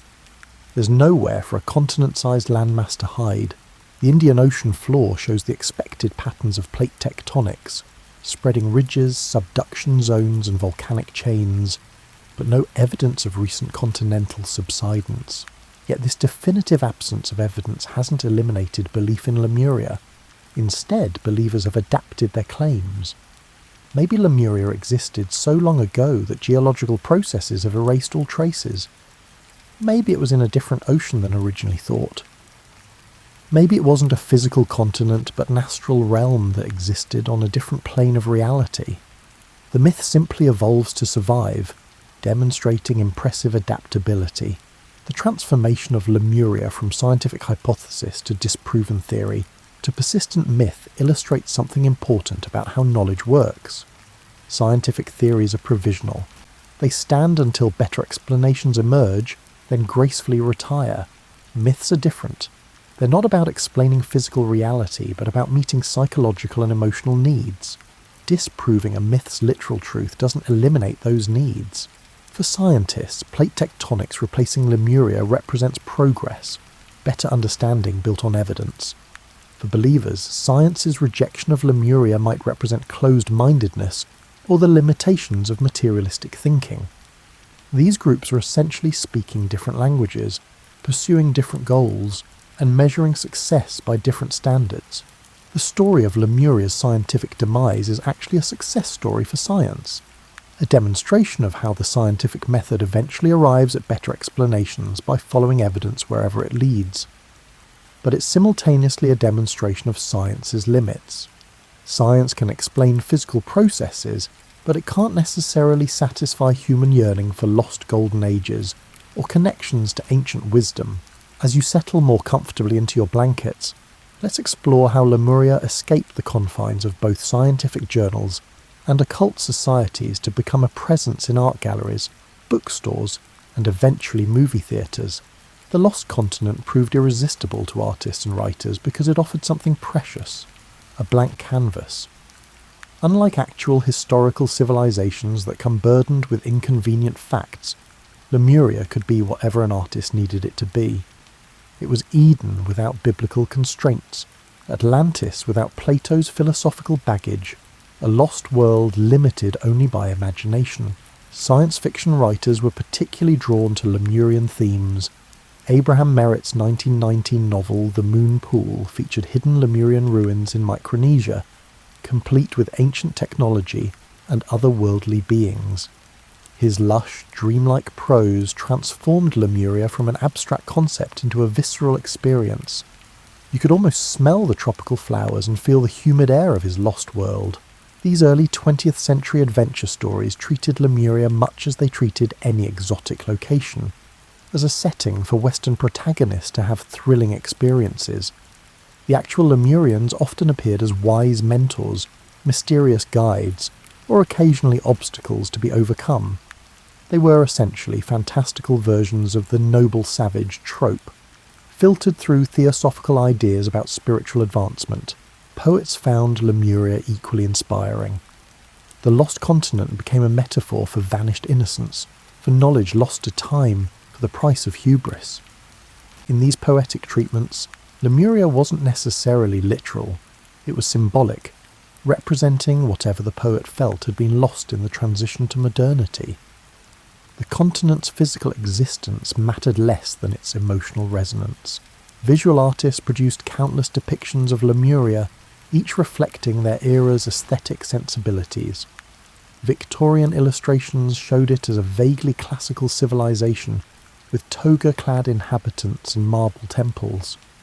Art Deco interpretations featured sleek geometric buildings and stylized figures. 1970s New Age art transformed it into a psychedelic paradise of crystals and cosmic consciousness.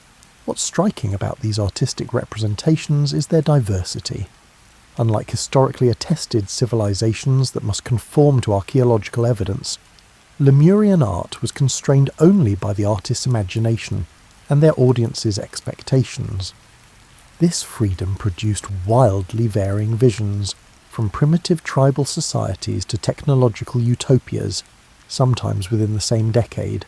Comic books and pulp magazines embraced Lemuria enthusiastically. The continent appeared in adventure stories, horror tales, and even superhero comics. Sometimes it was the source of mystical artifacts that modern characters sought.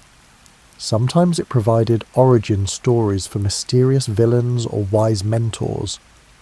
The Lost Continent had become a standard element in popular culture's toolkit, available for whatever narrative purpose a writer needed.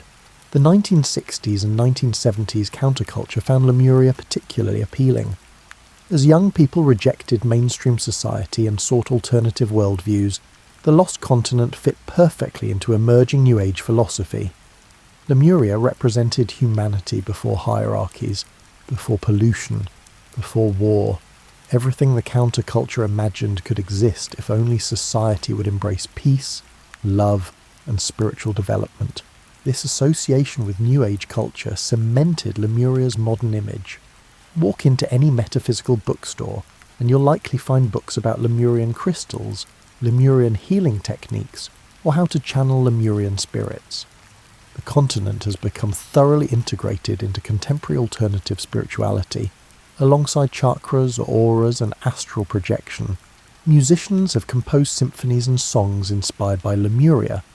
Progressive rock bands wrote concept albums about its fall. New Age musicians created ambient soundscapes supposedly channeling Lemurian vibrations.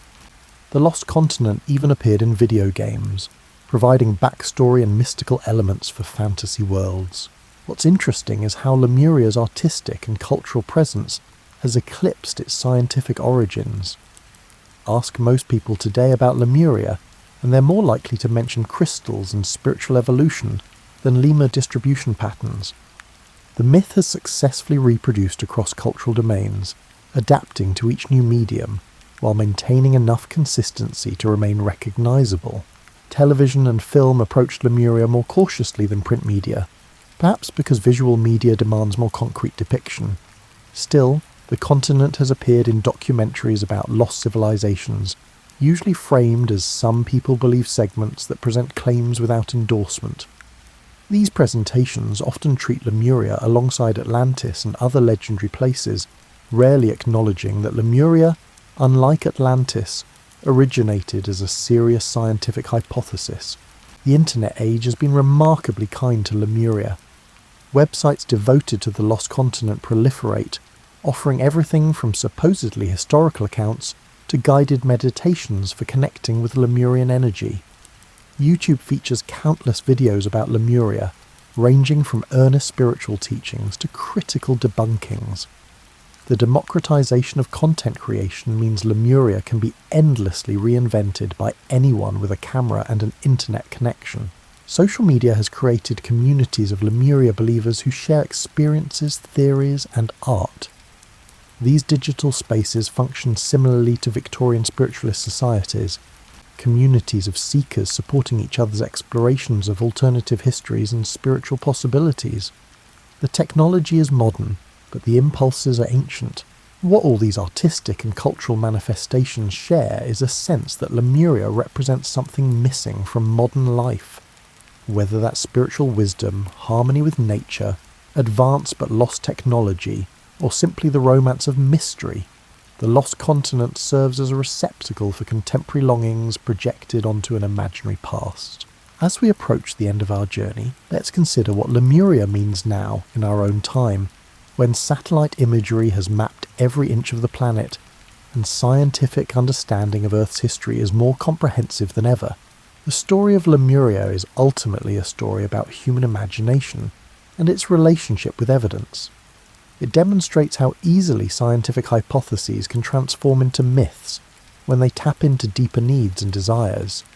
It shows how myths persist despite contrary evidence, because they serve purposes that transcend factual accuracy. Lemuria's journey from zoological puzzle to spiritual homeland reveals something important about the Victorian era that created it. That was a time of enormous confidence in human understanding, but also deep anxiety about humanity's place in the universe. Darwin had displaced humans from their special creation. Industrialization had disrupted traditional communities. Traditional religious certainty was eroding. Lemuria offered comfort, a suggestion that humanity had once achieved greatness and might do so again. The myth also reflects colonial attitudes and anxieties. The idea that isolated, primitive peoples might be degraded remnants of advanced civilizations justified colonialism, while explaining cultural differences in ways that preserved European superiority. Even as it critiqued modern civilization's flaws, Lemurian mythology often embedded racist assumptions about human development and achievement. Modern believers in Lemuria face different challenges than their Victorian predecessors. They must navigate a world where Lemuria's scientific impossibility is well established. This has led to interesting adaptations. Some locate Lemuria in increasingly remote time periods, hundreds of millions of years ago, when geological evidence becomes murkier. Others shift from physical to metaphysical claims, suggesting Lemuria existed on spiritual rather than material planes. The persistence of the Lemuria belief, despite scientific consensus, reveals the limits of scientific authority in shaping public imagination. Science can establish facts about the physical world, but it cannot dictate what stories people find meaningful or what beliefs serve their psychological needs. This is both science's limitation and its strength. It constrains itself to answerable questions rather than claiming authority over human meaning-making. Lemuria has also become a case study in how to approach dubious claims without dismissing the people who hold them. Skeptics who simply mock Lemuria believers often miss the opportunity to understand why the myth remains appealing. The lost continent addresses real needs, for wonder, for connection to something greater than oneself, and for alternatives to materialistic reductionism. The educational challenge is finding ways to teach critical thinking while respecting people's need for meaning. Explaining why Lemuria is geologically impossible is relatively straightforward. Helping people understand what needs the myth serves, and finding better ways to meet those needs is much harder, but ultimately more important. Lemuria has left its mark on language and culture in ways that persist regardless of belief in its literal existence. When someone refers to an idea as Lemuria, vague, unsubstantiated, but appealing, they're drawing on the lost continent's legacy. The term has become shorthand for a particular kind of attractive but unfounded speculation. The myth has also influenced legitimate archaeology and anthropology by creating expectations and interpretations that researchers must navigate. When unusual artifacts or structures are discovered, someone inevitably suggests Lemurian origins. This forces scientists to repeatedly explain dating methods, construction techniques, and cultural contexts, which can be frustrating but also provides opportunities for public education about how we actually understand the past. Perhaps Lemuria's most lasting contribution is as a reminder of science's provisional nature. The scientific theories that gave birth to Lemuria seemed sound based on available evidence. Scientists weren't being foolish or credulous. They were working with incomplete information and proposing explanations that fit their understanding of how the world worked. That those explanations proved incorrect doesn't diminish the legitimate scientific process that generated them. This should make us humble about current scientific consensus. Not every theory will be overturned, but history suggests that some of what we consider established fact will be revised as understanding deepens. The scientific method's strength lies in its self-correction, its willingness to abandon even cherished theories when evidence demands it. At the same time, Lemuria's transformation from hypothesis to myth demonstrates the danger of premature certainty. The ease with which Victorian scientists accepted the subsiding continent hypothesis suggests they were too quick to embrace convenient explanations. This is a trap that each generation of scientists must guard against. the temptation to accept explanations that fit expectations rather than demanding rigorous proof. For believers in Lemuria, the myth offers something science cannot, a sense of enchantment in a disenchanted world. It suggests that reality is larger and stranger than mainstream understanding allows, that mystery persists despite scientific explanation, and that rationality doesn't exhaust the possibilities of human experience. These are important needs that deserve respect even when specific beliefs don't deserve acceptance. The question isn't whether Lemuria existed. Geologically, it didn't. The interesting question is why people continue to believe in it and what that belief does for them. Some are drawn to the narrative's spiritual elements, finding meaning in Lemurian teachings about consciousness and human potential. Others appreciate the myth's critique of modern civilization, using Lemuria as a lens for examining what contemporary society might be missing. Young people today discovering Lemuria often approach it differently than earlier generations. Many treat it as aesthetic inspiration, Lemurian imagery for art, music or fashion, without committing to literal belief. This ironic or aesthetic appropriation represents another evolution of the myth, one that values Lemuria's imaginative power while acknowledging its factual problems. As you prepare for sleep, consider this. Lemuria never existed as a physical place, but it exists very much as an idea. Maps showing its location have influenced thought and culture for over a century. Books describing its civilization line library shelves. Art depicting its landscapes hangs in galleries. The lost continent is imaginary, but its effects are real. This paradox, that fictional places can have genuine consequences, tells us something profound about human nature. We are storytelling creatures who create meaning through narrative. Facts matter, but stories matter too, and sometimes they matter in different ways. The blank spaces on those Victorian maps weren't really blank. They were full of possibility. When explorers finally mapped those spaces and found only water, coral reefs and volcanic islands, they eliminated geographical mystery but couldn't eliminate the human need for wonder. Lemuria filled that need, and when physical geography could no longer accommodate it, the myth simply migrated to other territories, the distant past, alternative dimensions, spiritual realms. Your own life probably contains equivalent blank spaces, periods you don't fully remember, possibilities not pursued, futures that might have been. Like Victorian cartographers filling unknown oceans with speculative continents, you've probably populated your blank spaces with imagined what-ifs and might-have-beens. This isn't foolishness, it's imagination, and imagination is as fundamental to human nature as reason. The story of Lemuria teaches us to hold our certainties lightly. The Victorian scientists who proposed sunken continents weren't stupid. They were working with incomplete information and doing their best to explain genuine mysteries. The mystics who elaborated the myth weren't all frauds. Many genuinely sought meaning in a world that seemed increasingly meaningless. Even modern believers in Lemuria aren't necessarily credulous. They're often thoughtful people who've decided that spiritual truth and scientific fact operate in different domains. This doesn't mean all beliefs are equally valid, or that we should abandon critical thinking. Scientific evidence clearly demonstrates that no continent-sized landmass has subsided in the Indian or Pacific Ocean within the time frame relevant to human evolution. Plate tectonics explains the distribution of species and geological formations without requiring lost continents. These facts matter, and respecting evidence matters, but facts don't exhaust reality. The human need for wonder, for connection to something greater than ourselves, for narratives that give life meaning, these are also real. Lemuria persists not because evidence supports it, but because it addresses needs that evidence cannot satisfy. Understanding this helps us appreciate why myths endure and what purposes they serve. The 21st century presents us with fewer geographical blank spaces than the Victorians enjoyed, but we've discovered new realms of mystery. The ocean depths remain largely unexplored. The quantum realm behaves in ways that defy intuition. Consciousness itself remains mysterious despite advances in neuroscience.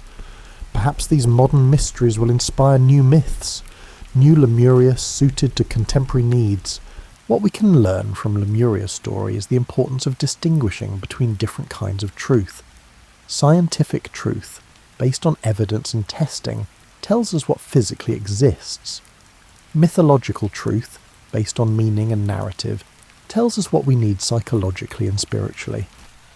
The problems arise when we confuse these categories, when myths claim scientific authority they don't have, or when science claims to answer questions beyond its scope. A mature relationship with beliefs like Lemuria involves appreciating what they offer while acknowledging what they lack. You can find meaning in Lemurian mythology's emphasis on spiritual development without believing in literal Lemurian civilizations. You can use the myth as inspiration for art or meditation without making factual claims about geography. This both respects the myth's power and maintains intellectual honesty. The scientists who debunked Lemuria didn't destroy anything valuable. They clarified our understanding of Earth's actual history, which is fascinating enough without fictional continents. The real story of Gondwana breaking apart, of India colliding with Asia to create the Himalayas, of Australia drifting north while carrying its unique marsupial fauna, this is genuinely wondrous. We don't need imaginary continents when actual geological history is so remarkable.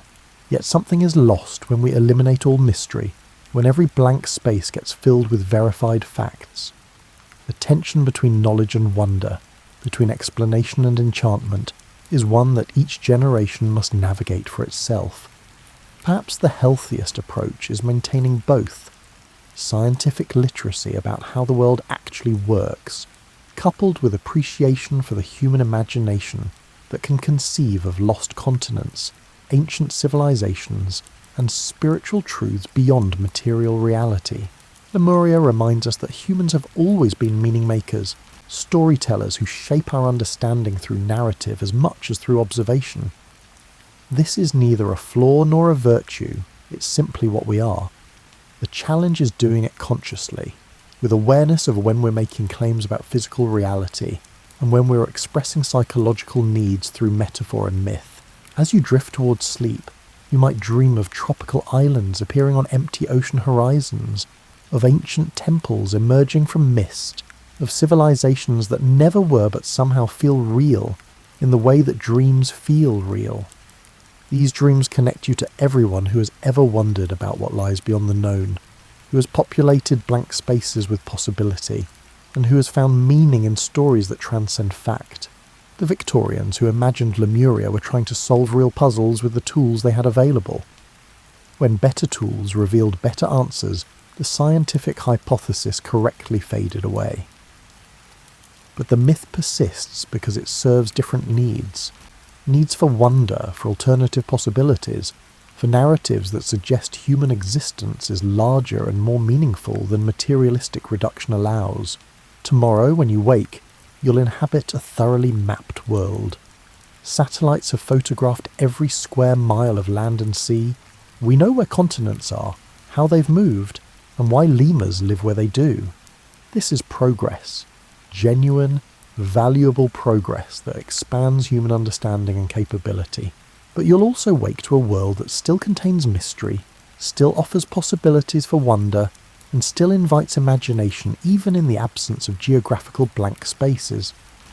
The human capacity to dream up lost continents hasn't disappeared just because we've mapped the ocean floor. It's simply found new outlets, new frontiers, and new blank spaces to populate with possibility. Lemuria was born from lemurs and scientific puzzles, transformed by spiritual seekers and romantic dreamers, elaborated by artists and writers, and survives today as an idea that means different things to different people. It's a testament to human imagination, a cautionary tale about premature certainty, and a reminder that the stories we tell ourselves are as much a part of human reality as the facts we discover. The lost continent never existed, but the needs it addresses are real. The civilizations described by mystics never flourished, but the yearning for golden ages and spiritual wisdom is genuine. The geographical hypothesis was wrong, but the impulse to explain puzzling observations was scientifically legitimate. Lemuria is false, but not meaningless. As sleep approaches, let Lemuria remind you that the boundary between fact and fiction, between knowledge and imagination, and between science and myth is more permeable than we often acknowledge. We need rigorous thinking to understand how the world works, but we also need imagination to envision how it might be different. We need evidence to guide our beliefs, but we also need narratives to give our lives meaning. The story of Lemuria is ultimately hopeful. It shows that humans have always looked at mystery and tried to understand it, have always faced the unknown and tried to map it, and have always encountered limits and tried to transcend them. Sometimes our answers are wrong, but the questions reveal what matters to us: connection, meaning, wonder, and the eternal human impulse to explore beyond the known. So sleep well, knowing you're part of a species that can imagine entire continents into existence, and then, with equal creativity, use the scientific method to discover what actually exists. Both capabilities, imagination and investigation, make us human. Neither is complete without the other. The blank spaces on Victorian maps are filled now, but new blank spaces always emerge. The questions that inspired Lemuria are answered, but new questions constantly arise. The lost continent has been found in myth, in art, in culture, and in the persistent human need for stories that transcend the merely factual. Lemuria reminds us that we are fundamentally explorers, not just of physical geography, but of possibility, of meaning, of the territories where fact and imagination intertwine. We map what we find, but we also dream of what might be. We correct our mistakes, but we never stop creating new visions. And perhaps that's the truest legacy of Lemuria. Not as a cautionary tale about scientific error or an example of gullibility, but as a testament to the indomitable human spirit that looks at an empty ocean and imagines continents, at scattered species and envisions bridges, at apparent limitations and dreams of transcendence. The lost continent is found, not where maps suggested, not where mystics claimed, but in the persistent human capacity to populate blank spaces with wonder, to create meaning from mystery, and to keep exploring long after the maps are complete. Dream well of continents that never were but somehow remain more real than many things that are. Dream of the blank spaces where possibility lives, of the questions that inspire both science and story, and of the eternal human journey between what we know and what we imagine. For in the end, Lemuria teaches us this: the maps we make of the world matter, but so do the maps we make of meaning. Physical geography constrains where continents can be, but imagination has no such limits. Reality defines what is, but humans have always been more interested in what could be, what might have been, and what stories we tell ourselves about both. So rest now in this thoroughly mapped world that still contains infinite mystery, this evidence-based reality that still accommodates wonder, this scientific age that still needs myth. Lemuria is gone, or rather never was, but its legacy endures in every human who looks at the unknown and dares to imagine. Sweet dreams of lost worlds and found wisdom, of blank spaces filled with possibility, of the eternal dance between knowledge and wonder that makes us human. The continent may be lost, but the capacity to dream it into being, and then to seek truth about what actually is, remains our most distinctly human inheritance.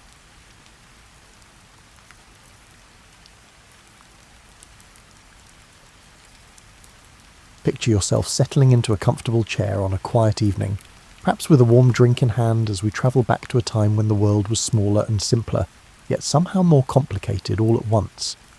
You're about to witness one of history's most remarkable transformations, not through the eyes of kings or generals, but as someone watching ordinary people discover they had extraordinary courage buried deep inside them. It's the early 8th century, and you find yourself in what we now call Spain, though back then it was known as Hispania to those who bothered with such formalities. The Visigothic kingdom stretches before you like a patchwork quilt that's seen better days, some patches holding strong, others fraying at the edges, and a few that probably should have been replaced years ago.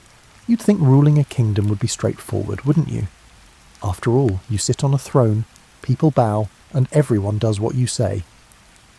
But the Visigoths had managed to turn monarchy into something resembling a particularly chaotic game of musical chairs. Kings came and went with the regularity of seasons, though with considerably less predictability. One day you'd have King Witiza on the throne, the next day his rival Roderick would be measuring the royal cushions for size. This constant game of thrones, and yes, that's exactly what it was, had left the kingdom about as stable as a three-legged stool on a ship during a storm. Nobles spent more time plotting against each other than actually governing, which meant that when real trouble came knocking, everyone was too busy looking over their shoulders to notice the front door being kicked in.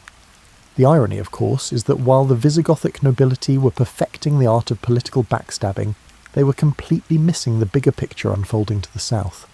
Across the narrow strait that separated Europe from Africa, forces were gathering that would change everything. But you know how it is with people who are too caught up in their own drama. They rarely notice the storm clouds until the rain starts falling. The Muslim conquest of North Africa had been proceeding with the kind of methodical efficiency that would make a Swiss clockmaker weep with joy. City after city, region after region, until the Islamic forces stood at the very edge of the African continent, looking across those few miles of water toward Europe like a person eyeing the last piece of chocolate cake at a dinner party. Now, you might wonder why anyone would want to cross a body of water to conquer a land full of quarrelling nobles and political chaos. The answer, as it often is in history, comes down to opportunity meeting ambition. The Muslim forces weren't just looking for new lands to conquer, they were looking for lands worth conquering.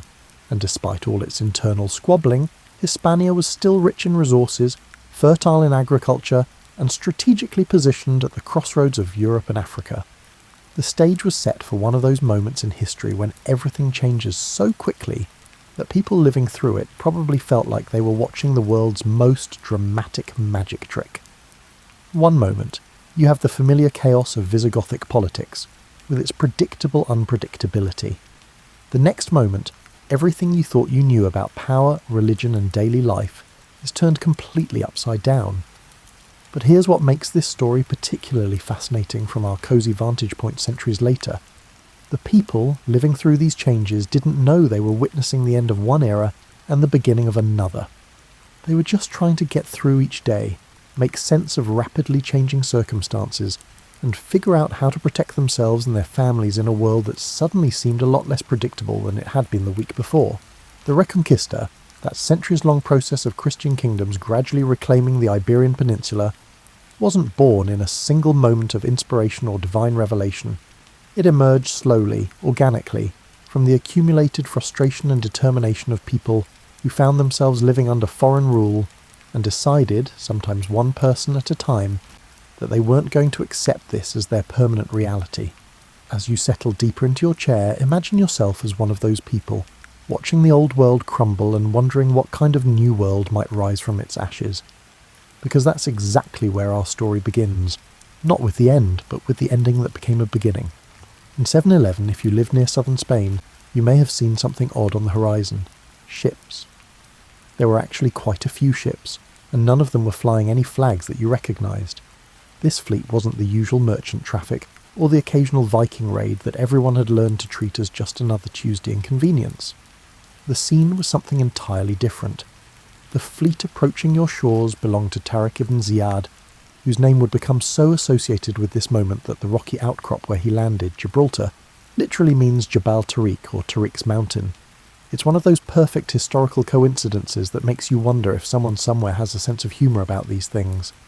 Now, if you were a military strategist sitting in your favourite armchair, you might assume that conquering an entire kingdom would require vast armies, years of planning, and logistics that would make a modern supply chain manager break out in hives. But Tariq had something perhaps more valuable than massive numbers. He had timing, determination, and an opponent that was essentially doing half the work for him. The Visigothic kingdom at this moment was like a house with a beautiful facade but termites in the foundation. King Roderick was dealing with rebellions in the north, noble families were still playing their endless game of political chess, and the army was scattered across the peninsula dealing with various internal squabbles. It was rather like trying to defend your home from burglars while your family is having a loud argument in the living room. Tariq's initial force was relatively modest. somewhere between 7,000 and 12,000 men, depending on which historical account you trust. These weren't just random soldiers looking for adventure, though. They were experienced fighters who had already proven themselves in the conquest of North Africa, and they brought with them something the Visigothic forces lacked: unity of purpose and a command structure that actually functioned. The landing itself must have been one of those surreal moments in history. Picture yourself as a local fisherman, going about your normal morning routine, when suddenly the bay fills with foreign ships disgorging thousands of armed men who clearly aren't there for the local tourism opportunities. You'd probably spend a few moments wondering if you were still dreaming, then realise the moment was definitely one of those days when staying home might have been the better choice. What happened next demonstrates one of history's recurring themes. Sometimes the outcome of momentous events depends less on grand strategy and more on basic human psychology. When news of the landing reached King Roderick, he did what any reasonable monarch would do. He gathered his forces and marched south to deal with this invasion. The problem was that gathering his forces in a politically fractured kingdom meant trying to assemble an army from nobles who weren't entirely sure they wanted him to succeed. The Battle of Guadalete, fought sometime in July 711, became one of those encounters that historians describe with words like decisive and pivotal, which are academic ways of saying everything changed rapidly. Roderick's army was larger on paper, but paper armies and real armies are two very different things. When your troops include people who might actually prefer to see you lose, military mathematics becomes considerably more complicated. The battle itself was less a clash of titans and more like watching a carefully stacked house of cards encounter a sudden breeze. Roderick's forces didn't just lose, they collapsed with the kind of spectacular completeness that makes military historians shake their heads in amazement. The king himself disappeared during the fighting, and while various stories emerged about his fate, the practical result was the same. The Visigothic kingdom had just lost its head, literally or figuratively. But here's where the story becomes particularly captivating from your comfortable evening perspective. The speed of what followed defied all reasonable expectations. Within a few years, Muslim forces had swept across most of the Iberian Peninsula with a swiftness that seems almost impossible until you remember that they weren't just conquering territory. They were often being invited in by local populations who saw them as preferable to the chaos of Visigothic rule. The result wasn't the Hollywood version of conquest, with dramatic sieges and heroic last stands. This was conquest through administrative competence, religious tolerance, and the simple appeal of stable government after decades of political turmoil. Sometimes the most revolutionary changes happen not through dramatic confrontation, but through offering people something they didn't even realise they wanted: predictability. Imagine waking up one morning to discover that everything familiar about your world has been quietly rearranged while you slept. The same mountains still frame the horizon, and the same rivers still flow toward the sea, but suddenly there are new rules, new rulers, and new ways of doing things that everyone is expected to learn rather quickly. This is essentially what happened to the people of Hispania as Muslim rule settled over the peninsula like a new season. But unlike the harsh winter of conquest that many might have expected, what actually emerged was something surprisingly manageable. The new rulers, it turned out, were excellent at the mundane business of actually running things. You see, the Umayyad Caliphate had learned something that many conquerors throughout history seem to miss. Destroying everything you've just conquered is rather like burning down the house you've just bought. Instead, they brought with them a sophisticated administrative system that had been refined through governing diverse populations across a vast territory stretching from Spain to Central Asia. The Christian and Jewish populations found themselves classified as dhimmi, protected peoples who could continue practicing their religions in exchange for paying additional taxes and accepting certain legal restrictions. Now, before you start thinking, this arrangement sounds wonderfully tolerant by modern standards, remember that religious tolerance in the 8th century was rather like air conditioning in the desert, rare enough that you appreciated it when you found it, even if it wasn't quite what you'd get at home. For many people, daily life under the new system was actually an improvement over the chaos of late Visigothic rule.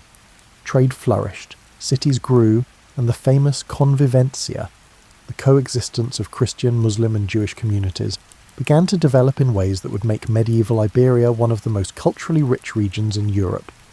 But here's where human nature asserts itself in ways that are both predictable and touching. People adapt, but they also remember. In countless small ways, the conquered population maintained connections to their previous identity while learning to navigate their new reality. They spoke Arabic in the marketplace but might still pray in Latin at home. They adopted new architectural styles while preserving old family traditions. They learned new skills while teaching their children old stories. This cultural blending created something unprecedented in medieval Europe. A society where a Christian merchant might do business with a Muslim banker while discussing philosophy with a Jewish scholar, and nobody thought this was particularly remarkable. It was rather like living in one of those modern neighbourhoods where everyone's from somewhere else, except with more swords and considerably less plumbing. The new rulers established their capital at Cordoba, which under their guidance would become one of the largest and most sophisticated cities in Europe. They built schools, libraries and workshops. They improved agricultural techniques and expanded trade networks. They even maintained and expanded the Roman infrastructure they inherited, which showed a refreshing appreciation for good engineering regardless of its origins. Yet beneath this surface of accommodation and progress, something else was quietly taking root. In the mountainous regions of the north, where the conquest had been less complete and central authority was weaker, small communities of Christians began to develop what we might call selective amnesia about their new reality. They remembered the old kingdom, the old faith, and the old ways of doing things, and they began to nurture the idea that their current situation might not be permanent. These weren't grand gestures of defiance or dramatic declarations of independence. They were the quiet, persistent activities of people who had decided that while they might have to accept foreign rule, they didn't have to like it or consider it legitimate. They maintained their own religious practices, preserved their own legal traditions, and most importantly told their children stories about how things used to be and how they might be again. The irony, of course, is that the very tolerance and administrative competence that made Muslim rule bearable also provided the space for this quiet resistance to develop. A harsher system might have stamped out Christian identity entirely, while a more chaotic one might have left people too focused on simple survival to think about political alternatives. Instead, the conquered population found themselves in the historically unusual position of being governed by people who were genuinely better at governing than their previous rulers, while still maintaining the psychological and cultural resources to imagine eventual liberation. It was rather like being in a very comfortable prison run by thoughtful wardens. You might appreciate the amenities while still planning your eventual escape. This quiet persistence in the northern mountains would be one of history's most patient investments, planted by people who might never live to see its harvest, but who maintained faith that someone someday would. Let's take a moment to appreciate one of history's most delightful ironies. The Reconquest of Iberia began not with a grand army or divine revelation, but with what was essentially a tax dispute that got wildly out of hand. You have to admire the very human scale of it all. Is rather like discovering that the American Revolution started because someone got really annoyed about the price of tea. In the Asturian mountains of northern Spain, around the year 718, a Visigothic nobleman named Pelayo was dealing with the kind of problem that would be familiar to anyone who's ever had a disagreement with the local authorities. The Muslim governors wanted him to pay tribute and acknowledge their authority. Pelayo, for reasons that probably made perfect sense to him at the time, decided he'd rather not. Now, under normal circumstances, this kind of local disagreement would be resolved quickly and decisively in favour of whoever had the bigger army. But the Asturian mountains weren't normal circumstances. They were the medieval equivalent of trying to govern a region made entirely of natural fortresses. The terrain was so rugged that sending large military forces into it was rather like trying to organise a parade in a maze. Pelayo's initial act of defiance was probably witnessed by fewer people than typically attend a modern city council meeting. He gathered a small group of supporters. Accounts vary, but we're talking dozens, not thousands, and retreated to a cave called Covadonga. From a military perspective, the event looked like the kind of last stand that usually ends with historians writing sympathetic footnotes about brave but doomed resistance. The Muslim force sent to deal with this minor irritation was probably expecting what their commanders back in Cordoba were expecting: a brief expedition to arrest some troublemakers and restore order. Instead, they found themselves attempting to dislodge determined defenders from positions seemingly destined for such stubborn resistance. The Battle of Covadonga, fought sometime around 722, was the kind of encounter that looks insignificant in the moment, but grows in importance with each passing year. The Muslim force was defeated, not destroyed, but defeated enough that they withdrew, rather than continue what was turning into an expensive and embarrassing exercise in mountain warfare. From Pelayo's perspective, he had successfully defended his home and maintained his independence. From the Muslim governor's perspective, they had bigger concerns than chasing a few rebels through mountains that seemed designed to make military operations as difficult as possible. From history's perspective, something had just begun that would continue for the next 7 centuries. What makes this moment particularly fascinating is how ordinary it must have seemed to almost everyone involved. Pelayo wasn't proclaiming himself the champion of Christendom or announcing a divinely inspired mission to reconquer Iberia. He was simply a man who decided he preferred his traditional way of life to the new management, and who happened to live in terrain that made his preference militarily viable. The victory at Covadonga became something more than a military success. It became proof that Muslim rule wasn't inevitable or permanent. Word spread through the Christian communities that remained scattered across the peninsula, carried by merchants, pilgrims, and that most effective of medieval communication networks, gossip. But here's what makes Pelayo's story particularly relevant to your evening contemplation. He didn't succeed because he had a master plan or divine assistance or superior military technology. He succeeded because he was stubborn, he picked his ground carefully, and he was willing to accept a very modest definition of success. Occasionally, the most important historical changes begin with someone simply saying no and meaning it. The kingdom of Asturias that emerged from this mountain rebellion was tiny, poor, and surrounded by much more powerful neighbours. By any reasonable measure, it should have been a historical footnote, one of those brief moments of independence that gets absorbed back into the larger political reality. Instead, it became the seed from which the entire Reconquista would eventually grow. This episode suggests something both encouraging and slightly absurd about human nature. Sometimes the most significant changes in history begin with people who have no idea they're making history. They're just dealing with their immediate circumstances, making the best decisions they can with the information they have, and refusing to accept situations they find unacceptable. Pelayo probably went to sleep each night thinking about practical problems, food supplies, defensive positions, and keeping his small band of followers motivated and organised. He almost certainly didn't imagine that he was launching a centuries-long process that would reshape the entire Iberian Peninsula. He was just a man trying to preserve his way of life in a world that had changed around him. Imagine a garden where aggressive weeds have completely overtaken the original flowers. But then, if you look carefully in the corners and along the edges, you start to notice small shoots pushing up through the soil. The old plants haven't died. They've just been growing quietly in places where the weeds couldn't reach them. This is essentially what was happening in the northern regions of Iberia during the early centuries of Muslim rule. The kingdom of Asturias, emerging from Pelayo's successful mountain rebellion, was rather like a medieval startup. Small, scrappy, and operating with the kind of lean efficiency that comes from having absolutely no choice in the matter.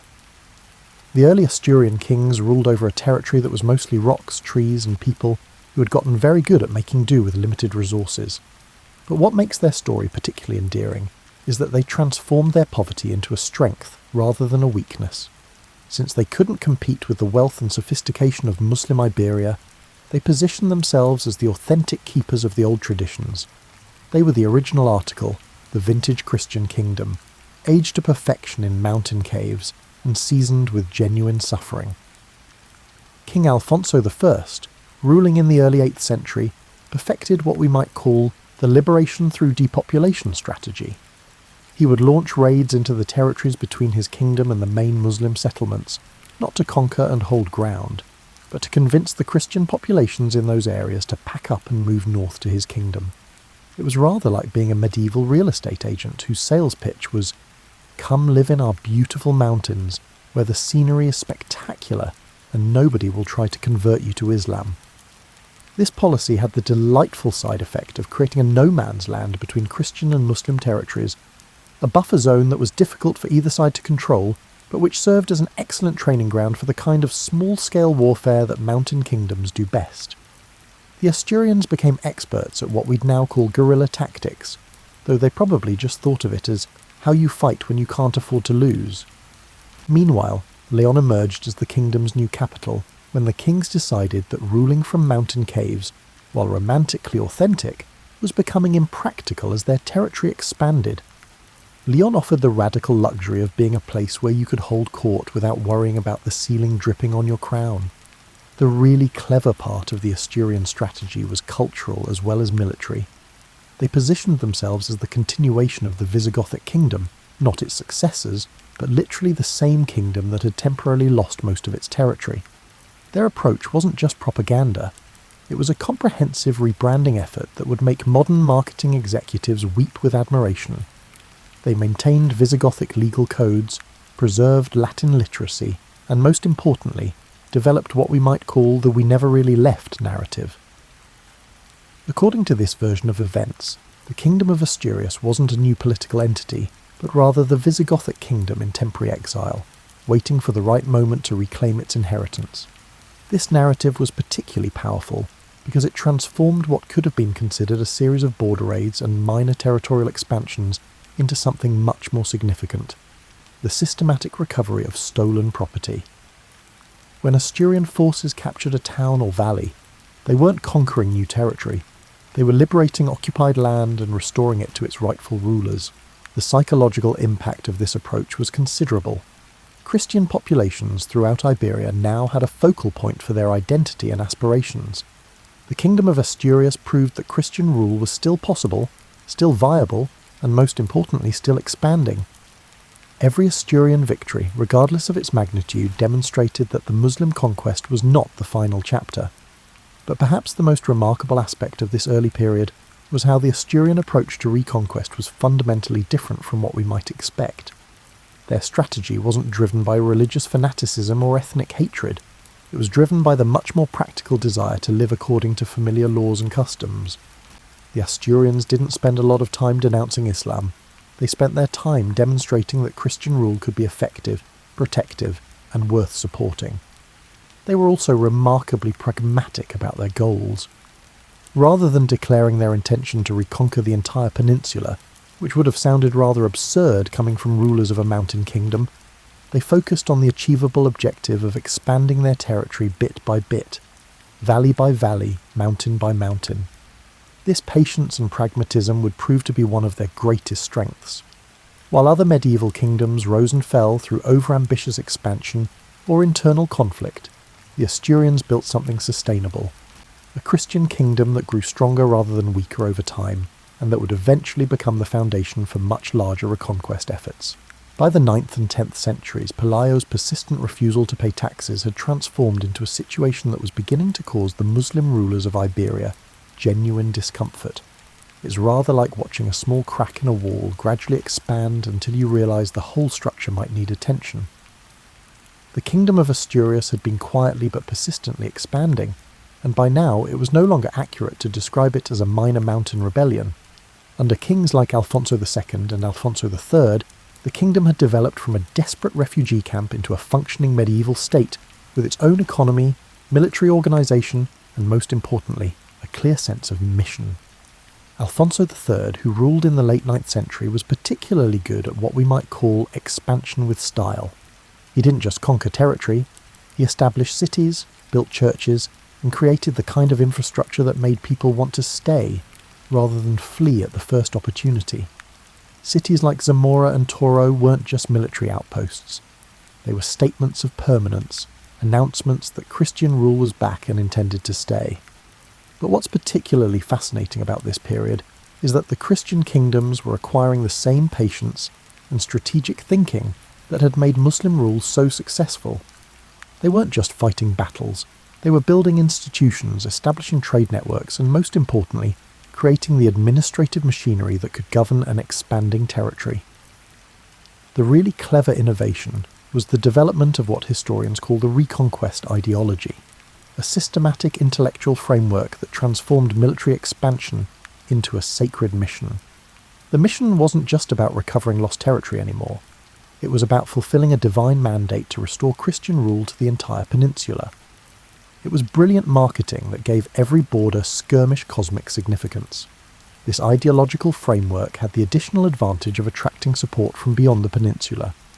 Christian kingdoms across Europe began to see the Iberian reconquest as part of their own spiritual mission, which meant that French, Italian, and other European knights started arriving to help with what they saw as a holy war against Islam. These foreign volunteers brought more than just military assistance. They brought new military techniques, financial resources, and most importantly, they brought the sense that the Reconquista was part of a larger European Christian identity. What had begun as a local dispute over governance was gradually becoming part of the great cultural and religious confrontation between Christianity and Islam. Meanwhile, Muslim Iberia was discovering that success can create its own problems. The efficiency and prosperity that had made Al-Andalus the envy of Europe had also made it somewhat complacent. For so long, the Christian kingdoms in the north were viewed as minor irritations, and when they began to pose a genuine threat, the response was often delayed. The Umayyad Caliphate was also dealing with internal pressures that diverted attention and resources from the northern frontier. Political succession disputes, regional rebellions, and the constant challenge of governing a diverse population meant that the military focus needed to contain Christian expansion wasn't always available when and where it was needed. By the 10th century, the balance of power was shifting in ways that would have seemed impossible 2 centuries earlier. The Christian kingdoms weren't just surviving, they were beginning to thrive. They had developed their own military innovations, established secure economic bases, and most importantly, they had created a political and cultural identity that was attracting support from across Christian Europe. The psychological transformation was perhaps even more significant than the military one. Christian populations throughout Iberia now had concrete evidence that Muslim rule wasn't permanent or inevitable. Every Christian victory, every recovered city, every successful campaign was proof that change was possible and that supporting the Reconquest might be a winning strategy rather than a hopeless gesture. This shift in perception created a feedback loop that accelerated the process. As Christian kingdoms became more successful, they attracted more support, which made them more successful, which attracted more support. The momentum that had been building slowly for generations was beginning to reach critical mass. The Reconquista was transforming from a local mountain rebellion into a peninsula-wide movement with international support and religious legitimacy. What had once seemed like an impossible dream, the complete recovery of Christian rule over Iberia, was beginning to look like an achievable, if long-term, objective. But perhaps most importantly, the Christian kingdoms had learned something crucial about the nature of historical change. Sometimes the most effective way to transform the world is to start small, stay focused, and maintain consistent pressure over very long periods of time. They had mastered the art of strategic patience. As you sit here in the gentle quiet of evening, imagine yourself looking back across those 7 centuries that stretched between Pelayo's first defiant stand in the mountains and the final surrender of Granada in 1492. It's rather like watching time-lapse photography of a garden where flowers that were planted in spring don't bloom until the following winter, except the seasons lasted for generations. The Reconquista that began with a tax dispute had become something unprecedented in medieval history. A sustained, multi-generational project that transformed not just the political map of Iberia, but the very identity of European Christianity. What started as a simple refusal to accept foreign rule had evolved into a defining characteristic of Spanish and Portuguese culture that would influence their approach to everything from exploration to empire building. By the 11th century, the momentum that had been building for centuries was beginning to produce dramatic results. The capture of Toledo in 1085 by Alfonso VI of Castile was one of those moments when everyone involved probably sensed they were participating in something historically significant. Toledo wasn't just another city. It was the ancient capital of Visigothic Spain, the symbolic heart of the kingdom that the Christian rulers claimed to be restoring. The fall of Toledo demonstrated something that military theorists still study today: how psychological victories can be more important than purely military ones. The conquest of this city didn't just add territory to the Christian kingdoms, it proved that even the most seemingly secure Muslim strongholds could be taken by patient, determined forces who were willing to play the long game. But perhaps the most remarkable aspect of the Reconquista's ultimate success was how it maintained its essential character across those 7 centuries. The same qualities that had made Pelayo's rebellion successful, stubbornness, strategic patience, and the ability to turn disadvantages into advantages, remained central to the Christian approach throughout the entire process. The Christian kingdoms learned to cooperate when necessary while maintaining their independence, to adopt new military technologies while preserving their cultural identity, And, most importantly, to think in terms of generations rather than immediate results. They created institutions that could survive individual defeats, economic setbacks, and political changes because they were built around the idea that temporary setbacks were just that, temporary. The final centuries of the Reconquista were marked by the consolidation of Christian power under the unified crowns of Castile and Aragon. The marriage of Isabella and Ferdinand in 1469 created the political unity that could finally complete what Pelayo had begun in the mountains of Asturias. It's one of history's neat symmetries that a movement that began with one stubborn individual would be completed by the strategic alliance of two determined monarchs.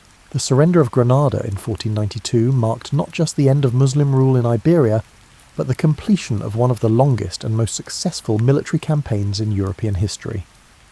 What makes it particularly remarkable is that it succeeded not through overwhelming force or brilliant strategy, but through the simple expedient of refusing to give up and consistently working toward a clearly defined goal across multiple centuries. The legacy of the Reconquista extends far beyond the borders of Spain and Portugal.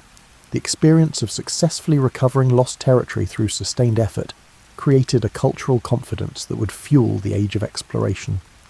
The same kingdoms that had spent centuries learning to expand their territory step by step would soon be applying those lessons to global empire building. More fundamentally, the Reconquista demonstrated something encouraging about human persistence and the possibility of long-term change. It showed that even the most seemingly permanent political arrangements can be transformed by people who are willing to start small, stay focused, and maintain their efforts across multiple generations. As you consider this story from your comfortable modern perspective, perhaps the most relevant lesson is how ordinary people, faced with circumstances they found unacceptable, created extraordinary change through the simple expedient of refusing to accept that those circumstances were permanent. They didn't need special advantages or dramatic gestures. They just needed patience, persistence, and the willingness to think beyond their lifetimes. The birth of the Reconquista reminds us that some of history's most significant transformations begin not with grand declarations or revolutionary moments, but with individuals who simply decide that their current situation doesn't have to be their permanent reality. Sometimes the most powerful force in human history is just the quiet determination to make tomorrow different from today, sustained over enough tomorrows to make a difference that lasts. And with that thought, perhaps it's time to let this story settle into your evening quiet, carrying with it the gentle reminder that even the longest journeys begin with someone taking the first step.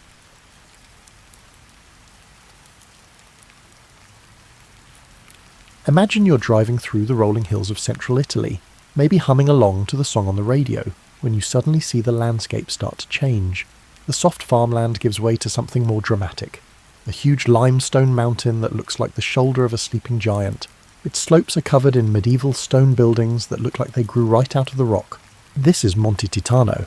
If you squint just right in the afternoon light, you can almost see the ghost of a stonemason named Marinus from the 4th century climbing its rocky paths. He's probably wondering why he left the relative comfort of the Croatian coast for this Italian wilderness. We could say that Marinus was a very religious person. He had become a Christian at a time when being one was about as popular as being a tax collector. He thought the best way to serve God was to build a church in the most inconvenient place he could find. Monte Titano must have seemed like the perfect place because of its steep cliffs, unpredictable weather, and lack of amenities. The mountain itself is an interesting geological feature. It's a piece of limestone that sticks out from the surrounding area like a medieval castle made by nature. The 3 peaks make it a natural fortress, with steep drops on most sides and only a few easy ways to get there. This rocky outcropping looks like it was made just for hermits and people who want to prove something. If you were trying to hide from the world, you couldn't do much better than this. Marinus came to Rome around 301 CE, when the Roman Empire was still trying to figure out what to do about this new Christian religion. Most people were keeping their heads down and not saying anything. But Marinus wasn't like most people. He built a small hermitage on the side of the mountain and started letting other Christian refugees stay there. Over time, he built what was basically a very small, very high-altitude religious community. In those days, the area around Monte Titano was a mix of Roman farms, forest clearings, and wild countryside that made travel and adventure in the most dangerous way possible. Wolves still roamed the hills, bandits used the forest roads as their own personal shopping centres, and the weather could change from nice to deadly in the time it takes for a toddler to get upset. But Marinus and his growing community had found something that would define San Marino for the next 1700 years. Sometimes the best way to protect yourself is to just be too much trouble to attack. The mountain was too steep for an army to climb, too far away for you to gain much from controlling it, and too poor for you to ever get back what you spent to conquer it. The people who lived there at first survived by growing what they could in the thin mountain soil and trading with the few merchants who were brave enough to make the climb. They kept goats because goats seemed to like living on the edge of cliffs, unlike sheep. They grew grapes because grapevines, like hermits, do well in rocky, hard-to-reach places. And they got that kind of mountain stubbornness that comes from knowing that no one else will care about you if you don't. As you fall asleep tonight, picture the sound of church bells ringing off limestone cliffs, the smell of wood smoke mixing with the smell of wild herbs, and the sight of a small group of people who chose the hard path because it was the right one. They had no idea they were making the groundwork for one of the most successful countries in the world by accident. They were just trying to make it through each day on a mountain. San Marino is the answer if you've ever wondered what it would be like to live in a place where you could walk from one end of your country to the other in about an hour. It's about the size of a small American suburb, but it has all the problems and quirks of a real nation-state. The Republic is like a ship's crow's nest that looks out over the Emilia-Romagna region of Italy. From there you can see all the way from the Adriatic Sea to the Apennine Mountains. On clear days, which happen a lot because the mountain is so high, you can see all the way to the Croatian coast, where St. Marinus started his journey. You can see why people in the Middle Ages thought they could see the whole world from high places when you look at this view. Guaita, Sesta and Montale are the three peaks of Monte Titano. Each one is topped with old fortifications, making a natural defensive triangle that has never been breached by force. Of course, this wasn't planned. When you build a settlement on a mountain with three convenient peaks, and live in a time when people use swords to settle arguments, it's only natural that you would put watchtowers on the high points. Italians call the climate here continental Mediterranean, which sounds fancy but really just means nice weather most of the time, with enough seasonal change to keep things interesting. Summers are warm but not too hot, thanks to the elevation and the breezes that come up from the valleys around. The winters are cool and sometimes snowy, which makes the medieval stone buildings look like a Christmas card made by someone with great taste in architecture. The soil on Monte Titano is thin and rocky, which might seem like a bad thing at first. But this is the kind of land that grows great wine grapes and tough people. The vineyards in San Marino grow on terraced slopes that would scare a mountain goat. The wines they make taste like they've taken in the essence of limestone, sunshine and sheer willpower. But maybe the most important thing about San Marino's geography is that it is surrounded by nothing but Italy.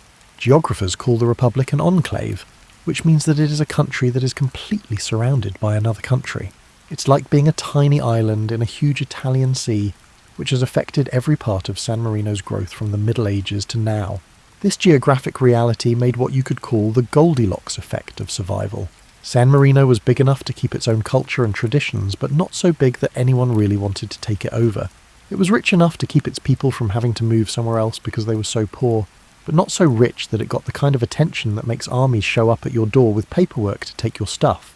The mountain's location also made it a natural stop for people travelling between northern and southern Italy. People who were merchants, pilgrims, or even lost nobles would climb the winding paths to Monte Titano, spend a night or two there, buy supplies, and then move on. This kept the Republic from becoming completely cut off from the outside world. But it was never enough to threaten its independence. Water was always hard to find on the mountain, so people built complex cistern systems to collect and store rainwater. You can still see the old stone channels and underground reservoirs that the San Marinese built to catch every drop of water. It reminds us that independence often means learning how to survive, especially in small places.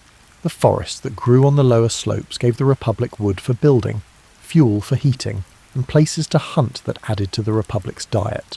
There were enough wild boar, deer, and smaller game to feed the people, but the community's changing laws made sure that hunting rights were carefully controlled.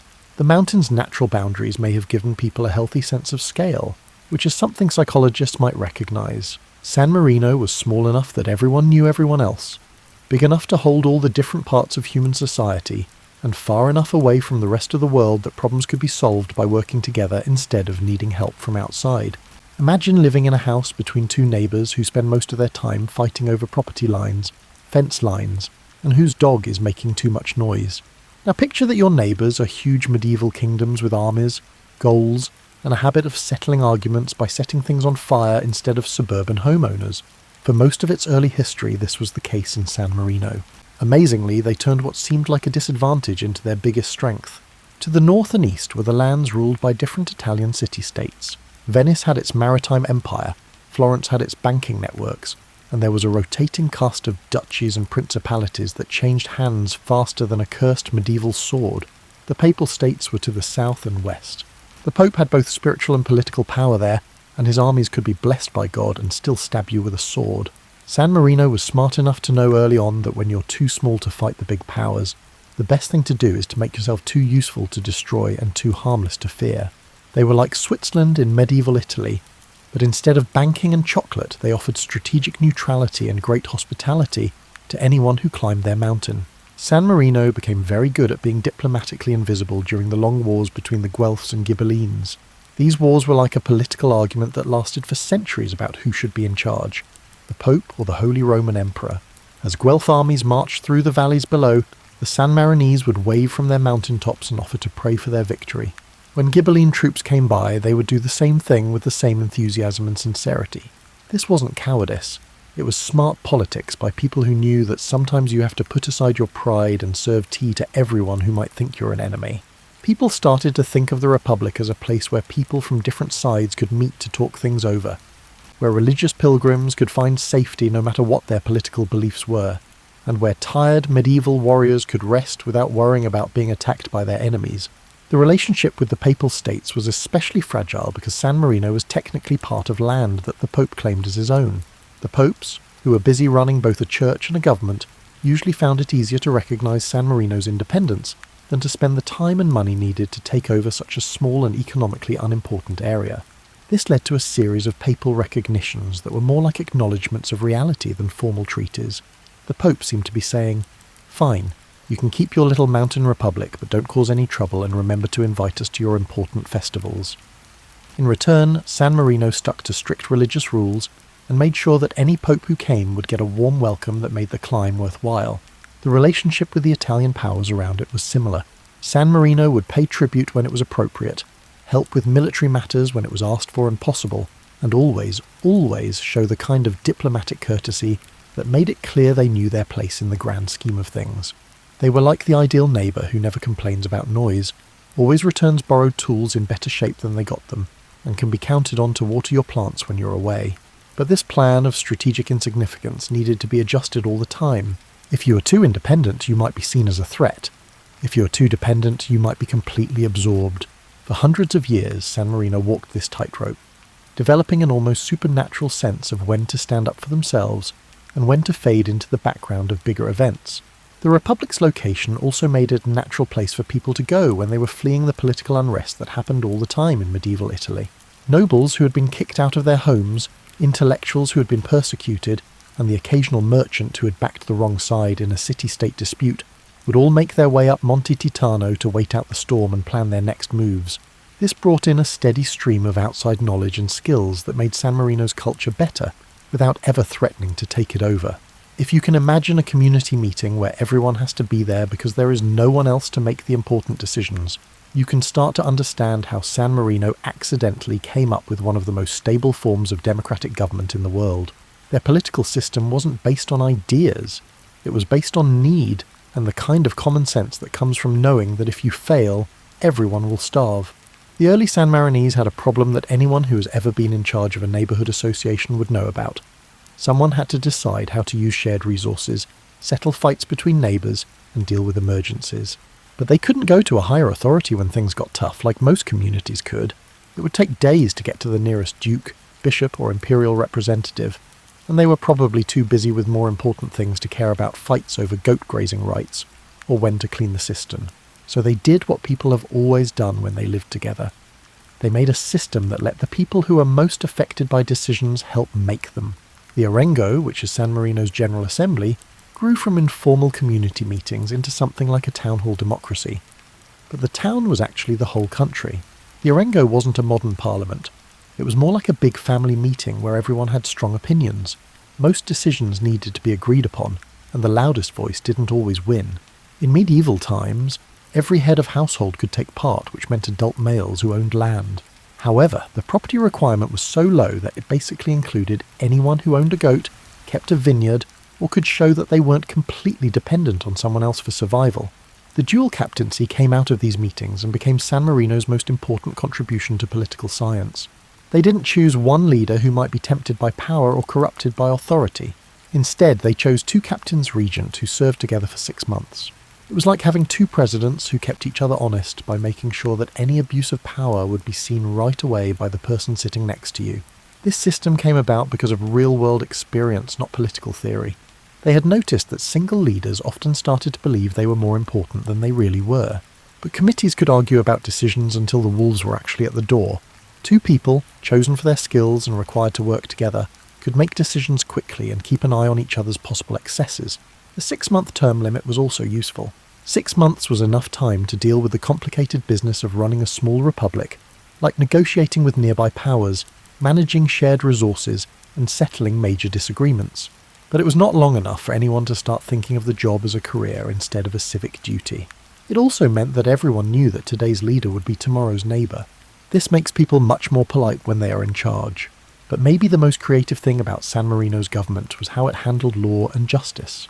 Instead of using a complicated legal code that came from above, they came up with a way to settle disputes that was based on common sense and local customs. Most disagreements were worked out through mediation, with the elders of the community helping neighbours come to agreements that everyone could live with. They set up a system of courts for more serious cases that focused more on fixing things than on punishing people. If someone damaged their neighbour's property, the goal was to fix the damage, not to get back at them. If someone broke the rules of the community, the usual response was to try to get them back in good standing instead of kicking them out for good. This method worked in part because San Marino was small enough that everyone's reputation mattered, and social pressure was more effective than formal punishment. But it also worked because the people in the community knew that in a place where everyone depended on everyone else to live, breaking up relationships was a luxury they couldn't afford. The way the Republic handled taxes was also very practical. Instead of a complicated system of taxes and fees, they mostly relied on people giving them goods and services. Everyone in the community pitched in to help build fortifications by doing work or bringing materials, depending on what they could do.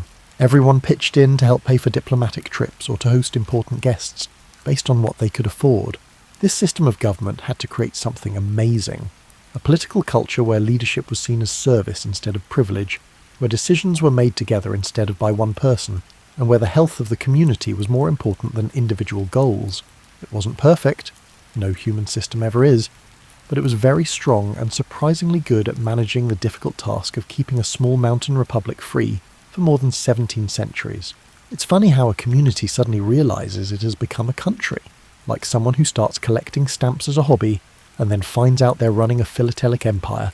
San Marino slowly came to this realization. One day, they were just a group of people living on a mountain, trying to keep their traditions and independence. The next day, they were a sovereign nation with diplomatic ties and everything. There wasn't a declaration of independence, a revolutionary war, or even a very dramatic ceremony to mark the change. Instead, it happened through a series of small acknowledgements, practical agreements, and the gradual building up of precedents that eventually led to something that looked like statehood.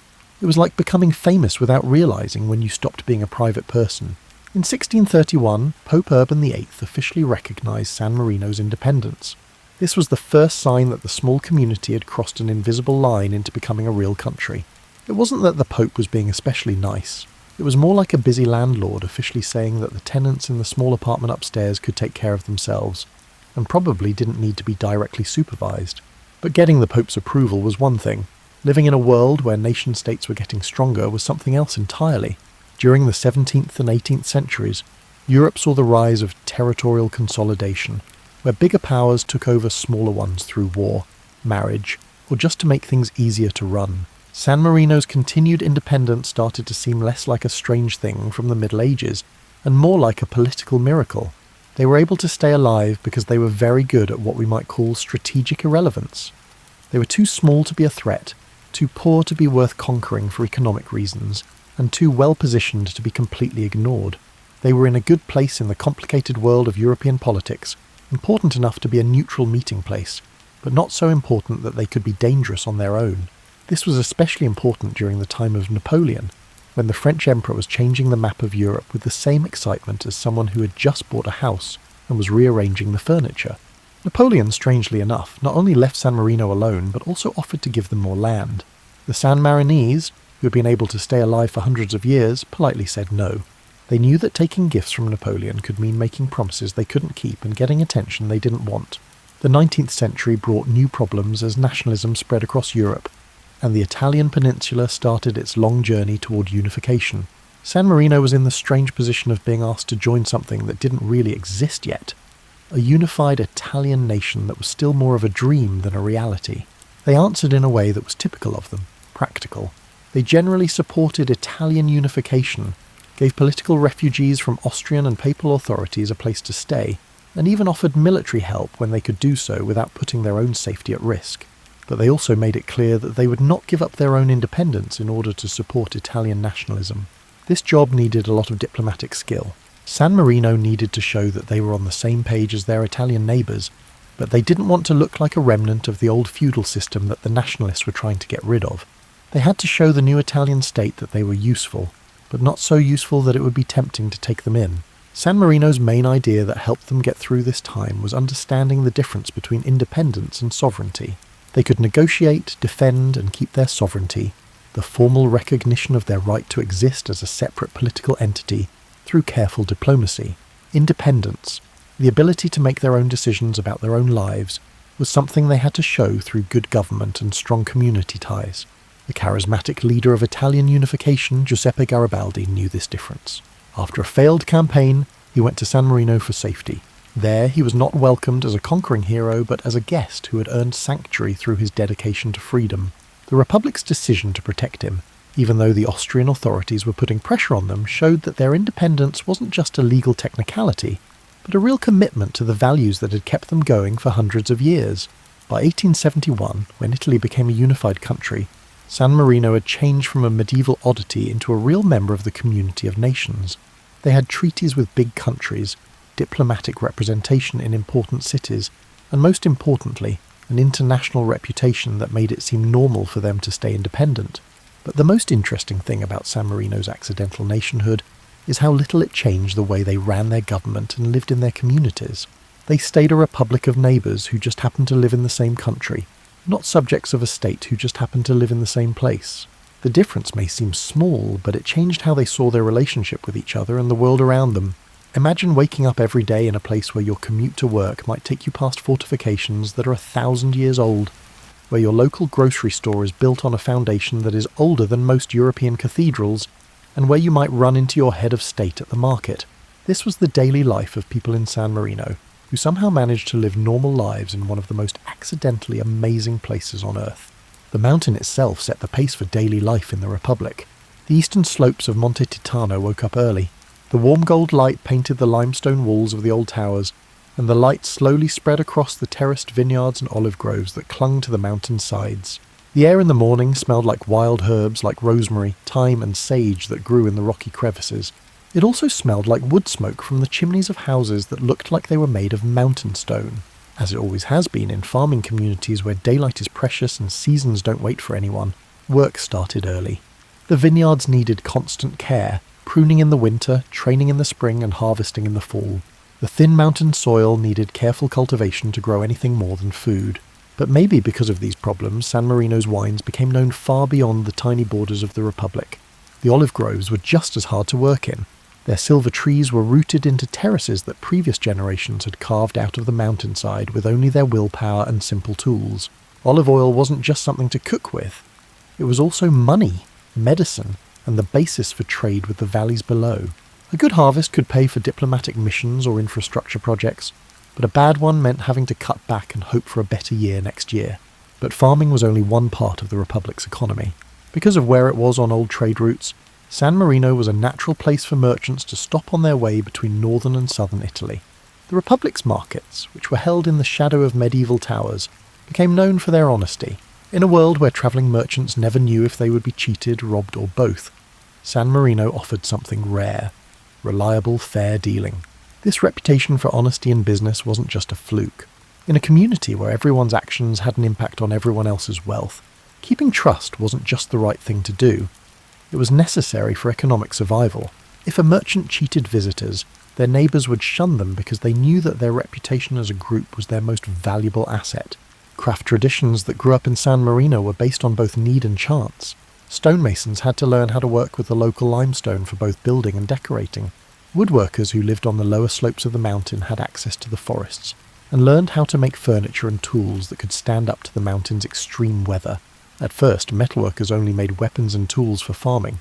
Over time, they became artists whose work was sought after by collectors all over Italy. But the most unique thing about daily life in San Marino was how everyone was expected to be responsible for their own actions. In bigger countries, you have to deal with government. In San Marino, it was just as natural as taking care of your vineyard or your home. The Orengo meetings weren't official political events.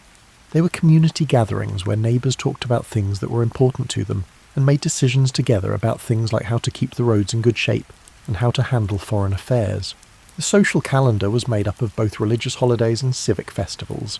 This created a rhythm of celebration that made the community feel like they were all part of something bigger.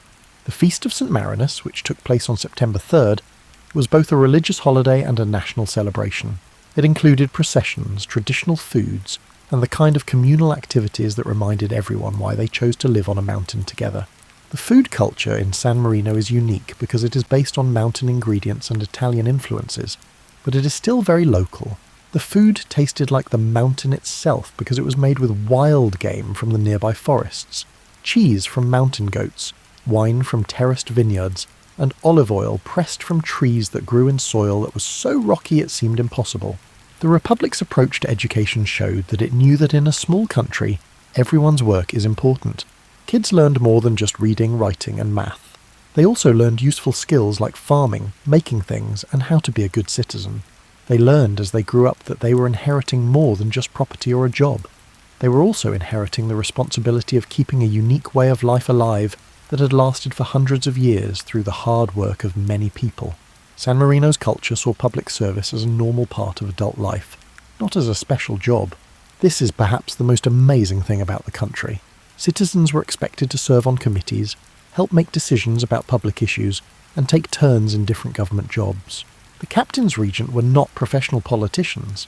They were neighbours who had been chosen to run the community's business for 6 months before going back to their vineyards, workshops, or whatever else they did for a living. This blending of government into everyday life made a political culture that was both very stable and very dynamic. Changes occurred incrementally, facilitated by dialogue and consensus rather than through revolution or edict.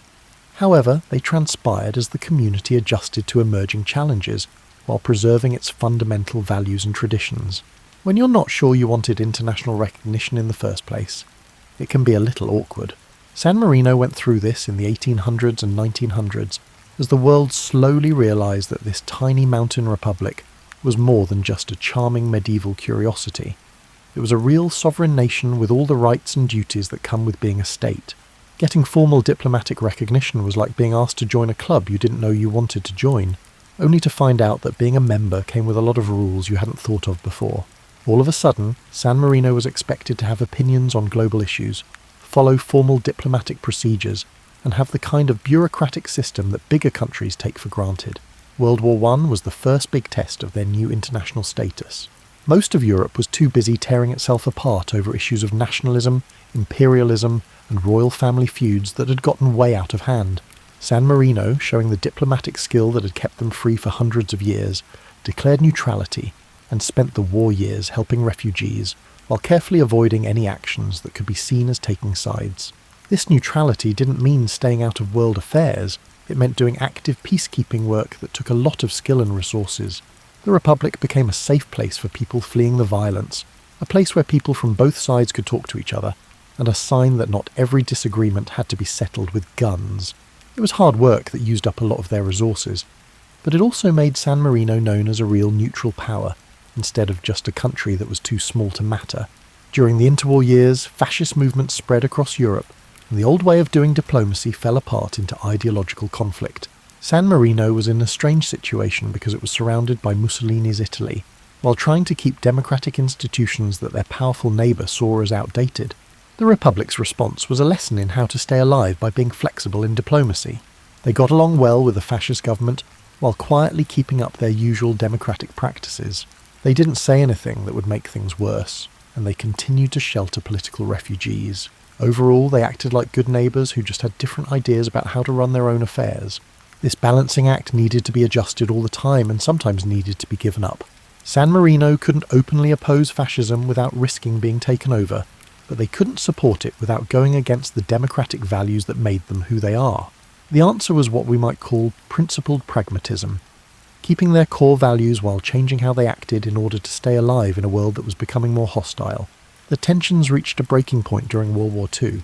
Even though San Marino was officially neutral, its location made it impossible to be truly neutral.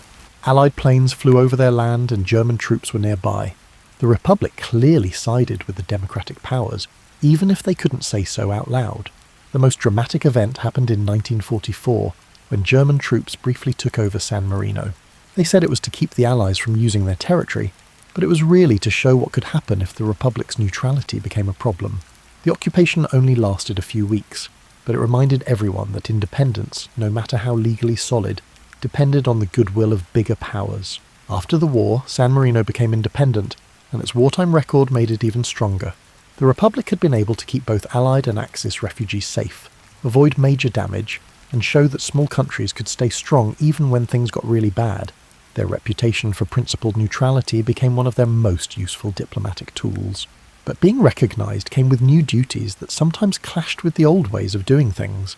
International law expected San Marino to have up-to-date legal codes, standardised administrative procedures, and the kind of institutional infrastructure that could work with other modern countries.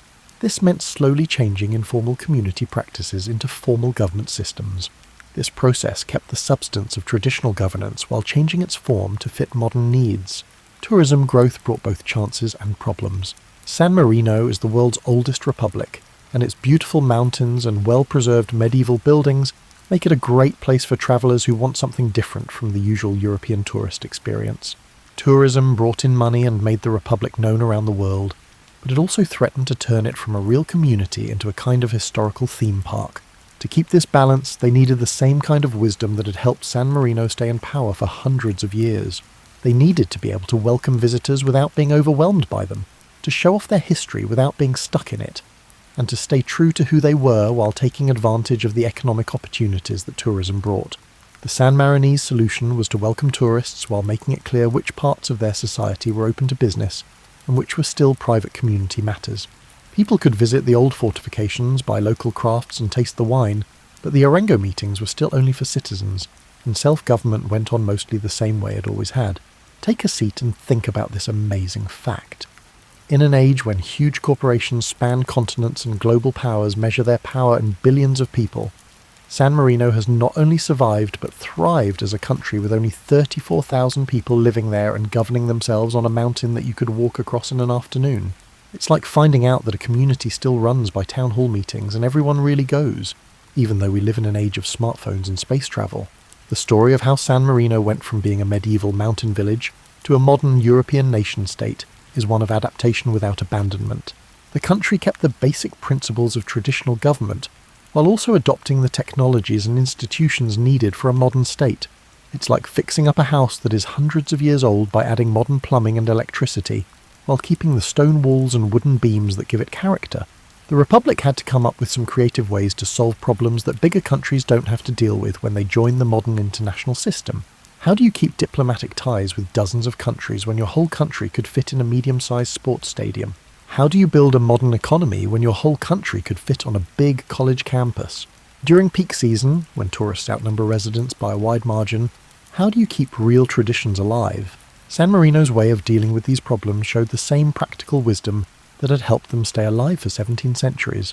Instead of trying to compete in every area of national activity, they focused on doing a few things really well. San Marino, like a small restaurant that becomes famous by perfecting a small menu, figured out what made them better than their competitors and built modern institutions around those things.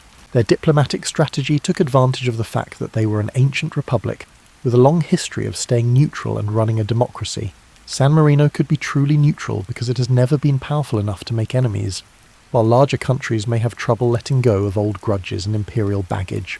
They became experts in international mediation and peaceful diplomacy, which were becoming more and more important in a world that was getting more complicated.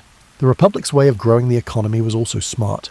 Instead of trying to compete with Italy's industrial centres or relying on one industry, they branched out into areas where their small size was an advantage asset rather than a hindrance. San Marino's reputation for being private and stable helped its banking and financial services. Tourism took advantage of their unique history and beautiful natural setting. Visitors looking for real alternatives to mass-produced goods helped traditional crafts find new markets. But the most impressive thing about San Marino is that they were able to modernize their government systems without giving up their basic commitment to participatory democracy. The Orengo still meets, but now people who can't go in person can watch the meetings online. The dual captain regency is still going on, but now the captains deal with both local and global issues, as well as working with international organizations and the media. The community-based way of solving problems is still around, but now the problems include things like adapting to climate change and protecting against cyber attacks. The growth of information technology gave a country whose whole government was based on personal relationships and face-to-face interaction both chances and problems. How do you keep your community together when social media connects your people to global networks that are much bigger than their own? How do you keep real civic participation alive when it's easier to engage with people online than to go to meetings in person? San Marino's answer was typical of how they think. They saw technology as a way to improve, not replace, traditional ways of doing things in their communities. Online platforms gave people new ways to get information and join discussions, but people still had to be there in person for important meetings. Digital communication added to, but didn't replace, the personal relationships that were still the basis of their political culture. The educational system of the Republic changed over time to get people ready to be active members of both their own community and the world as a whole. Students learned about the history and customs that linked them to 17 centuries of self-rule. They also learned how to do well in a modern economy and take part in international discussions about a wide range of topics, from protecting the environment to digital rights. This dual focus led to a generation of San Marinese citizens who were both deeply connected to their local customs and open-minded about the world. They knew that their republic's independence depended not on being cut off from global trends, but on being selective about which ones to engage with and which ones to change. It was hard to keep real culture alive in a time of global media and mass tourism, so people had to be on the lookout all the time and come up with new ideas. San Marino created what we might call cultural curation. They carefully chose which parts of their society were open to outsiders, while keeping the most important parts of their culture safe for the people who lived there. For instance, the yearly celebration of St. Marinus stayed a real community festival where people reconnected with each other and their shared history. At the same time, some parts of the celebration were open to visitors who wanted to see real tradition instead of a fake show. It was like keeping up a family dinner tradition that sometimes includes thoughtful guests, but still keeps the closeness that makes it special for family members. Because San Marino was a member of international organizations, they had to learn things that their medieval ancestors could never have imagined. They needed to take a stand on climate change, which is surprisingly complicated for a mountain republic, digital privacy rights, which are important for their banking sector, and international trade agreements, which are very important for their economy, which relies on tourism. But they dealt with these world problems using the same community-based decision-making processes that had worked for them for hundreds of years. The way the Republic dealt with the European Union was a great example of how they handle problems in the modern world. San Marino didn't want to join the EU, but they made cooperation agreements that let them benefit from European integration while still being independent. They used the euro as their money, took part in European programs that helped their people, and made sure that their rules were in line with European standards when it made sense to do so. They did all of this while still being able to make their own choices about their own future. This selective integration showed that they had a deep understanding of how small countries can do well in a globalized world. San Marino didn't see globalization as a threat to their independence.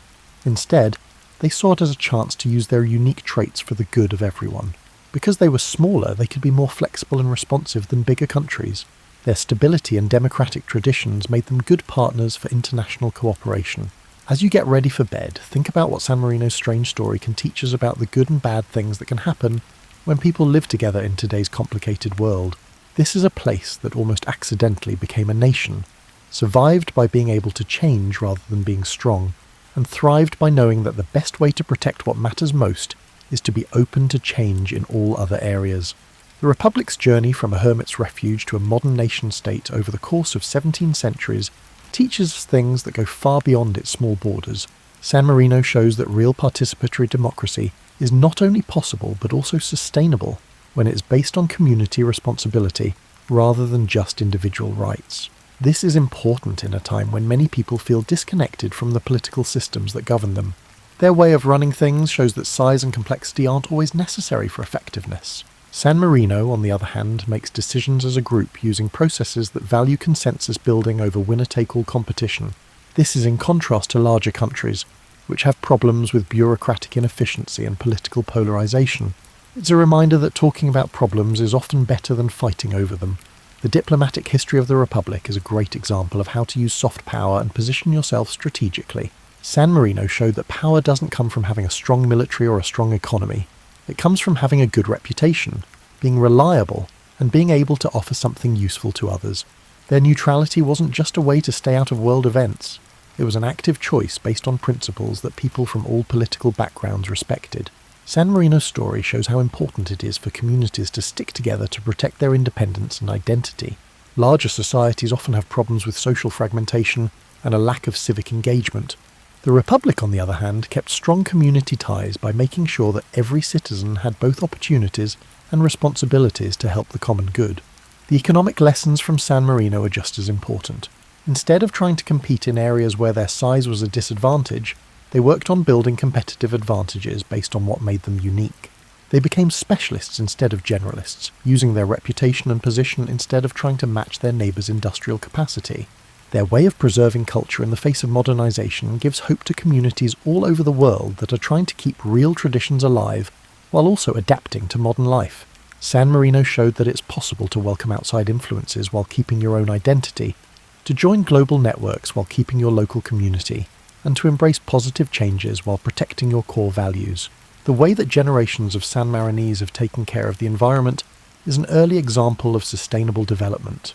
By carefully managing their limited resources, water, soil, forest and stone, they were able to live in a way that could last forever without damaging the natural systems that supported it.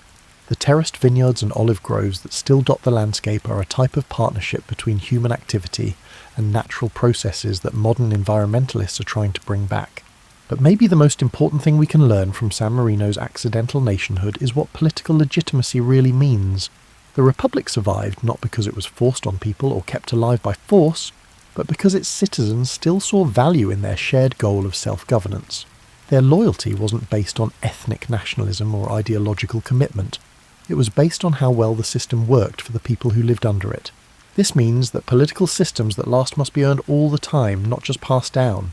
The government of San Marino was still legitimate because it continued to serve its people well, adapted to new situations while keeping important values, and kept the trust needed for generations of people to work together. The story of the Republic also shows how personal freedom and group responsibility are connected. San Marinese citizens had a lot of freedom because they also took on responsibilities to their community. They were able to be free because they understood interdependence, which means that personal freedom grows when people help each other and are committed to each other. San Marino's model is becoming more and more important as we face global problems that need both local adaptation and international cooperation. They showed that it's possible to keep a strong sense of local identity while working well with bigger systems, to keep traditional values while accepting new ideas that are good for you, and to be responsible with your sovereignty in a world that is connected. The Republic's way of resolving conflicts, which focuses on mediation instead of punishment, restoration instead of revenge, and community healing instead of individual satisfaction, is different from the adversarial ways that most big political systems use. Their ability to keep social cohesion through centuries of change shows that communities can become more resilient by putting the needs of the group above those of the individual. The story of San Marino shows us that countries can choose their own character, just like people can. They could have turned into a tourist trap that traded authenticity for money, a tax haven that put profit ahead of principles, or a museum piece that kept traditions alive while losing touch with modern times. Instead, they decided to stay a living community that honours its past while looking forward to its future. They became an accidental nation that accidentally learned something important about how people can work together. As you fall asleep, picture yourself standing on the old walls of San Marino's Guaitar fortress and looking out over the lights of the Italian countryside below, which look like a constellation that has fallen to earth. The wind brings the smell of wild herbs and the sound of church bells ringing in the distance. The same stars that led St. Marinus to this mountain 17 centuries ago are still moving across the sky. From this point of view, you can see the whole history of humanity. You can see the Roman roads that still connect cities that are far apart, the medieval towns that grew up around market squares and cathedral spires, and the modern highways that take people between ancient places at speeds that would have seemed magical to people in the past. But this little republic on its unlikely mountain has somehow stayed the same through all these changes, like the limestone under your feet that has changed and stayed the same. The story of San Marino is ultimately about how people can still make a difference in a world where institutions often seem too big to understand or change. It's about the chance to have real community in a world full of fake connections, the strength of principled pragmatism in a time of ideological extremism, and the long-lasting nature of systems built on mutual respect and shared responsibility.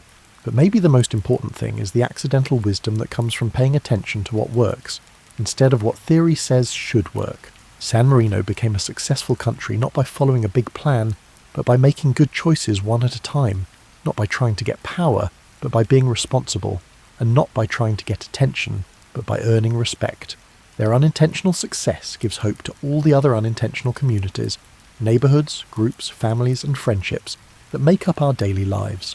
Like San Marino, these smaller human systems often work best when they focus on working together in a practical way, rather than on abstract ideals, when they value flexibility over rigidity, and when they remember that the goal isn't to become something impressive but to stay true to themselves.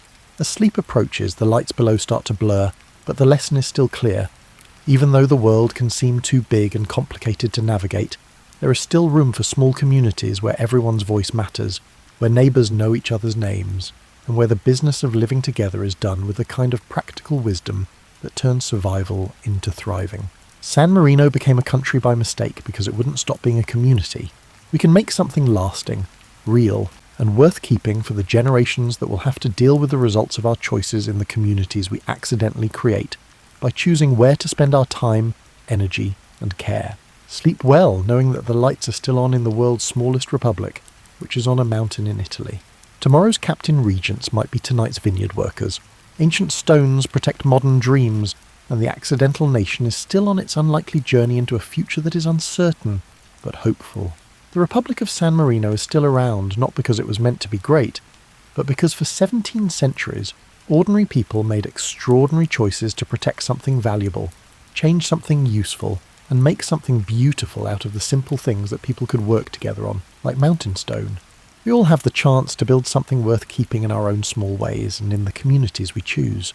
This can happen by accident, but it can also happen with purpose, care, and the kind of practical wisdom that turns good neighbours into lasting nations.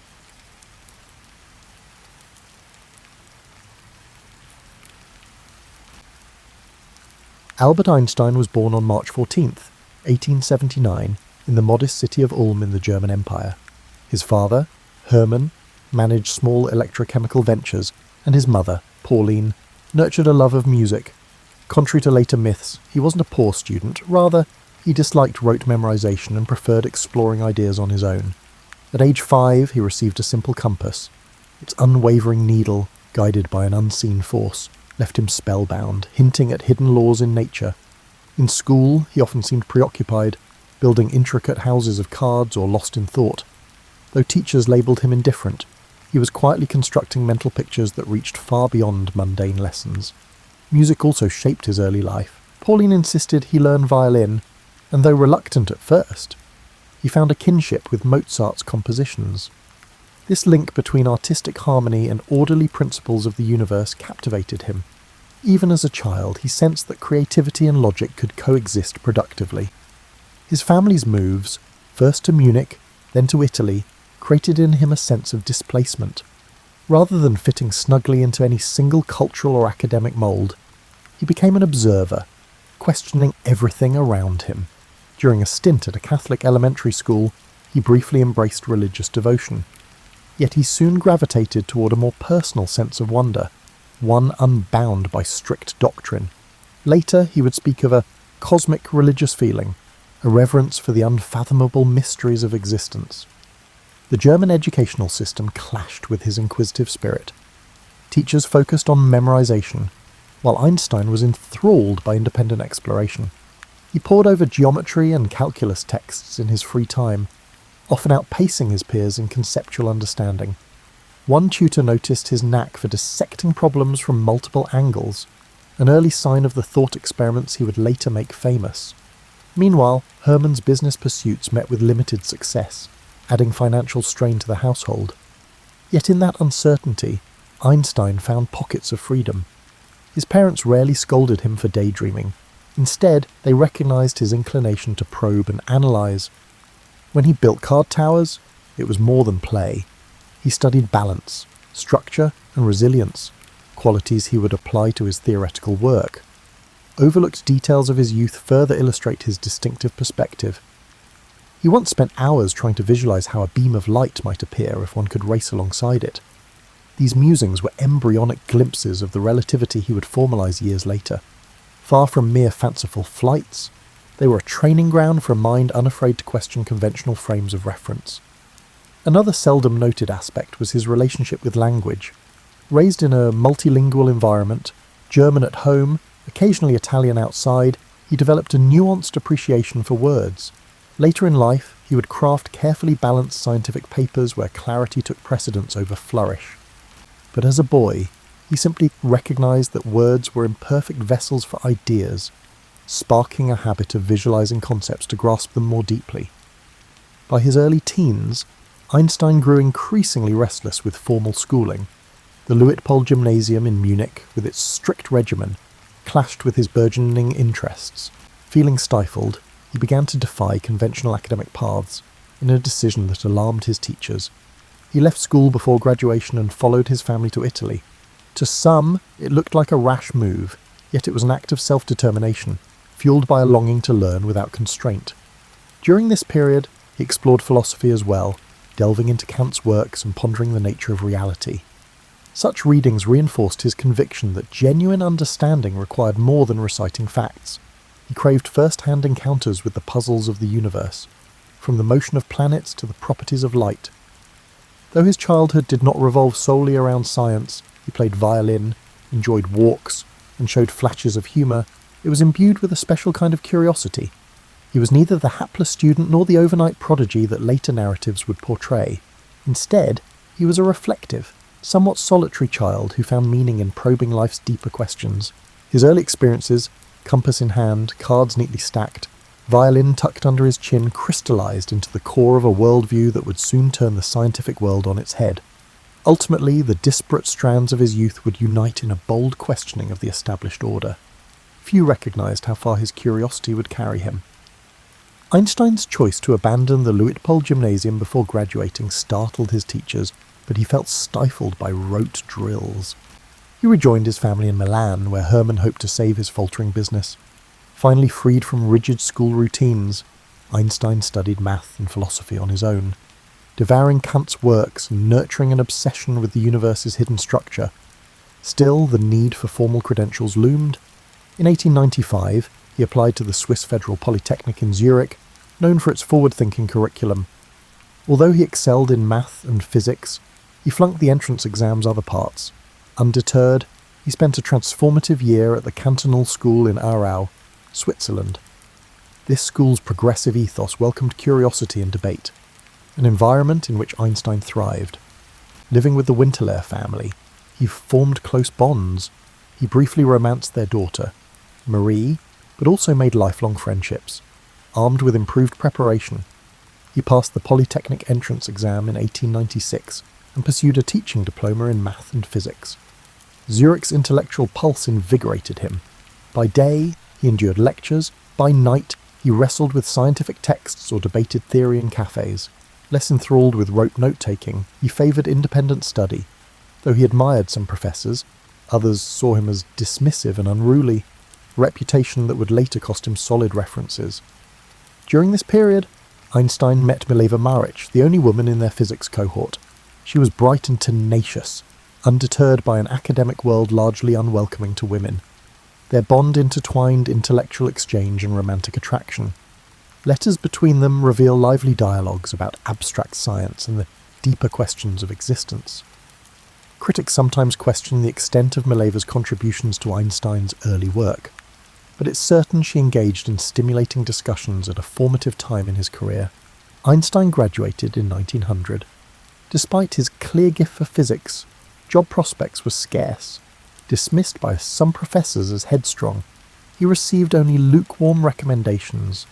Over the next 2 years, he subsisted on tutoring gigs and part-time teaching roles, struggling to pay rent.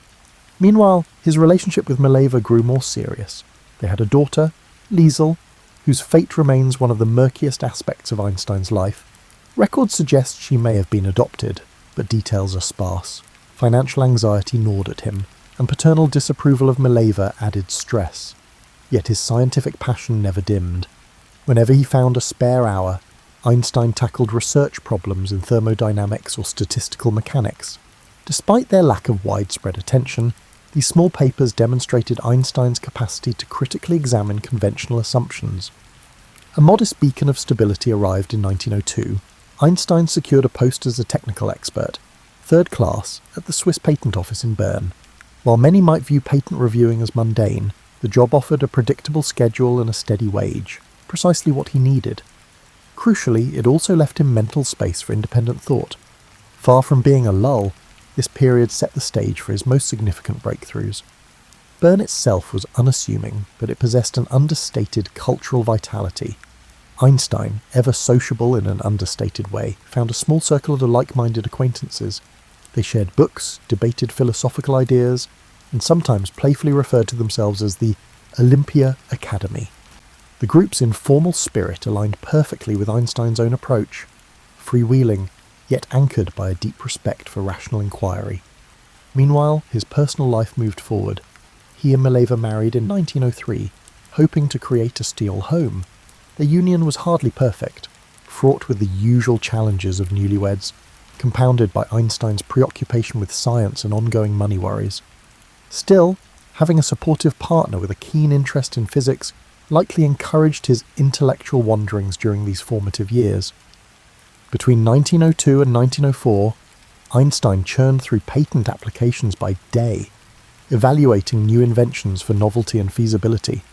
At night, he scribbled equations and chased the big questions that had haunted him since childhood: the nature of light, the structure of time, and whether the cosmos had fundamental certainties. Little did anyone suspect that his quiet hours in Bern would yield a series of scientific papers that would upend centuries of accepted physics and elevate a once-errant student to the front ranks of modern science. In a few years, he would unleash a torrent of revolutionary ideas, proving that unorthodox paths can lead to remarkable destinations. Settled at the Swiss Patent Office in Bern, Einstein was officially a clerk, reviewing applications for new inventions. Unofficially, he was a theorist probing the bedrock of physics. The job's predictable routine left him time to explore the mysteries of light, motion, and energy, questions that had haunted him since childhood. His personal life had stabilised somewhat. He and Mileva, now married, lived modestly, mindful of every expense. Their son, Hans Albert, born in 1904, added new responsibilities. Yet Mileva's own physics background made her a supportive confidant for Einstein's musings, though the precise scope of her influence remains debated. In 1905, Einstein unleashed 4 seminal papers in Annalen der Physik. The first explained the photoelectric effect by treating light as particles, helping seed the future field of quantum mechanics. Next came his work on Brownian motion, using statistics to confirm the existence of atoms and molecules. Then, in his special theory of relativity, he shattered the old notion of absolute time, proposing that simultaneity depends on an observer's motion. Finally, in a spare but dazzling note, he offered E equals mc squared, revealing the profound equivalence of mass and energy. At first, these radical ideas met mixed responses. Some scholars found them too speculative, others grasped their seismic potential. Over time, the consensus grew. Einstein had transformed physics from the inside out. His reputation slowly spread, though he remained a patent clerk until 1909. He yearned for an academic post but faced challenges. He lacked the usual pedigrees, and some professors gave tepid recommendations. Eventually, the University of Zurich appointed him as a lecturer, opening the door to a more formal scientific community. Mileva managed their growing family, which now included a second son, Eduard, while Einstein wrestled with teaching duties and ongoing research. But their marriage started to show cracks, strained by the financial pressures and Einstein's single-minded devotion to work. Despite domestic tension, his scientific profile rose swiftly. Younger physicists marvelled at his knack for taking earlier insights, such as those from Hendrik Lorentz and Henri Poincaré, and unifying them into a cohesive vision. The outcome was more than a patchwork of theories. It was a radical recasting of how energy, space, and time interlock. He left Bern for Zurich in 1909, then moved to Prague in 1911 for another professorship. Mileva followed, but the demands of uprooting and the complexities of raising children chipped away at their partnership. In Prague, Einstein refined his thoughts on gravity, hinting at a broader framework to come. Though overshadowed by cultural and political tensions in the Austro-Hungarian Empire, the city still offered pockets of intellectual ferment. Einstein found colleagues intrigued by his work and critics sceptical of it. He thrived on debate, defending his theories with calm conviction. By 1912, he was back in Zurich at the Polytechnic, now as a professor. This time, he delved deeper into the mathematics needed to extend relativity to gravitational fields. His collaboration with mathematician Marcel Grossmann was vital, laying the groundwork for what would become the general theory of relativity. While special relativity had reconfigured space and time on a flat stage, Einstein now aimed to show how massive objects could warp that stage itself. In parallel, tensions at home worsened. Mileva's hopes for her own scientific contributions had faded into domestic obligations. Einstein's growing fame meant invitations to speak and collaborate, pulling him away for extended periods. At times, letters reveal a coldness creeping into their marriage. He could be absent-minded, impatient, and increasingly dismissive of Mileva's emotional needs. The personal costs of genius were mounting, even if the broadest world was beginning to admire him as a visionary. By the end of 1912, Einstein's ambitions were clear. He had cemented a reputation as the mind behind special relativity, and he was on the cusp of unveiling a more comprehensive framework to explain gravity. Universities courted him, and scientific societies began to laud his insights. Yet beneath this rise lay private discord. Tensions that would escalate once his career carried him to Berlin. For now, though, Einstein's path led inexorably toward one of the greatest intellectual feats in history, fueled by that same restless curiosity that once made him walk away from gymnasium classes and question the simplest wonders of nature. Despite turmoil, his momentum was unstoppable. The stage was set for him to finalize a theory of gravity, a masterpiece that would reshape humanity's view of the cosmos. In 1913, the Prussian Academy of Sciences in Berlin-Pays beckoned Albert Einstein with a prestigious post that required minimal teaching. By 1914, he was in the German capital, poised to perfect his theory of gravity. Yet the move magnified personal and political tensions. His marriage to Mileva was fracturing, and Europe stood on the brink of war. A pacifist at heart, Einstein found himself at odds with the fervent nationalism gripping Germany. Unperturbed by the storm outside, he pushed forward on general relativity, aided by mathematician Marcel Grossmann. Their goal was to show that gravity arose from curved space-time, a radical notion demanding complex tensor calculus. By 1915, Einstein had refined the field equations describing how mass deforms space-time and how that curvature dictates motion. A triumph soon followed. The new theory explained Mercury's orbital quirks better than Newtonian physics. Overjoyed, Einstein wrote to a friend that his heart shivered upon seeing the data align with his calculations, but his personal world was unravelling. Mileva struggled in Berlin's stifling atmosphere and felt increasingly isolated. Meanwhile, Einstein grew close to his cousin, Elsa Löwenthal. Letters show Mileva's despair and Einstein's emotional withdrawal. She took their sons back to Switzerland, and the marriage ended in divorce. He later wed Elsa, igniting gossip about his private life. Even as general relativity gained traction among physicists, his personal reputation became fodder for public speculation. World War I had also splintered scientific exchanges. While many German intellectuals endorsed the war, Einstein stood nearly alone, signing anti-war petitions and voicing pacifist views. His stance stirred resentment at home. Still, foreign scientists such as the British astronomer Arthur Eddington recognised the significance of Einstein's work. Eddington's 1919 eclipse expedition tested whether starlight passing near the sun would bend according to Einstein's predictions. The measurements matched, electrifying the global press and dethroning Newton in the public eye. Overnight, Einstein became a symbol of modern genius. Newspapers everywhere featured his thoughtful gaze and unruly hair. Invitations rained down from universities and societies. While he believed in sharing knowledge openly, he disliked the frenzied attention and grew uneasy with Germany's renewed nationalism. Post-war turmoil fanned political flames, and Einstein's pacifism drew ire from right-wing groups. Nevertheless, the validation of general relativity cemented his place atop the scientific hierarchy. Even skeptics admitted that his calculations matched observable reality in a way no previous theory could. With Mileva and Zurich caring for their sons, Einstein found both freedom and loneliness.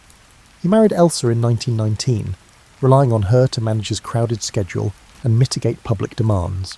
As the 1920s dawned, Einstein was heralded as a visionary whose equations recast the universe as a pliable fabric shaped by energy and mass. These notions paved the way for cosmic models that would soon suggest an expanding universe, involving astronomers like Edwin Hubble. Initially, Einstein proposed a cosmological constant to keep the universe static, but later deemed that idea a mistake, a rare admission of error from a man idolized for brilliance. Meanwhile, he turned his attention back to quantum mechanics, a field he had inadvertently sparked with his photoelectric paper. Newcomers like Werner Heisenberg and Erwin Schrödinger advanced ideas that clashed with Einstein's comfort zone. He balked at the probabilistic nature they proposed, insisting there must be a deeper deterministic layer.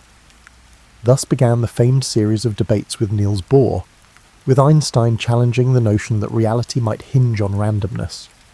By mid-decade, Einstein's travel schedule ballooned. He toured the United States and parts of Europe, drawing huge crowds. Statesmen, celebrities, and fellow scholars courted his presence. In Germany, however, he faced mounting hostility from nationalist factions who derided his theories as Jewish science. Unfazed, he pressed on, confident that empirical evidence would outlast prejudice. His personal realm, now tethered to Elsa, offered stability. She shielded him from ceaseless demands, allowing him to pursue his ideas in relative peace. Yet the creeping political tide would soon overshadow even Einstein's lofty pursuits. At the dawn of the next decade, Einstein found himself a global icon, yet behind that fame lay deeper struggles and fresh challenges that would shape his destiny.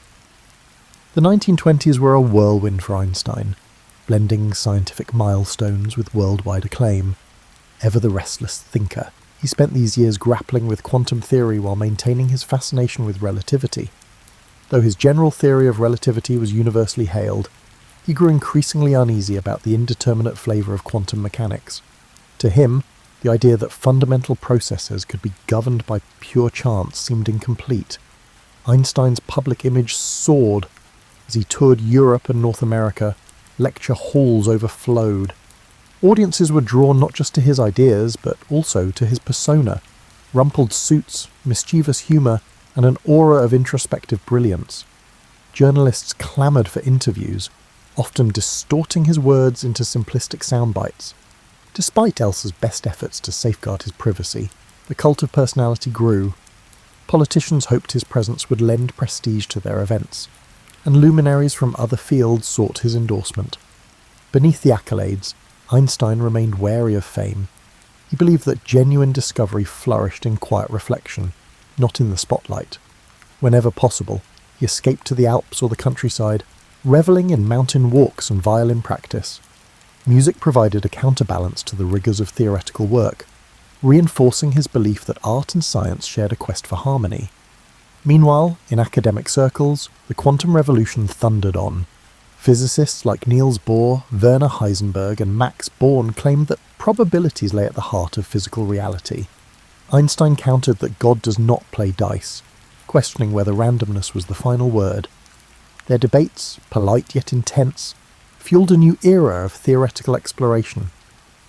The young quantum guard revered Einstein's contributions, but insisted that his skepticism missed the theory's core elegance. At the same time, Europe was experiencing social and political upheavals in the aftermath of World War I. Germany's Weimar Republic veered between fragile democracy and looming chaos. Hyperinflation devastated the middle class. Extremist factions, including the nascent Nazi Party, exploited economic despair, promoting xenophobia and anti-Semitism. Einstein, as a Jewish intellectual and an outspoken pacifist, became a prime target for nationalists. Hate mail arrived with disturbing regularity, accusing him of undermining Germany's scientific heritage. Despite these threats, Einstein refused to hide. He rallied for disarmament and international cooperation, endorsing pacifist causes that were deeply unpopular among nationalist circles. His celebrity magnified the visibility of his stance, making him a lightning rod for political hatred. Some colleagues implored him to be more guarded, but he believed moral convictions outweighed personal safety. In 1922, Einstein was awarded the Nobel Prize in Physics, not for relativity, surprisingly, but for his earlier explanation of the photoelectric effect.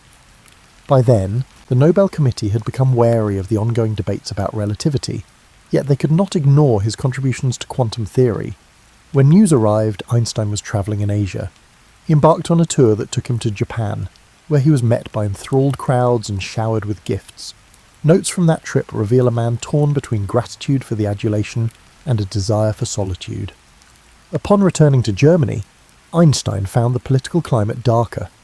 The early stirrings of Nazi ideology were creeping into universities and public discourse.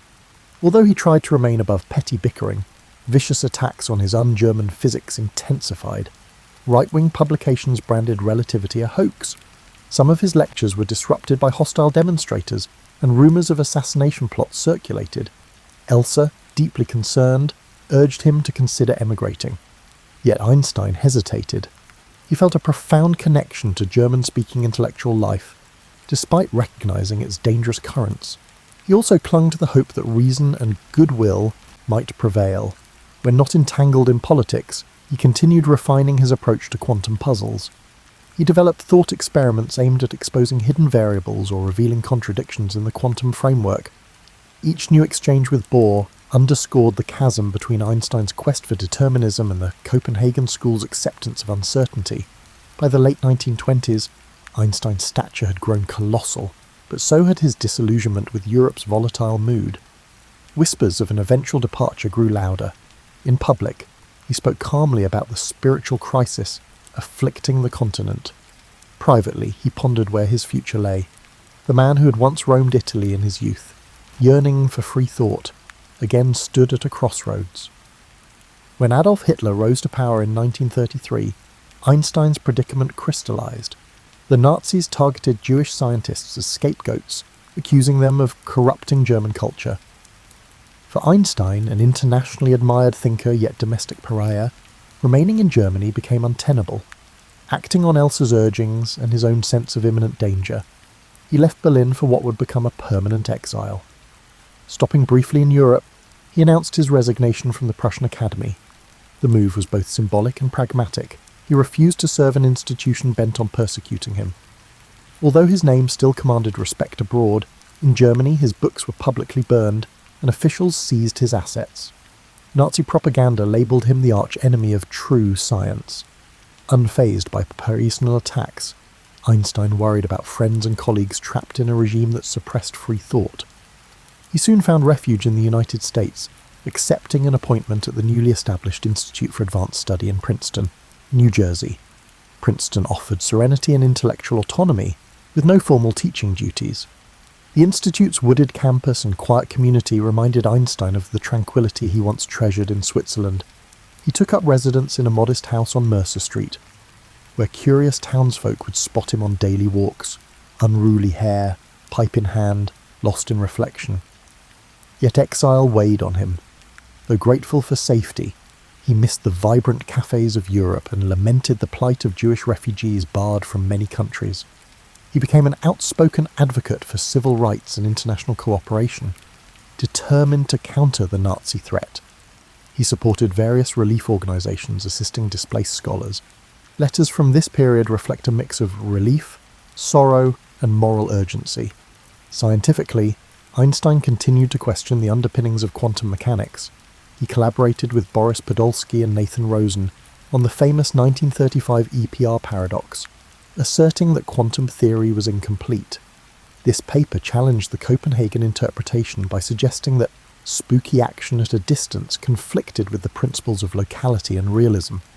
Though intended to reveal quantum mechanics' shortcomings, the paper instead paved the way for future breakthroughs in quantum entanglement research, ironically fueling the very field Einstein doubted. Meanwhile, global tensions escalated. As Nazi Germany expanded its militaristic ambitions, Einstein was drawn into geopolitical concerns he had tried to avoid.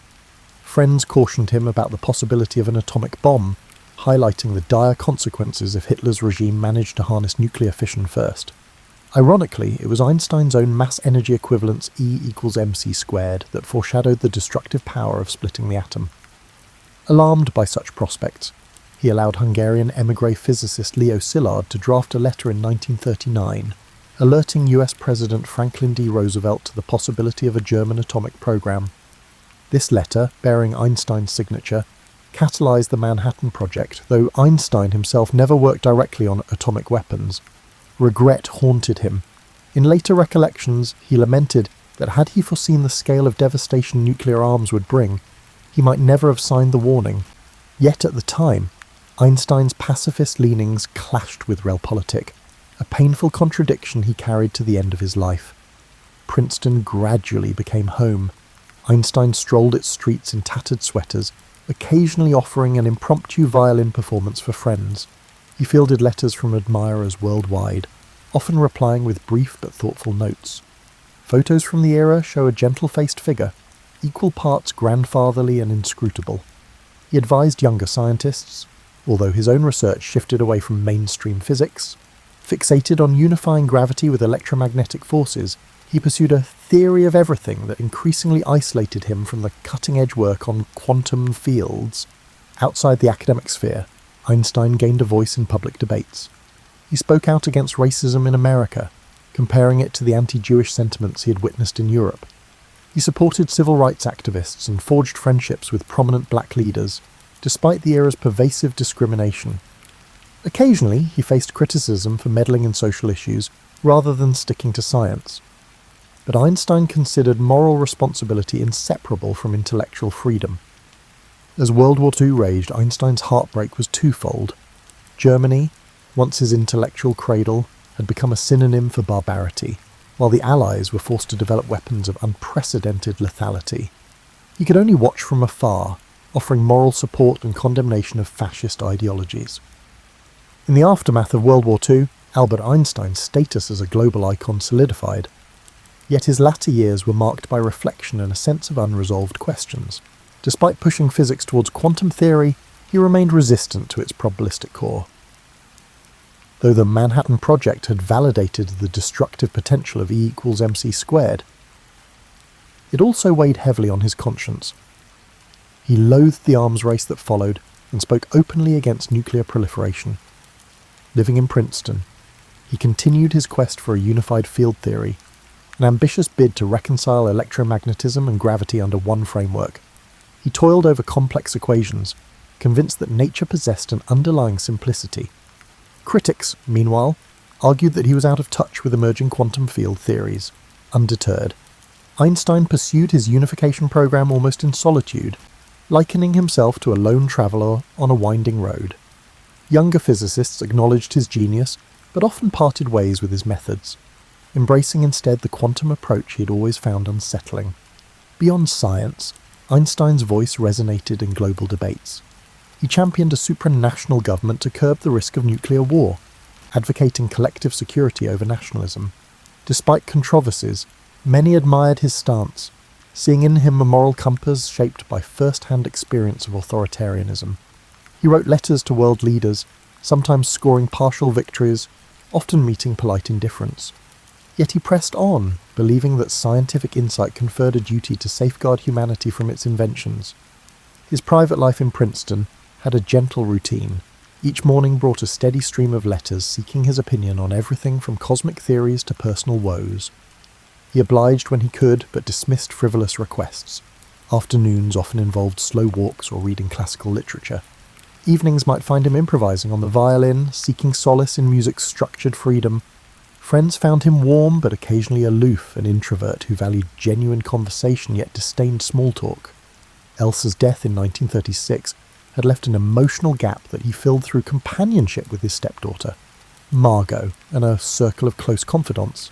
His older son, Hans Albert, pursued an engineering career, while younger son Eduard battled health challenges that Einstein struggled to comprehend, but he remained steadfast in providing financial and emotional support from afar. As the Cold War dawned, Einstein found himself in a complicated political environment. Paradoxically, the FBI kept files on him, viewing his pacifist leanings and global outlook as potentially subversive. Rumours circulated that he was sympathetic to communist causes, though he consistently denounced Stalinist oppression. Instead, Einstein championed universal human rights.